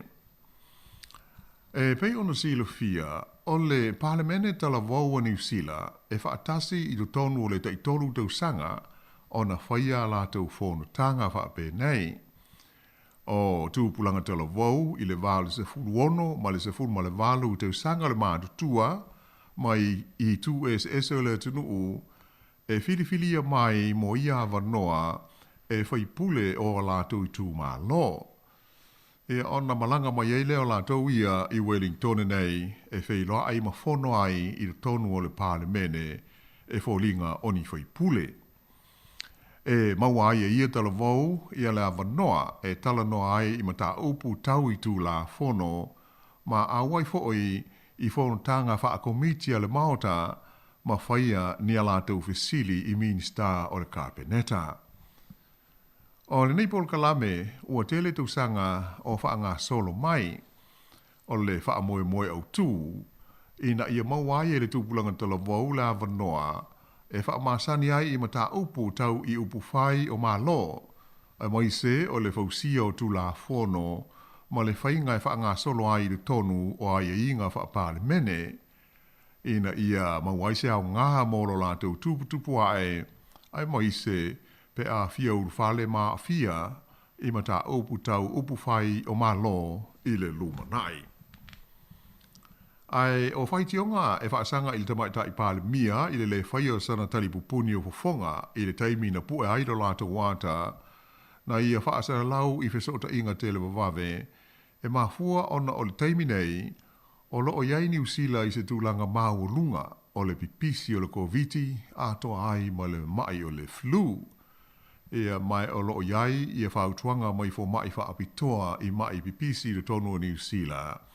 Ina ia whaai tete tangata uma i le nei tūlanga mai o le whautuanga au tū o le pui inga siri lava o le whaamalosia leo le whaia o masks ai mai se i le tonu o whale ma no fuanga e tumu i ai tangata ma no fuanga whaitele.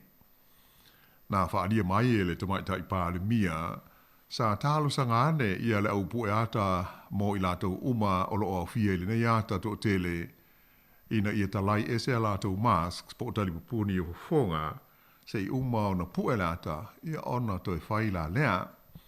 Ta ua fo i Jacinda Ardern e ia le sasi i mea uma. Mai ua ngā ho i le tūlanga ia awale a ngā i luma.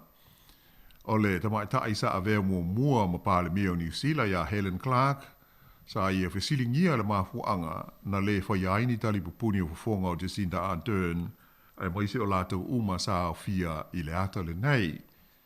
Ia a lea e whea ngai lea tino o ma le whainga tā o le whaama i koviti i le nei taimi. Ai e le ngata ia Helen Clark, ai sa wha pe fo i ona whaiti o ina ia le tamaita i pāle mia e le lisa a vea te ruai ma sui pāle mia le fionga wawasa mānaia Winston Peters. Ia ai usi mai pea le whaafonga.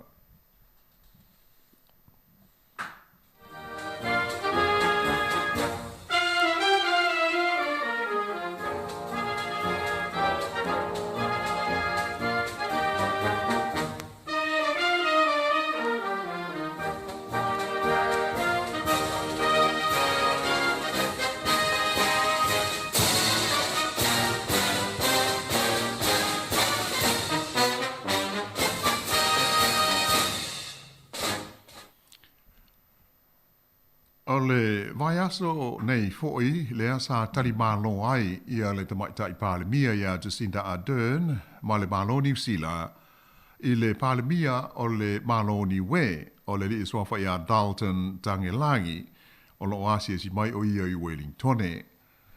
E te leni tala noanga sa fiai le pāle mia le nei o ni we a o iai o ia i le laumua e au fiai le sei nia o se whengai inga fou o le wā whapaanga a New Zealand maniwe e pei o na sa whaatino i nai i le wā ma le pāle mia o New Zealand. Whaalia mai e Jacinda Ardern o le sei nia o le whea ngainga le nei uatangi ai le loloto o so tanga i le wā o malo e lua o niwe ma New Zealand. E ngā lulue whelangolango mai ai i mata upu taua ma le au ngā ai mai se o whaafi tauli o whengai ma le nei tūlangi o le ke lope. O whainu mera lata mai nei a le malo o New Zealand, ua whaailoa mai ai na pa u i lalo i a le a whaai o tangata o lo lato maua le benefiti I le tono le tausanga a toa lea ua mawai atu nei. Ai peita ai, o lo fi nau le tua ngai o le pāle mene, e te tau I le malo o na whaia e nisi fuafuanga, e una ia ai tangata o lo o maua le benefiti ina ia o e whai ngā ruenga, ina ia wha malia I nai le maua lunga o le mana o I le taimi nei, mō ni tangata whai ngā ruenga I le tonu o le tunu.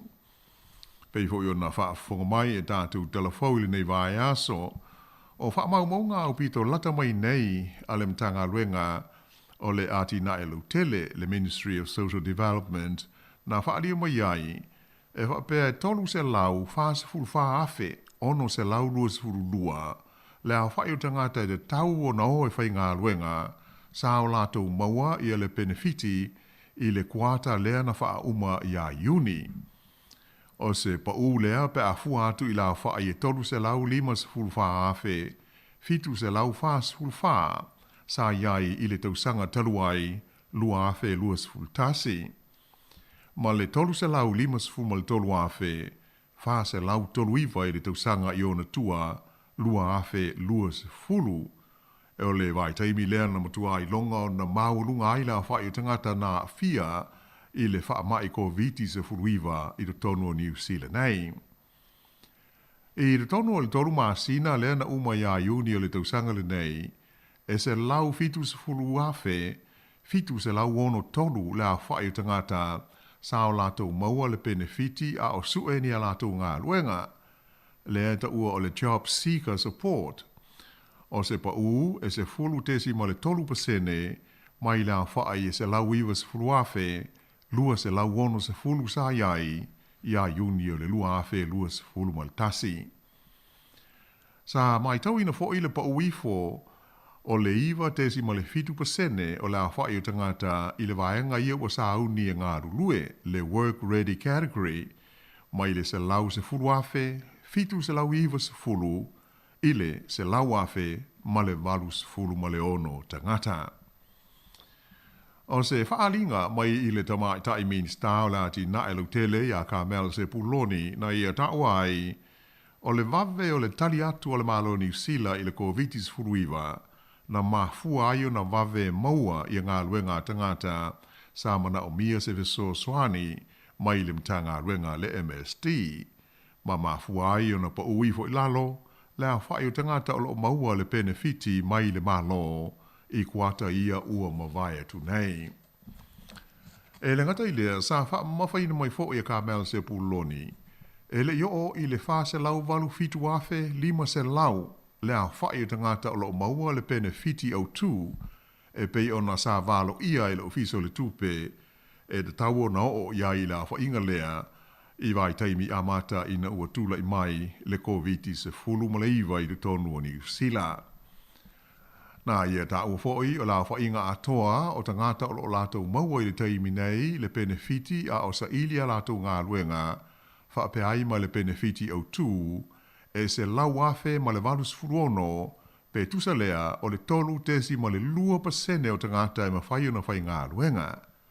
Ma o lea whainga, e tāla whea ngai ma le fua o tangata e le o whai ngā luenga, e pei o na whaalia I le ripoti le suesuenga o tangata whai ngā luenga, le e whaingoina o le Household Labour Force Survey. Sa whaalia fo I le Minsta, o lo o tele lava, ia se ngā luenga I le tau na whaatino, ai ali di mai, o lo so longa le lei lava fuafuanga ale malo, ma le tūlanga o fuainu mera, e tusa o ngā luenga a toa matangata o lo maua la tau le benefiti po le veso swani mai le malo New Zealand. I le tono le tolu masina lea na whae wina ia Iuni, e luas furono afe, tolu se lau tolu sfulfa, la whainga o tangata na ave e sea mai ai le benefiti na o la tau maua, ona ua maua la tau ngā luenga tu mau.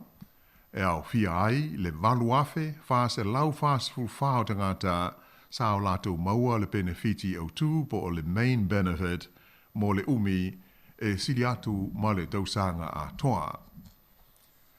Ia ae pei lava o mea umo le soifuanga nei, e iai lava le au whai tio ma le au whai fai upu.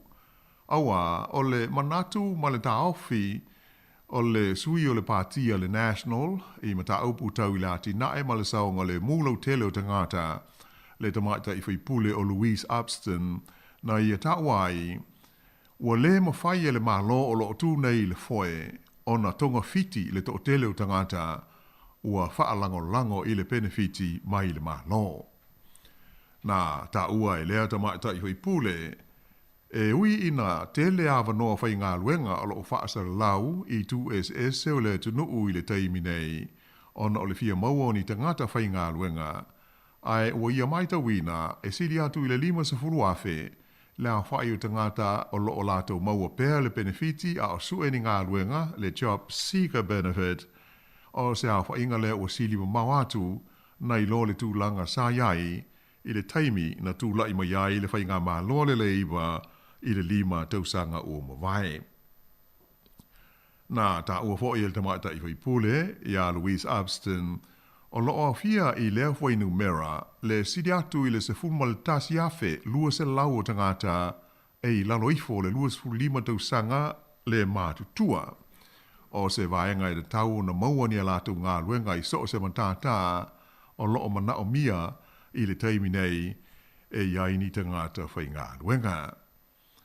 Na ia whaali fōi, o le mea upito sili o na whaale tonu, o le to tele leo tangata o lo maua le benefiti su e ngā luenga, mo se taimi ua sili atu i le tausanga, e tusa ma le 5% ua maua lungai, na i lo le mesa iai i le tausanga e lua afe se fulu ma le fitu. E ai pei ona silafia, o le vai taimi o le vevela o le COVID-19 furuiva i New Zealand nei, sa i longa o na maua lunga ai la wha inga o tangata e maua i le benefiti su e ngā luenga. Ia yuni o le ai lua afe se furuiva a o le i o mai le wha amai COVID se furuiva na o le se furu walu afe na maua lunga ai la wha i o tangata sa maua le i tu a inga o benefiti na i lo yuni o le lua afe se furu ma le fitu. E le ngata i le vanga wha upwhai o le National, ai sa wha pefo i ona whai tio ina e le partia le Act, ia fwoi numera nei e pei ona whai lo mai e le malo o New Zealand i le nei vai aso.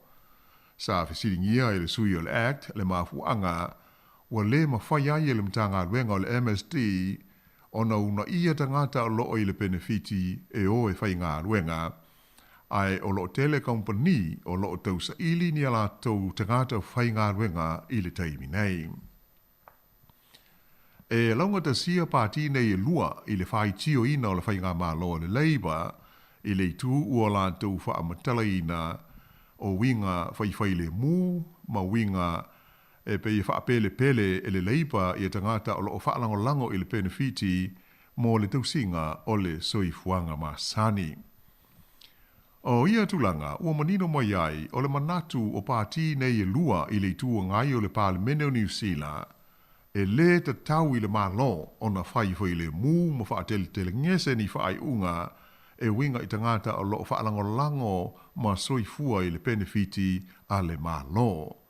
Ai te tau o na wha malo sia tau ma whainga e una i ai tangata nei e te tau o na whainga luenga ina i o e whainga luenga ma ia mō lia i le wha masinonga e tangata i le tausi sia ai inga ma tuutu unga o benefiti o loo lātou maua. Sa wha mawhaina i whai tionga le tua ngai le tūlanga pa u i lalo o lau wha inga o sala sa whaia e le mtanga luenga le MSD mo tangata na le tausisia ia inga o lātou benefiti i le tolu masina le na uma i a Juni. Lea sa tula i mai le 5 afe, 5 se lau malus ful tolu la whai o se pa u maua lalo pe a whaatusa le i le fitu afe 5 se lau tolu sa iai i a Juni o le tausanga lua afe luas fulma le tasi. Ai o le mafuanga o whaasalanga nei le MSD o na o tangata na le o atu i a wanoa sa whaatulanga mō la tau e tala noa i nai ni ngā luenga. Ai le ngata i lea o le sa uni e whai ngā luenga i ngā luenga sa de tau o na ngai atu iai. O le maasina na te nei sa whailo ai whalawa i tele i se lipoti ale vaenga fa sa lau le news hub fa pea e lata ile se lau wafeta la na fa alu le malo e fa sa lau wa ya va no fa inga luenga ani company tu ma oti e wi ina e matua to tele takata ile lisi o tangata o lo o mawale benefiti ale MST. Ia beitaila o le tau fia po o le finangalo fa alia o le tamaita minsta ia Carmel se puloni o le fainga e le oni fa asa longa fa apis nisi moni company tu ma oti ai o se feso swani lea ma se langolongo sua le malo i le sa ilinga o tangata fainga ruenga o lo o mana nao iai ia company. Sa fa mafaina fo ia le minsta o le telo taimi e le fetaui ia to mai manga wa au tangata ia le lisio benefiti le malo ma o tau no fainga ruenga manga wa ma to mai o lo mana o mia ia va no fainga ruenga e fa asala lawina e company. Ia ai le nei ho vai aso e pe ona mai ta watu i le ngaso longa o me tupu i tono New Zealand nei e le ngata i le mawalunga ma le taungata uo o iai le tau le soifuanga ia o le fo i o matua i longa o na pipisi le wha maa i COVID-19 ai mai se le flu i le nei vai taimi vai whanua o Aotearoa. E mai o lo o whautua ina maa losi ai le mtanga luenga le soifua maa loloina tangata uma e na ia wha o ngā talipupuni o whafonga po o masks i no whanga fo i tele ia mai se o no whanga e pei o whale o loa di tele mai si whale tumu i ai tangata e tau whaaititi ai le pipisi o le vairusi o le COVID-19 ai mai se o le flu lea ua ilonga o na matua malosi lono pipisi i le nei fo i tau malulu. Ia ai o le a se iwa vai foi le nei vaenga o le tātou whaase launga ia ona toe wha wawo tuai lea pe a toe te liu mai.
Sa o ta ua i le tātou tala i le vai aso taruai, le alo atu o le pāti po o le vaenga wha upu whai o le Conservatives i le tonu o Peretania i le filifilio se tasi e sui tūlanga i le tofi taitai, ia e moise fo i le tofi pāle mio le tunuu, mai se lisi umi o sui a whai pūle sa wha alia la lātou wha nau ngai fia a vea ma taitai.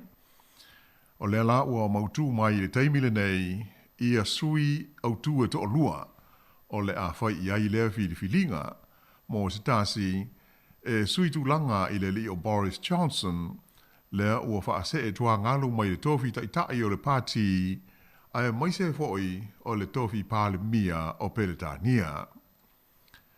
O sui a whai pule lai to o lua ua tusi au nei iai, ia le whaafale tui a le pāti le nei le Conservatives mo le filifilia o so lātou taitai fōu. E awhi ai le li isa a vea lata mai nei ma min stau tupe e suafa ia Rishi Sunak, ma le tamaitai fai pule e suafa ia Liz Truss, o lo a vea nei ma whailau tusi ia pe o le min sta o ma ta upu tau le vai whafo. Ua atoa le vai aso o wha ngā solo mai le filifilia o nisi mo le palotaina o le tofi taitai. Ia mai o le tele lava o taimi sa mai tawina ia le tūlanga mua ai pea o le Leo Sunak I manatu, ma le lango a le vasenga o whaipule, ia pe o le whaafale tui a le Conservatives. Ia ai peitai la e tusai o li poti mai le ofisa whaasara laua Peletania po o le BBC, o le tamaitai o Liz Truss, lea e fōlinga e mafuli iai, le langolangoina ma le manao o le totele o sui a wai e tusa ma le lua se lau wafe o le partia le Conservatives, o la tautonu ia o le a palota ma la tau filifilia se tai fau. E ali le maila o le tofi tulinga mo le tofi tai ma le tofi pale mia o Peletania, lea la o le a fitau ia nei le li nei o Sunak o se tasi sanga lue le fale tupe tele le Goldman and Sachs, ia maui foi sa whaapongai i le si tia maulunga o la fonga i de tonu o Peletania. Ma le tamaitai le nei o Liz Truss, o stasi na liliwane malango i le avesea leo Peletania mai le maketi po le Unio malo Europa, le la ua ia fola ina le whaiti tia o la fonga tu tongi e tangata pe a whai o le atula mai o ia i le tofi tai. O le memoni po ai lava o le to'olua le nei o le a filifilia ma whai loa mai whalawa i tele i la so 5 o Septema. O le a whea ngai ma le mau whaafi tauli au pito onga ua whea ngai ma Peletania talu ia se vai teimi umi ua tua nai. O le tau le soifuanga i le tonu le tunu Atua, o lo valo ia mai le o atu i le se full tasi pasene i le tausanga. E le ngata i lea, ua whabea fo i ona toa i le teimi nei, le tūlanga tupu e o lona ta mao a inga. E mai tele ia solo te tea tangata whai ngā ruenga ua whaia, ia ato mo le pau maua lalo ua o ne i aile o ngā o le pauni e Peletania, i fe whaatau inga wha le vāo mā lo. I lalo o le teita inga le li o Boris Johnson, lea sa swani mā lo si ai Liz Truss, sa ilonga ona te te Peletania i whaai unga mai le Parlemene o Europa i Pele Seuma, i le taimi o talanoanga ina ua se mai Peletania ma le Unio malo Europa, e winga ia aialani i mātū. O le tulanga, na le fia te le aile Unio malo Europa ia Peletania, ma mafua ai se tangi wailuma o le whaamesinonga. Ea mai ua avelea, ma mea e ono tulanga lamatia ai, ia nisi so tanga tau fe whaatau inga, i le vā o i tue lua le vā leo Peletania, ma le Uni o malo Europa, i le lumanai. Ai, o le sailinga o se taitai fau o le Conservatives, e to o se furu ma le tasi, le a whai o fui pule sa wha alielo lātou manao ina ia o i le filifilinga.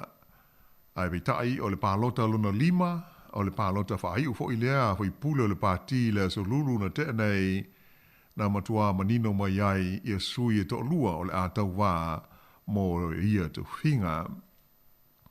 O le taunu unga o le pālota e pei ona whaai lo mai e le BBC, o whaipule le whaafale tui, e se lau tolu fitu whaipule na langolangoina ia le li whaipule o Rishi Sunak. E se lau se fulu tolu sa langolangoina ia Liz Truss, ai se lau mo le 5 sa langolangoina ia le tamaitai whaipule soafa ia Penny Mordaunt. O suenga i manatu malangona o le au pālota, wahatangia mai ai, e ono manu malo Truss i le li nei o Sunak i le manatu o sui a wai o le pāti. E ma o le tulanga e ono whai ai e le pāti a le Conservatives o na lātou filifilia se taitai e le mafuli i ai le lango a le whaafale tui ia po le vasenga o li i matamaita i whaipule o le pāti a le Conservatives. O le mai ai o le pālota na whaadia mai ai le tamaita i o Liz Truss i whafo o le mauta o le Parlemene le nganga whaawitai i whaipule sa lango i a te ia. Sa ia ta ua o le atau mo whai malosi ina ia manu malo o ia le whai ngā filifilinga whaiu. na ia fola foi a fai o le a ave o ia ma tai ma pale mia fo o Peletania o le a tau mawhai e tu whaate sia ia le lātou pāti ia ma whaanga solo le pūlenga o le malo i tu langa e ma saniai le vaenga wha upwhai a le Conservatives. I se whaaringa tu sia le li foi pule o Rishi Sunak i lunga o le Twitter sa ia whaafeta iai foi pule o loo lango ia te ia ma ia taua o le a ngalue malosi o ia i le ao ma le pō ina ia ma whai o na whaao ma whaailo atu i tu es o le tunuu ia fuafuanga whai uma a le lātou pāti le Conservatives. Ai o le tamata i whai pule ia Penny Mordaunt le ana e na o le varu pālota na sili ai pālota trasi a te ia na ia ta ua muli ane whapea e le whai ngō fie ia ma ta upu tau upu whai o ma lo e le ngata i na whai ngata ai e ma whai o na lepeti ai le nofo le lei ma le nofo whalo whani o tangata sa ia whaataro sanga i nai le lātou pāti a le Conservatives ina ia toe tu whaatasi ma ngāru lue whaatasi e tau fofo le mau whaafitauli ua whea ngai nei ma Peletania. O le taimi nei la, o lea ua alo atu sui e te orua e ta amilo i tu es o le tunuu e feilo ai ma sui a wai o le partia le Conservatives a o tadi ai le aso mo le taimi o le a whaatangnu inai le filifilia o se taitei fau ia ai whapefo e le ngata mo le partia le Conservatives ai whapeai ma le malo o Peletania. E pei ona si le fia, o mafua no o Peletania i lea tūlanga, ona ua whamalo sia, ona whamawai mai i le tofi taitai, i le lii o Boris Johnson, ona ua to tele fai pule le pati ua le toe langolongo i a te ia, taluai le mau whaafita uli lava na adi ma du tupu mai, ai mai se, o le solia o sa ma tapu sa wha ma malu mo le wha mai COVID se furuiva i tu tonu o Peletania i lalo o lana taitainga. Ia ai, usi mai pēr le whafonga.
I le toe te liu mai lao le tātou polkalame. Nā ta ua foi i le tātou tala i le vai aso taluai. Ia le tunu u foi le nei o Sri Lanka, ma mawhatianga o whea ngai ma le whaitau 4 miliona o ona tangata, ona o le tūlanga wha le tonu ua o iai ia lona ta mau ainga. E le ngata ina le aise tupe a le malo mo fe whaatau inga maisi a tunu o le lalolangi, ai ua matua whaina lava ia le tūlanga masani le soifuanga o tangata, ona ua tau le aini o loa mai fafo e pei o le suau ma le penisini e mo mia mo fe malanga inga, a toa maisi a wala masani tau le malo si anga, ai whapehai foi ma ni mea tau mafa. Ua whaisi lewa o whea ngai Sri Lanka ma ia whaafi tauli, ma ua le mawhaie le tunu ulau tele o na ono sa ia le tūlanga motiva ma le mawhatia ua o iai, ona o le leanga ma le wha le tonu o le whaafoina o la tinae ma le tamau ainga o le tunu i tausanga i tele ua mawaya tunei. Ia mai pei ona sila foi mo tātou moli mau iai whaasara longa mo i whafo, ua tele teimi e solo te te ai tangata, ina ia whaia ia ni suinga ai mai se lava i ta i o le malo. Se ia o mai nei ina o so fa ia le maota o le malo le sa fa mautu ia i le Palestine o le tunu ia mai se fo i o le fale o le li pa le mia. Na matua maofa tangata i le mawa ai o le matango fie ma le taunga tau nei fale o le malo e atangi ai le matua le lei ma le mawalunga o le tulanga o le soifuanga o tai o le tunu pe a whaatusa i le 4 miliona o tangata lautele o loo 4 maua ni mea ai ma whaale tonu whale e no nofo ai. Sa alalanga e le totele ina ia suia ia tai o le malo, ina ia avesea i la tau nei mai tu finga o le malo, ua leva ma ua tele tau sanga o soi fua manuia ai e au noa ma se popole i le lautele o tangata o loo mawhatia ma puapua ngai na ona o le motiva ma le tango lima. Sa no fo ia wha malosi ai e tangata ia maota nei e lua o le malo le fale sa wha mautu i ai le Palestine, wha pea le fale sa no fo ai le pale mia manono ainga ia mai le ai lava ma se leo po se fita na popole pe ano ane i ai i tangata a o la tau tau to oto i lunga o muenga ia mana nofo solo i nofoa ia ma pena fo yona ta ele le to tele i vaita ele po swimming pools o i fale e folinga e atangi ai e o lava fo i leo ma fita la tau o matua fiu i pulenga leanga ma le faale tonu o le nei tunu o Sri Lanka. O le mea lana o iai e pei o na tātou moli mawina i nai vai aso e le i mamao tu nei na sola ese mai le li Palestine so fa ia kot pai Rajapaksa mai Sri Lanka ma ia failo mai ai o fa ma vai o ia mai le to finga Palestine o le no e o le taimi nei la ma le tulanga o pito la tamai se li poti mai le ai o Colombo le lau mua lea o Sri Lanka e va pe o la stofi le ana au tasi ai le parlemene o le no e filifilia se tasi tangata o ilonga fo ilana tautua i le tonu o le parlemene e fai ma Palestine fou o Sri Lanka. O le li ua filifilia e sua fai a Ranil Wickramasinghe o se tasi e pe ua whaono ona a vea ma parlemia o le tunu. Mai o le stofi le ana whaatautua i nai o ia i le maota o le parlemene i se sauninga whaafoina le whaamasino sili o le tunu. O le tunu nei o Sri Lanka e pei o na silo fia e lua se fululua miliona le whaitaua whai o na tangata. Ea mai ua ilonga o na matua mawhatia o na o whaafita uli tau tupe le taimi nei ua whaingata ai le tau singa masani o le soifua i le tūtau i mea tau mawha ai whapea vai la au mo mia mo tonga whitinga o wha mai, ma mai, whale mai. Ia mai se foi o suau uma penisini e mo mia mo tūlanga masani o le soifuanga nei. E o mai lava la i le teimi nei, e le ilonga lava na masuinga ma lie le tūlanga o solo te te a tangata o lo whaia o le tunu ule nei o Sri Lanka. Ai ua whaino mai e whapea o se ngai o inga te te mua le nei, i le tala wha asolo pito le tunu ua whapea na ave se ai wha malosi i a se Palestine mai lona tu finga. Sa ta ua mai foi e ui ina sa to a file mu le taimi na wha tau ai le li Palestine fou ai e mauti nolava e to tele fo i tangata o Sri Lanka e le o fia iai i le li le nei ua whaima Palestine o le tunu ona nisi fo i ona ia whaale tonu i aso ua tua nai. Ia mai o lo nau ia tangata e na ia whaawau pea ona whaia la tau te e whaasanga i le li o Wickramasinghe lea ua whaatauto nei e whaima Palestine fou o le malo o Sri Lanka. I lana tautalanga whalawa i tele ina ua uma ona whaatauto ina o ia i le tofinga na ta uai e Wickramasinghe o ia e le wo ia ma le ali Palestine sa iai o Rajapaksa ma lona au ainga ua wha winga ina i nisi le wha au punga o se whailonga tau whaamau ni a ie le aini o na sotanga ma le li Palestine ma ana whainga whaawai sa pule a aile atunu o Sri Lanka lata mai nei.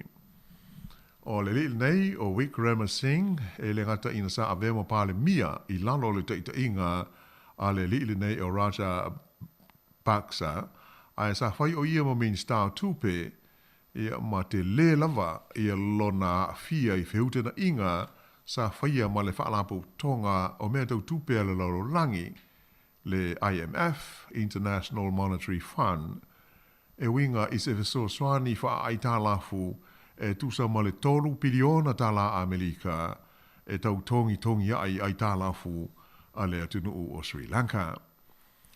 E le ngata I lea, aina ta umai fo I whapea, o whaatalu sanga ina e le malo Sri Lanka I le teimi nei, se veso swani atu mai le malo I ni tia, lea la te tua oi, ia ai whapea fo I maisi ia le malo saina, ma le tele o isi whaalapu tonga mātunu e la tau te ngāru lue whaapaanga.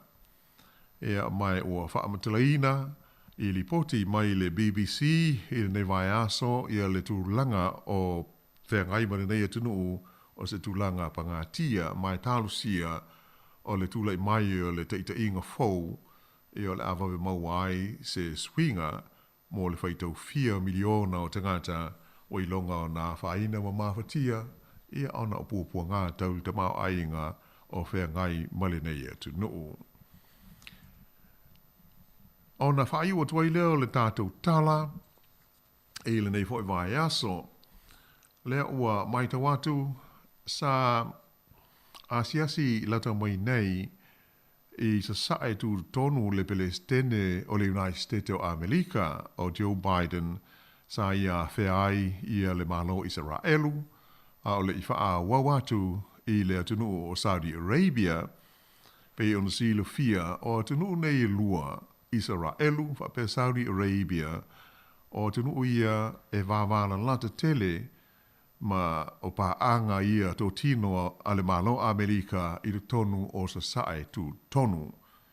E mai ui ina televoi ia whai tionga e whaasanga I le atunu nei o Saudi Arabia ia ai le mwhai lava o na tuuai ia le tūlanga o so tanga vāvana lata mai le United States.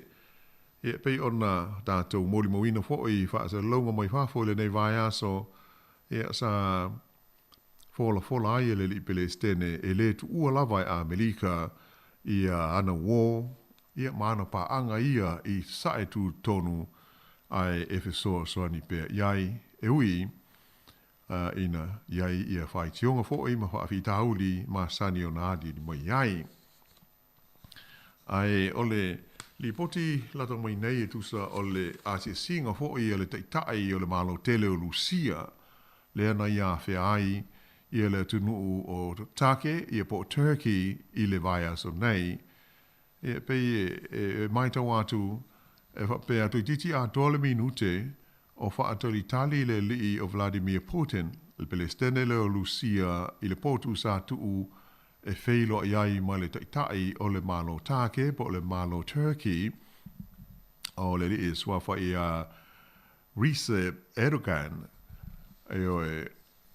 ai ele iai se Palestine o Turkey ai ua taunu watu le Palestine po le taitai o Lucia e whaatali le taimi o le whailo inga e ona tutua iala lea na o ia ma sila I te ufungala au e ai le o iai le Palestine o le malo Turkey e o manatu nisi ia taunu sa whai mauti noa lava le Palestine o le malo take ia lea tūlanga I lona whaatua iane I le whairo inga le nei ma le Palestine o Lucia ia ona o le mau ta upu ma le mau whaafi tauli e pei ona tātou mōli mawina I le nei vai taimi I tūlanga I le wā o Lucia ia maisia tunuu o le lalolangi.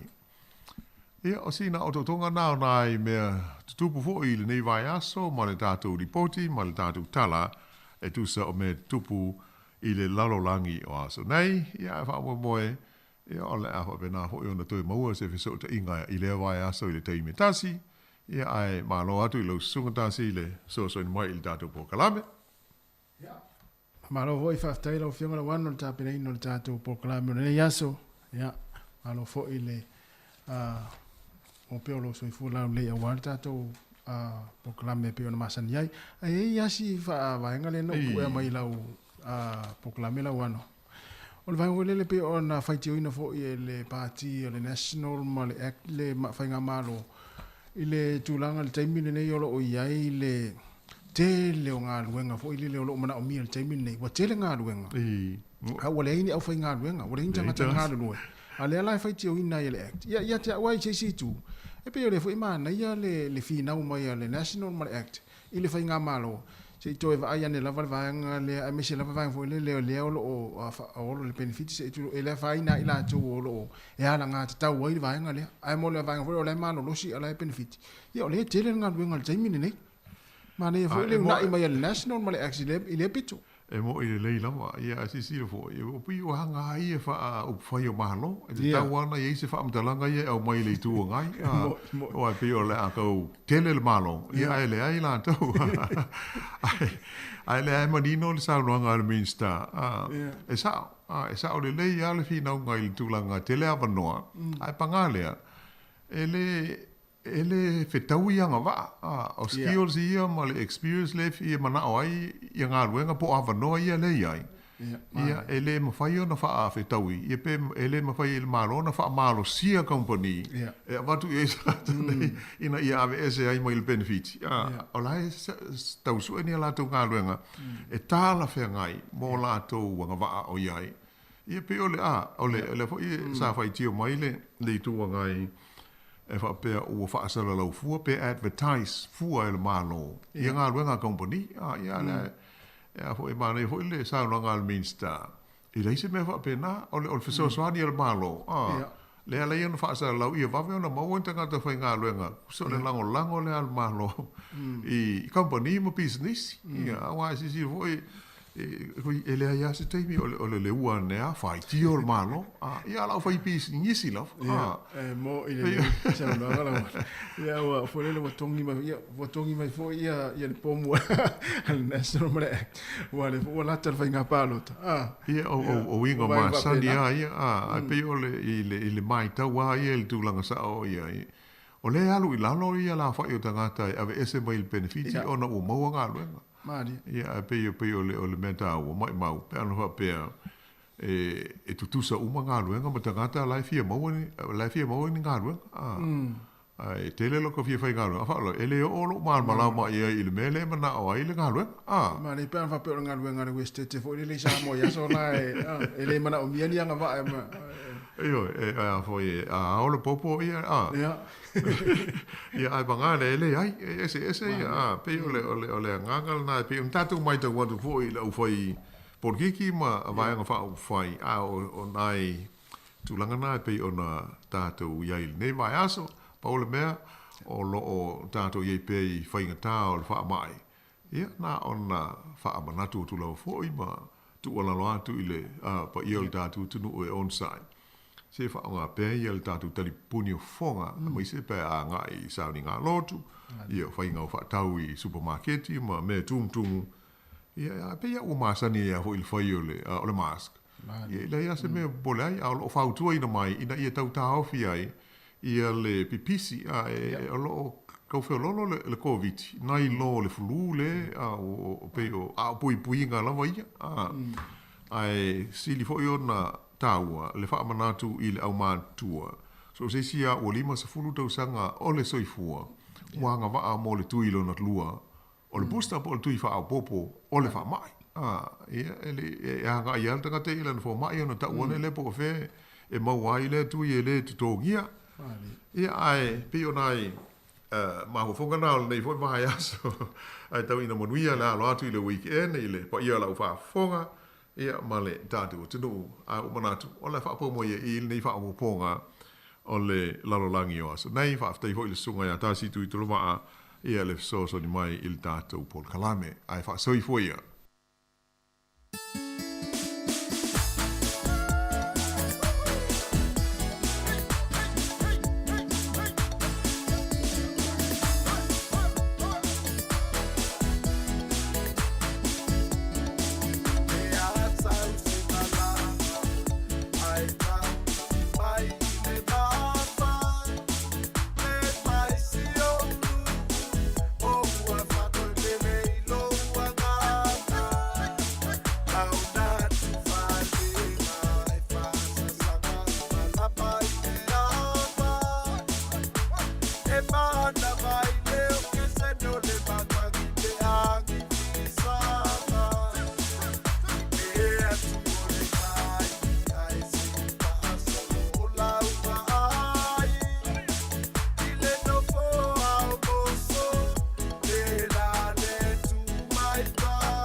Samoa.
Whaatalo whātu I le nei wha au pōponga o telefou mai le si ufonga o le lau mua I le nei fo I au huli. O le tala mua. Se fulu vai aso a mata atu I le so ua whaatulanga ina I le whaamsinonga ilo ai whaatasi I le mata upu winga ini mea alofa tupe sa atu inatu I le partia le National whaapea fo I ma le partia le Labour. O ni tangata saina se to lua soafa ia I kun sang po Colin ma hengia sang po o Joe ua molia ele ofiso suenga o whainga tau whaasese le Serious Fraud Office ona oni mea alofa tupe se lua ta I se lau afe ta la sa tu inatu I le partia le National I le tausanga lua afe se fulfitu ma le lua afe se fulma le valu ato ai Malaysi mea alofa tupe tolu se fulu ma le wha afe, valu se lau wha se fulu tā la. Sa tu inatu I le partia le Labour, I le lua afe se fulu ma le fitu. O le li sa ave mo mo hoi pule o le National, o Jamie Lee Ross, o lo a fia fo I le mata upule nei, ona so tanga ma le partia le National. E le ngata I lea, to tolu isi tangata o le a fia ai foi, mai o lo ta fia le tu ina mai o lato I ngoi le teimi nei, o lato umaia to tolu, o lo tu ua ia I le mea alofa tupe lea tu inatu mo le partia le Labour. Ai ua wha mau nia mai le Labour, o ia tangata le o ni whaipule, po o nisi sa avea mua whaipule, ma le o ni sui fo I o le ofisa o le vaenga wha upu whai le Labour. O lo o te I lato umanei to tolu I mōlianga, pei o na whina wina lo ia le maa lo, wha pe o se tau mawhainga na ma wha lilo ai, ia I ngō tangata sa au mai ai ia nei mea alofa tupe. Ua lipotia mai le ese o manatu malangona o sui a wai o le partia le Greens, ina ua le o toe a vea ia le lifo I pule o James Shaw, ma se tasi o te itai so o whaatasi o lea parti I le whontanga wha le tusanga le Greens I le whai ungo le vai aso. Pei tai la o le so le ua whai loma ia James Shaw, o le ato tau mawhai o ia mo le tofinga I le tonu o le lato parti pe ao I le taimi filifilia pe palota I nai. Ua tele fo I manatu malangona o isi sui a wai o le Greens ua whaai lo mai e lato te lango I nai ta mai ta I fai pule o Chloe Schwabrick mo le tofi ta itai so whaatasi o le Greens. O le palota sui a wai se lau mo le fitu o le Greens I le lato fontanga wha le tuksanga I le whai ungolo vai aso na ilonga ai si lia I le lua vai tolu sa mana nao ina ia ave se mai James Shaw mai lo na tofi o se tasi o ta itai se sofa tasi o le parti. O le li le nei pe o na sila fia o James Shaw o lo ave nei ma min star o swing o le tau I le whainga malo le Labour o lo tu nei I le foe. Ua matua mawae le si tia o la whainga o tangata malanga mai whawhaya a fia le vairusi ko vitis fruiva talu nei o na le toe mana o mia le malo ni usila le whaia o ni suenga o le wha mai mo pa se mai whawho e malanga mai I tonu o le tunu. O aso a wha malo sia le whaia o suenga o le wha mai mo pa se a o le I malanga mai I ni usila sa o I le ono sfrulima I le vai aso la whaia o tangata mai whawho e mau o I le wha mai pe a taunu mai. Ai o whainu mela mo le vai aso taruai, o mai tawi na aise si tanga mawae, o atua I nei lea o whainga I le tonu se lau mo le fitu, tangata nei mai whafo e o mai ma au mai le wha mai.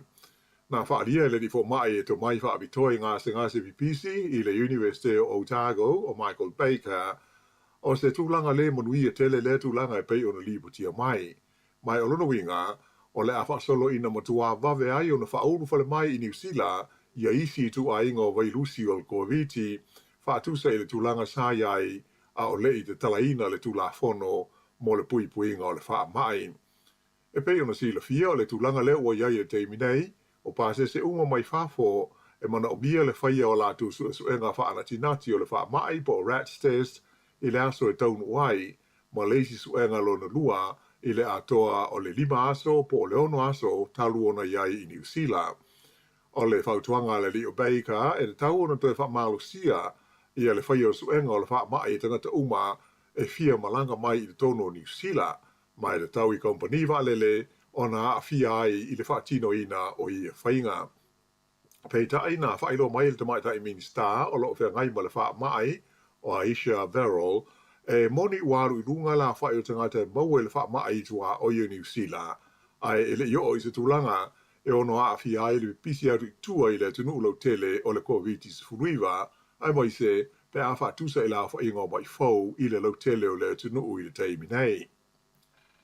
Se fulma le wha isi mai fau o le COVID-19 sa wha mawina na whiru tono New Zealand nei ai 5 afe 5 se lautoru 5 le a whai o tangata fau na fia le wailusi o le wha mai I tua I le tunu ulau tele.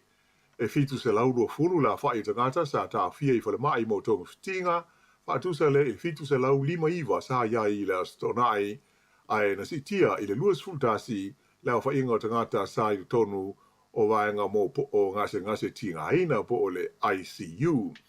O maliu uma ia se fulu whae pei o na lipo tia mai na nafi, na mali liu I tonu o le wha aso ua mawaya tu nei.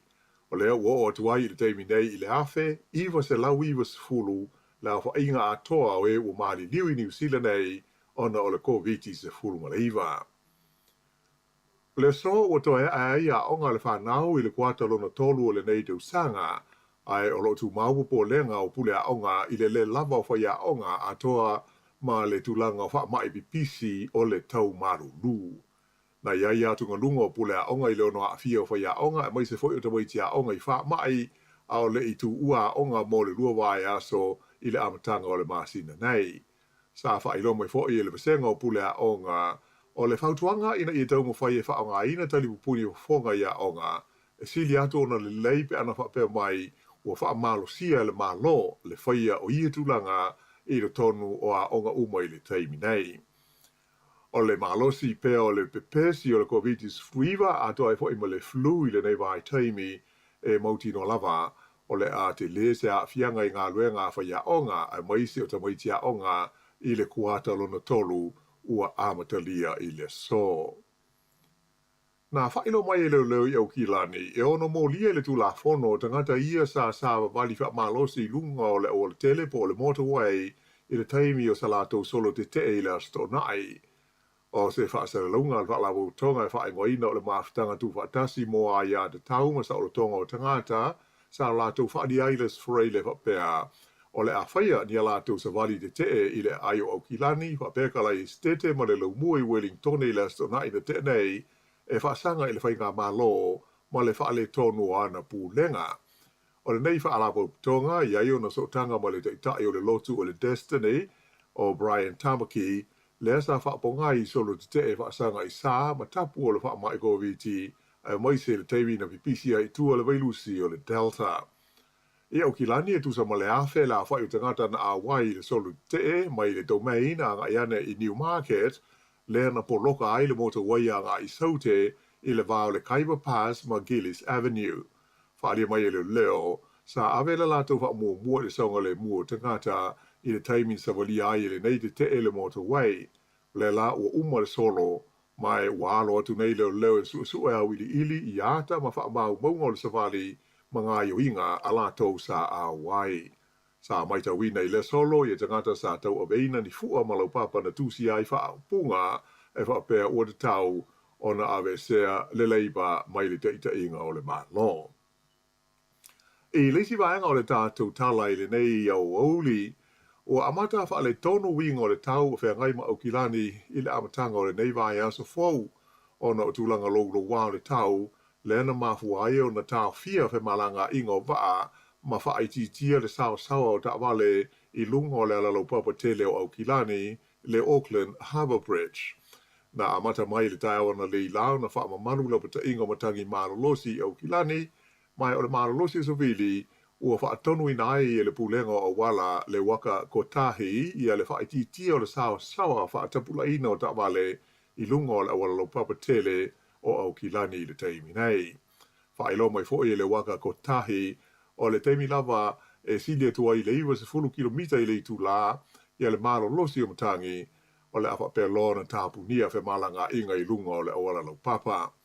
E le ngata la mo au kilani, ai tele fo isi vahenga o le tenu ua wha malu ina ila pata inga mo matangi malolosi a toa mati munga mafa wa amatatu I le so mo na yaso o luma na inei.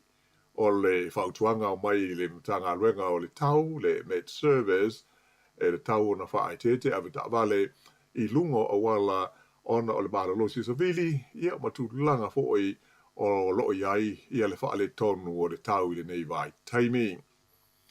Ua le whaataunu wina e le senate o le malo Australia le fuafuanga I teuteu, ma sui le lato tu la fono 5 o tasi, ana whape pasia le senate le teuteunga, ma suinga le tu la fono 5 o tasi Australia, se manu e tele nisi malo si anga wha le tu la fono e tu atu I le malo, e ma whai ai o na lato tuli e sea mai tangata New Zealand o loo iai I Australia.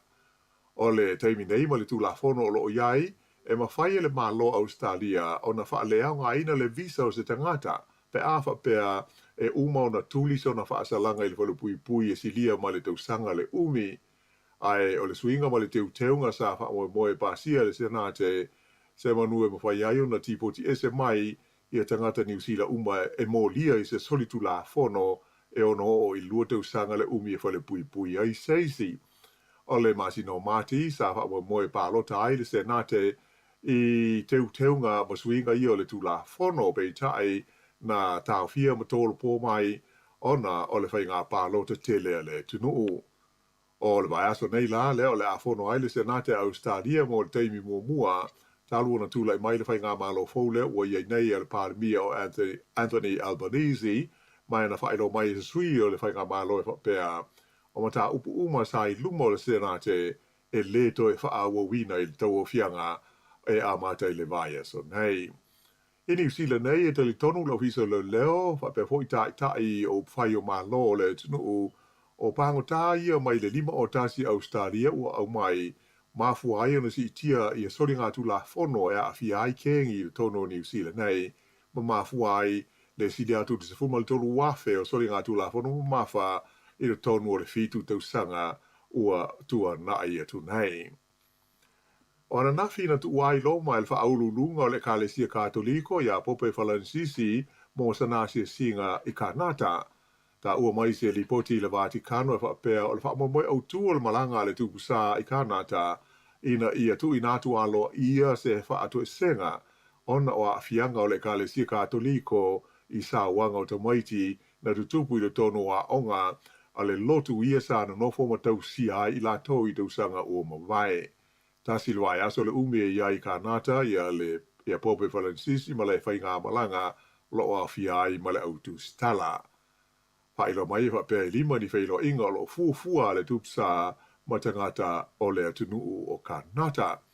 O Pope Francis, valus fulima nei tausanga le sui fua, mai na ta ua whapea a tonu o le neimalanga o le ailo tonu ai le tulanga moni o lona malosi ma le sui fua malo loina. O le amatanga o le masina le nei, na toe tolo ai ia se fuafuanga mo sanasi singa I le atunuu o le Congo, whapea ai ma South Sudan, ona o se whaale tonu I lona tūri vai, le na mafua ai na ia wha ngā se no fua wha tawa le vale, ai muli ane ua whai I lona to'o. Ma le tala whai, ua whai ni suinga I le wasenga o whai a onga lango le olo peleke New Zealand, ina ua wha malo lo whai a onga lango e to lua, mafua ona o le whai I na New Zealand I le series I le wama Ailani I le vai aso taluai. O la ua wha malo loe au fi ail whai a onga le leina I luma o John Plumtree, pele whai a onga le leina tua o Brad Moore e pei o na whaai loa mai alo. Ia, o whai a onga whaula mo le leina I luma ua iei nei ale ol peleki lea ua filifilia iai le lii swafa ia Jason Ryan lea ua ono tausanga o ngā lua I lea tuwhinga I le aula kopi a le Crusaders. O whai unga le nā o tala fau.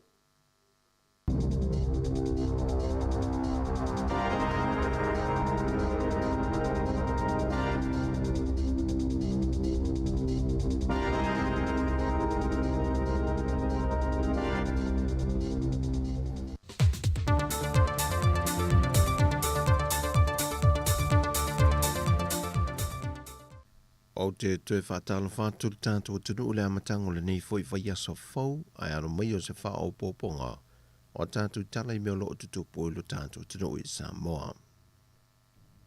O se isi la asanga wha o pōpo mō ngā ruenga wha vaitei mia tunu I whawhua mise au se tālia, Wa manatu le fionga le minista ya le atinu o Wayne so ialo.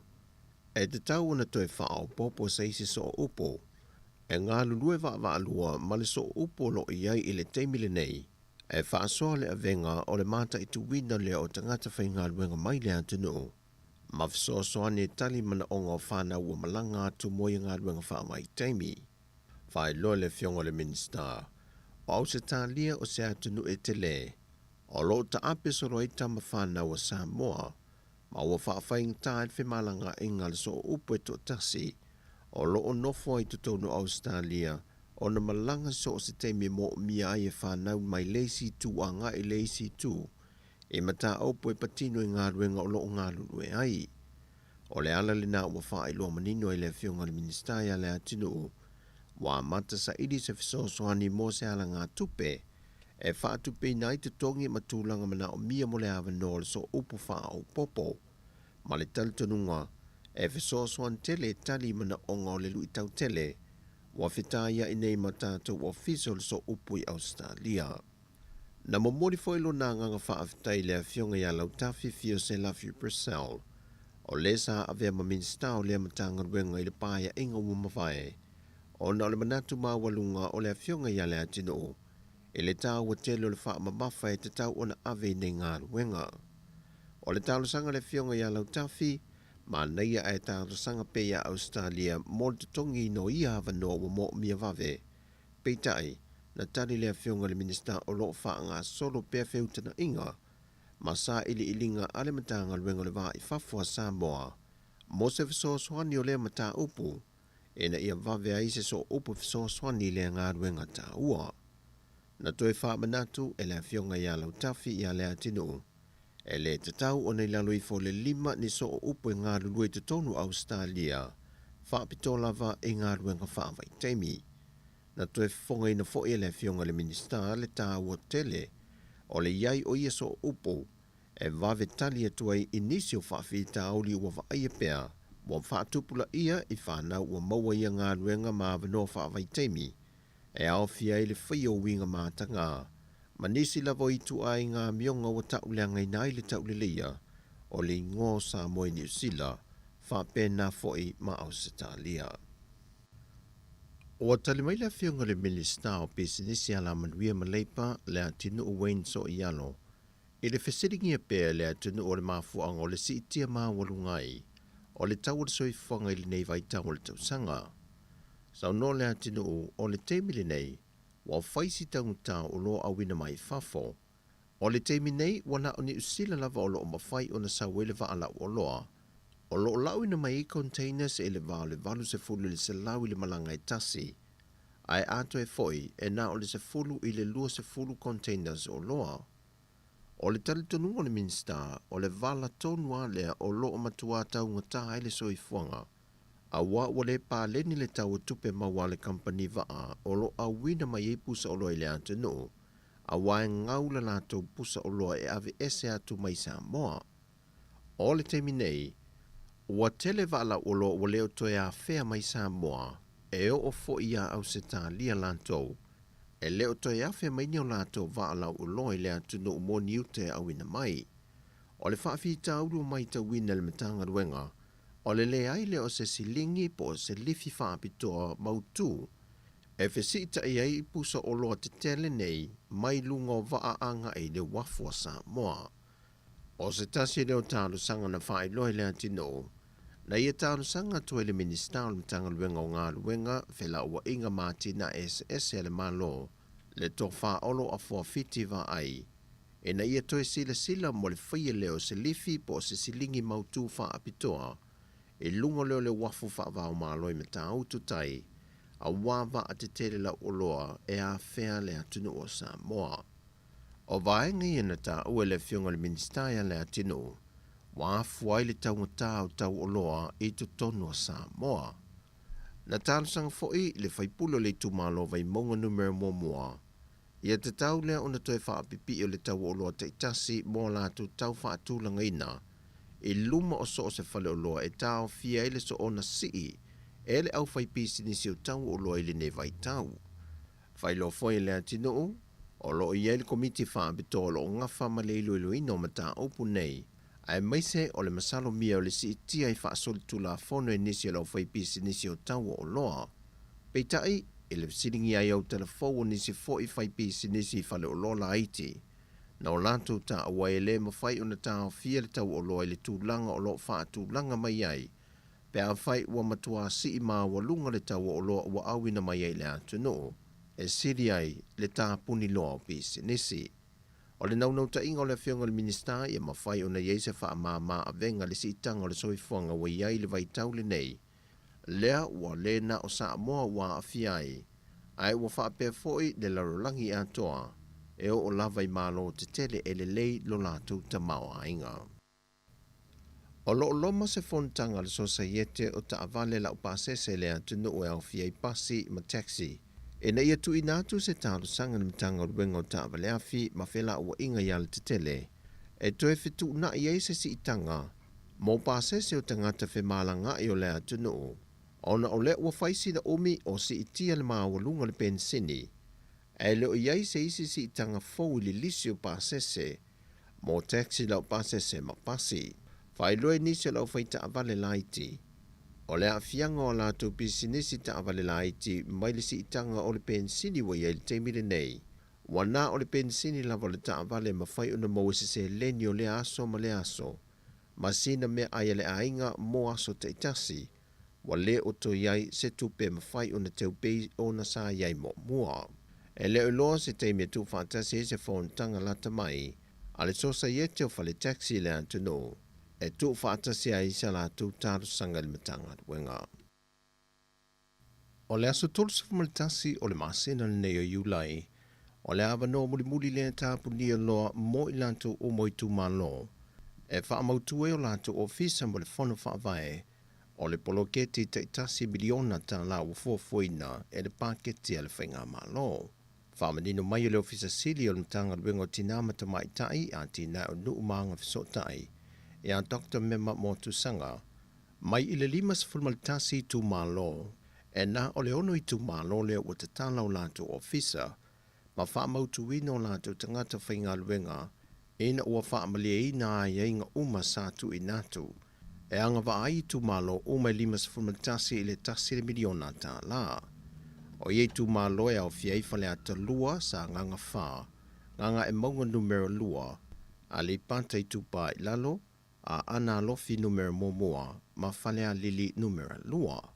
E tolu lava la sanga ta ua na wha e loe motu sanga, e anga wa ai tu ma loe le mai a lea o na wha amali eino a ia inga uma, e wha amatu ua tuai le ta miliona ta la moa la tau polo keti.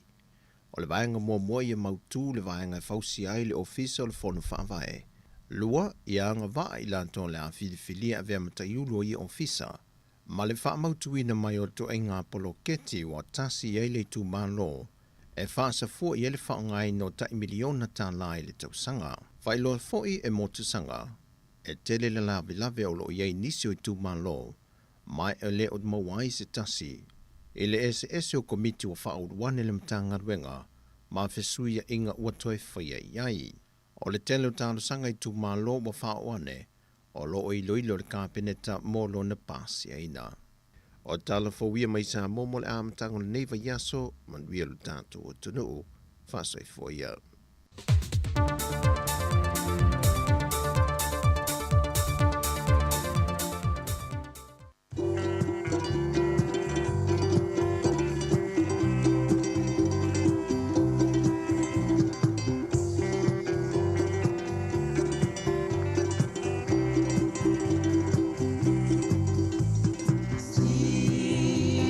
Sila ilama to siva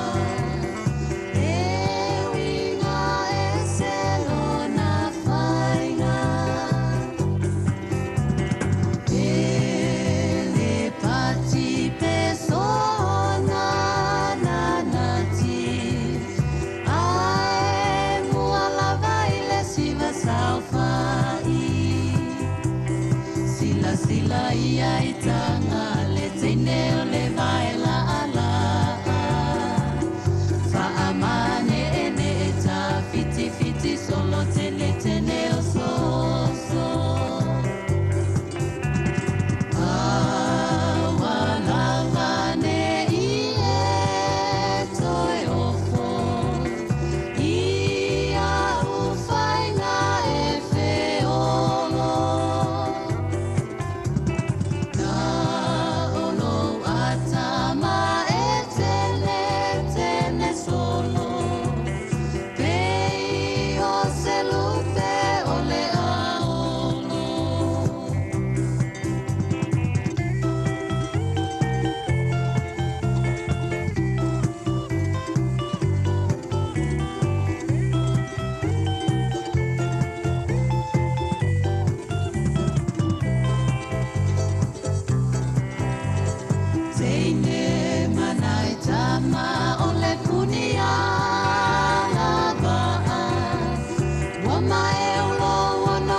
whawhianga mai le punia na waa I na ua se lua se fulwale minute ia ua te nei le tu lai se fulwale lua le nei vaenga o le tautua whaopea ia ala wala leo le si fonga lau moe Wellington le tasi ono tesi ma le tasi whamo ia whape foi la tōlo mafuta mai lunga le tātou app le Samoa Capital Radio app ia o le tātou Facebook o lo mai mua mai ai ma le tātou YouTube ia I le nei taimi o le tātou tautua ia ua te ale afo le aso la songa fua le nei ia I mātou nei New Zealand ia ai mo tō nei Amerika Hawaii ma Amerika Samoa ia manuia la fo ia toenga o le sapati a te outou ia mo I tātou fo I tari ngā sua le nei fo I tau mawhitanga o le auli o lo whenga I le tātou atunu ia e mai se fo I malo longa I la tau a malo lo ma le nei taimi ia e fai fo I se whaasiringa malo se wa fo I sina wha malo stino le tari ngā sua ia ma whai ngā lancho le auli ona toi fa awa wai le fo I o tātou ngā luenga I le tūlai tasi. Ia malo le tau ata I fi au ma ngā luenga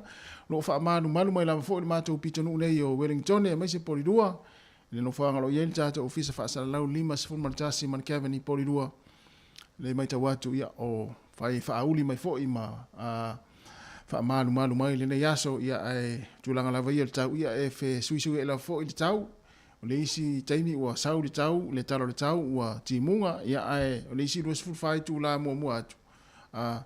O lo o mua atu, ia e umatu ale na rua sifurfai tu la, ia le ian timunga. Ia me fore, ia e ia taimi e sa oi foi, ia i foi taimi e whale tono i foi, ma ia le talo le tau. Ia ai, tau e il manatu o lo manuia foi, ia ngā luenga, ia I le fai taimi o le auli.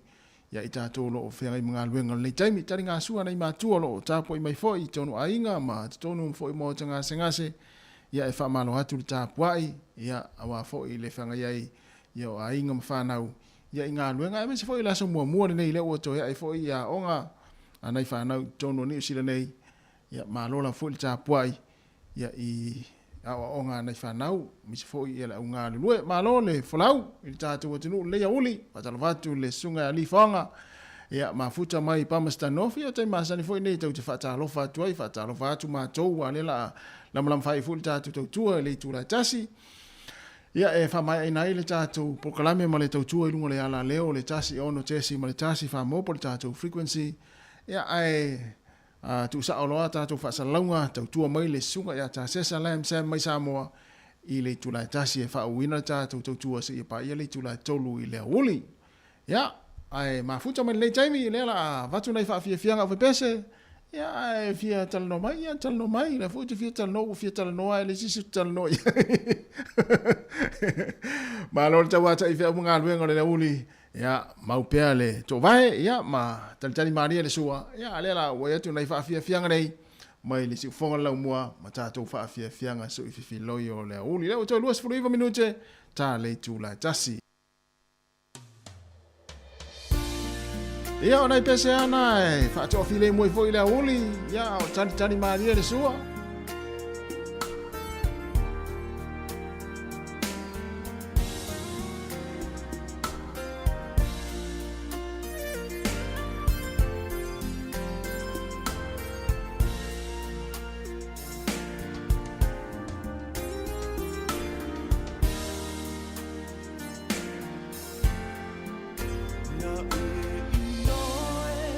La tatou tonga se ioi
musika o malolonga ma tau mawhitanga o leo au li si ufofonga o le laumua.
Samoa, my New Zealand.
La vaca kakalangoi nga ke pongyo de kakalango po ang kambe at.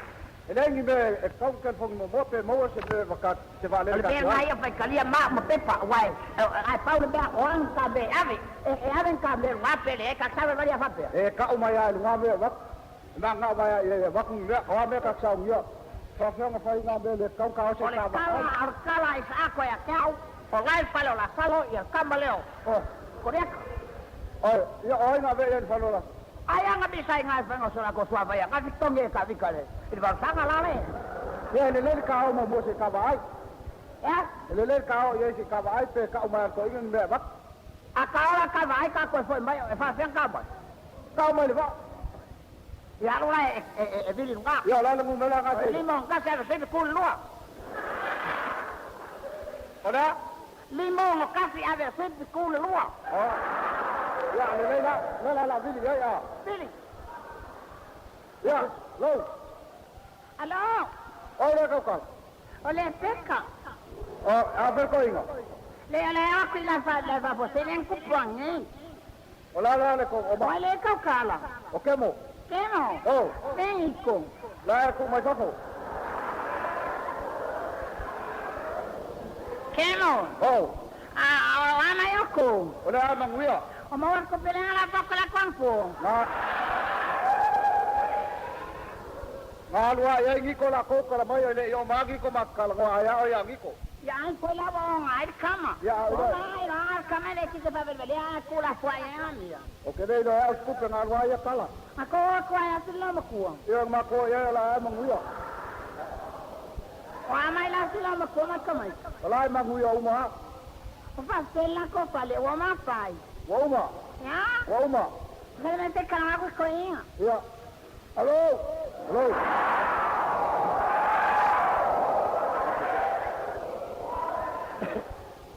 Hello. Hello. Hello. Sorry. Oh. Tarofa. Eu quero mais lá, olha, me caminho aí. Eu. Ah, ko. Olha, mangu mako. Olha, tô cala. Oh, kemo. Oh.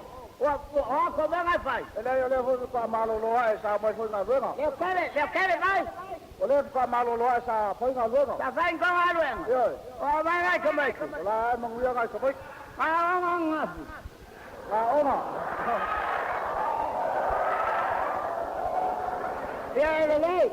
Ele ngai ko anga ave ngai okay de vai ma vai ni la eu olha ama. Ya wallahi. Mo kala le ngai la ve kama kodia. Wala ve kama kodia ka. Le ve ngai le si dai wa ko bai. Le na ke king ngai wa fa fo fa yo kama. Kwa ke le na fa la. Le kare uma kwa ve se umo le. Makele lo ai pular kulang le ngai ngoi mai maka makele lo pular kulang ai ala ngai lo la ngor ku ko se me fore le manga ba mai ai ngai le mai la ola ya or ko mula ko ma wa kemo técnico ole ai fafo le fa kali mai fafo ai ko ai sa se makala ngo ya wallahi bae hello sorry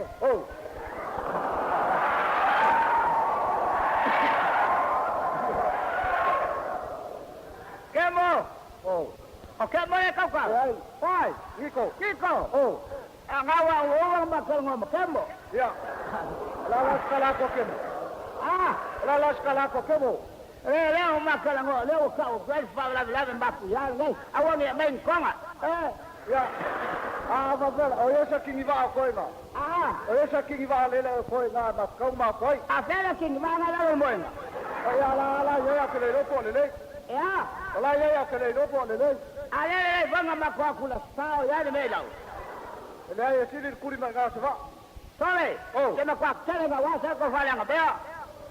O fa vel papa. Wala le papa. Wala le papa. Papa ya ka ko pa fa nga ke fo ko ngo fa ma kong. Ko kasi ala pa fa le ko la paunga. Ko la paunga. La paunga. La paunga hola nga pa ko boy. Oyo la se singa lomko. Ya wallahi. Ai sao mi mai. Pa mi mai ya kun mai la ba mai kama la ngale mo kwa kinga ai nga ko le vai le nga yo. Ni ba. Ni ba ku. O mai ka ko popo. Yo la ko le fa popo le ko. Ya. Ole o po le se ko fa popo. Oyo po nga. Yo. Ya le pa bi ni mo fe yo. Apaulo ngal meba. Apaulo ngal meba. Mai ka ko sea. Yo era lo kushia la suelta. Ale mawa ngo mai pelo ko. Le la kurba. Yo mai la ima pinta. O mai ma pinta to fangusea. Yo o to ia le malanga i Samoa ia man tu le oso na te unto mo mo to ni fangu se le fai mai pet lo masu meu ia o nga mo to mo tanga na i matu e me se lava na i matu fo le wa le vai le te Samoa ia o le oso na te una sa mo e na te malanga i Samoa ia man tu as fangu se to ino lo masu se mo mai ia won mai ni popo le fo te le popo nei te ora fe ane se si ia i se popo i lunga va to es fullo minute ia ona tale o tasi ia fa o tuna fa fianga nei ia te liu mai ia ona fa mata fi foi leo le tatu tu atu nei New Zealand ia e ta pena mai le wa sound mai foi le tu le usa ta se sa mai Samoa ia ona fo le tatu tunu ia i lunga Facebook mo lunga YouTube ia i nei vai nga le aso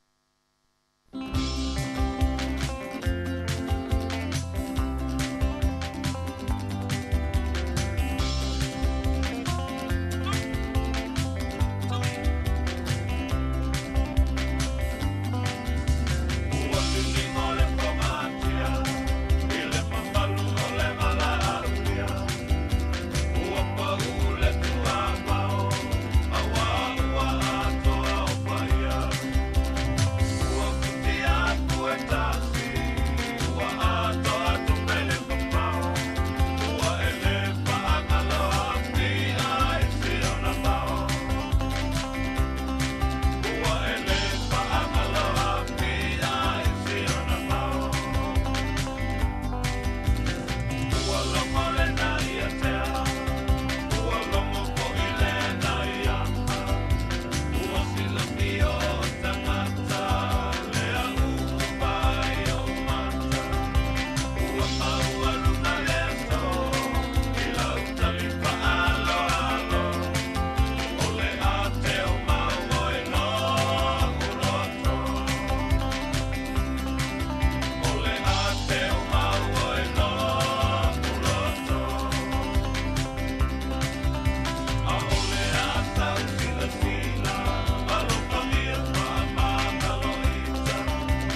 whawhianga mai le whapese le vaeva I na ua toi 5 minute ia ona tale o le tasi ui fōi manatu ia Samoa e malau whaafonga mai le nei fōi vaenga le tautua le si fonga le lau mua mai Wellington e muli atu le whaaftai tele tu sai o le tātou maaftanga I la tōlo whaonga mai le tātou li tio whaanongolongo le tasi ono tesi ma le tasi whaamo ia o lea la tātou whaatua wha whaaftai tele lava fōi ona o le tāpua inga ma tāro sanga mō lia fōi le nei aso wai umani manu ai le tātou tautua ia le tātou ala leo ia ai whamalulu atu wa whaifoi wa sala se upu le nei aso ma se ngana fōi sa whaafonga ia I le atunu ia e ala le tautua lau whai ngā luenga mātou te whamalulu atu ia whaamangalo ni o mātou whare tonu ia manuia lava ia fuafuanga o le toe le nei aso manuia fōi le tāpua inga wa fōi le whaua upea ngā luenga le whanau le nei aso ia me se fōi o haonga tātou whiroi ta au li tūra fitu le taimi masani ia a meile fioni pule male au ngā luenga le se fonga la mua mai Wellington mātou te whātua whāwha ifua ia alea la whaotu ia le pese lea ia ona tariu lea o tātou whaasara launga mai Samoa I le tautua le sunga ia tā sesa mai Samoa I le tātou ofisa au tū I la lovaia so ifua ia ma ia manuia le tātou atunu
Pongisa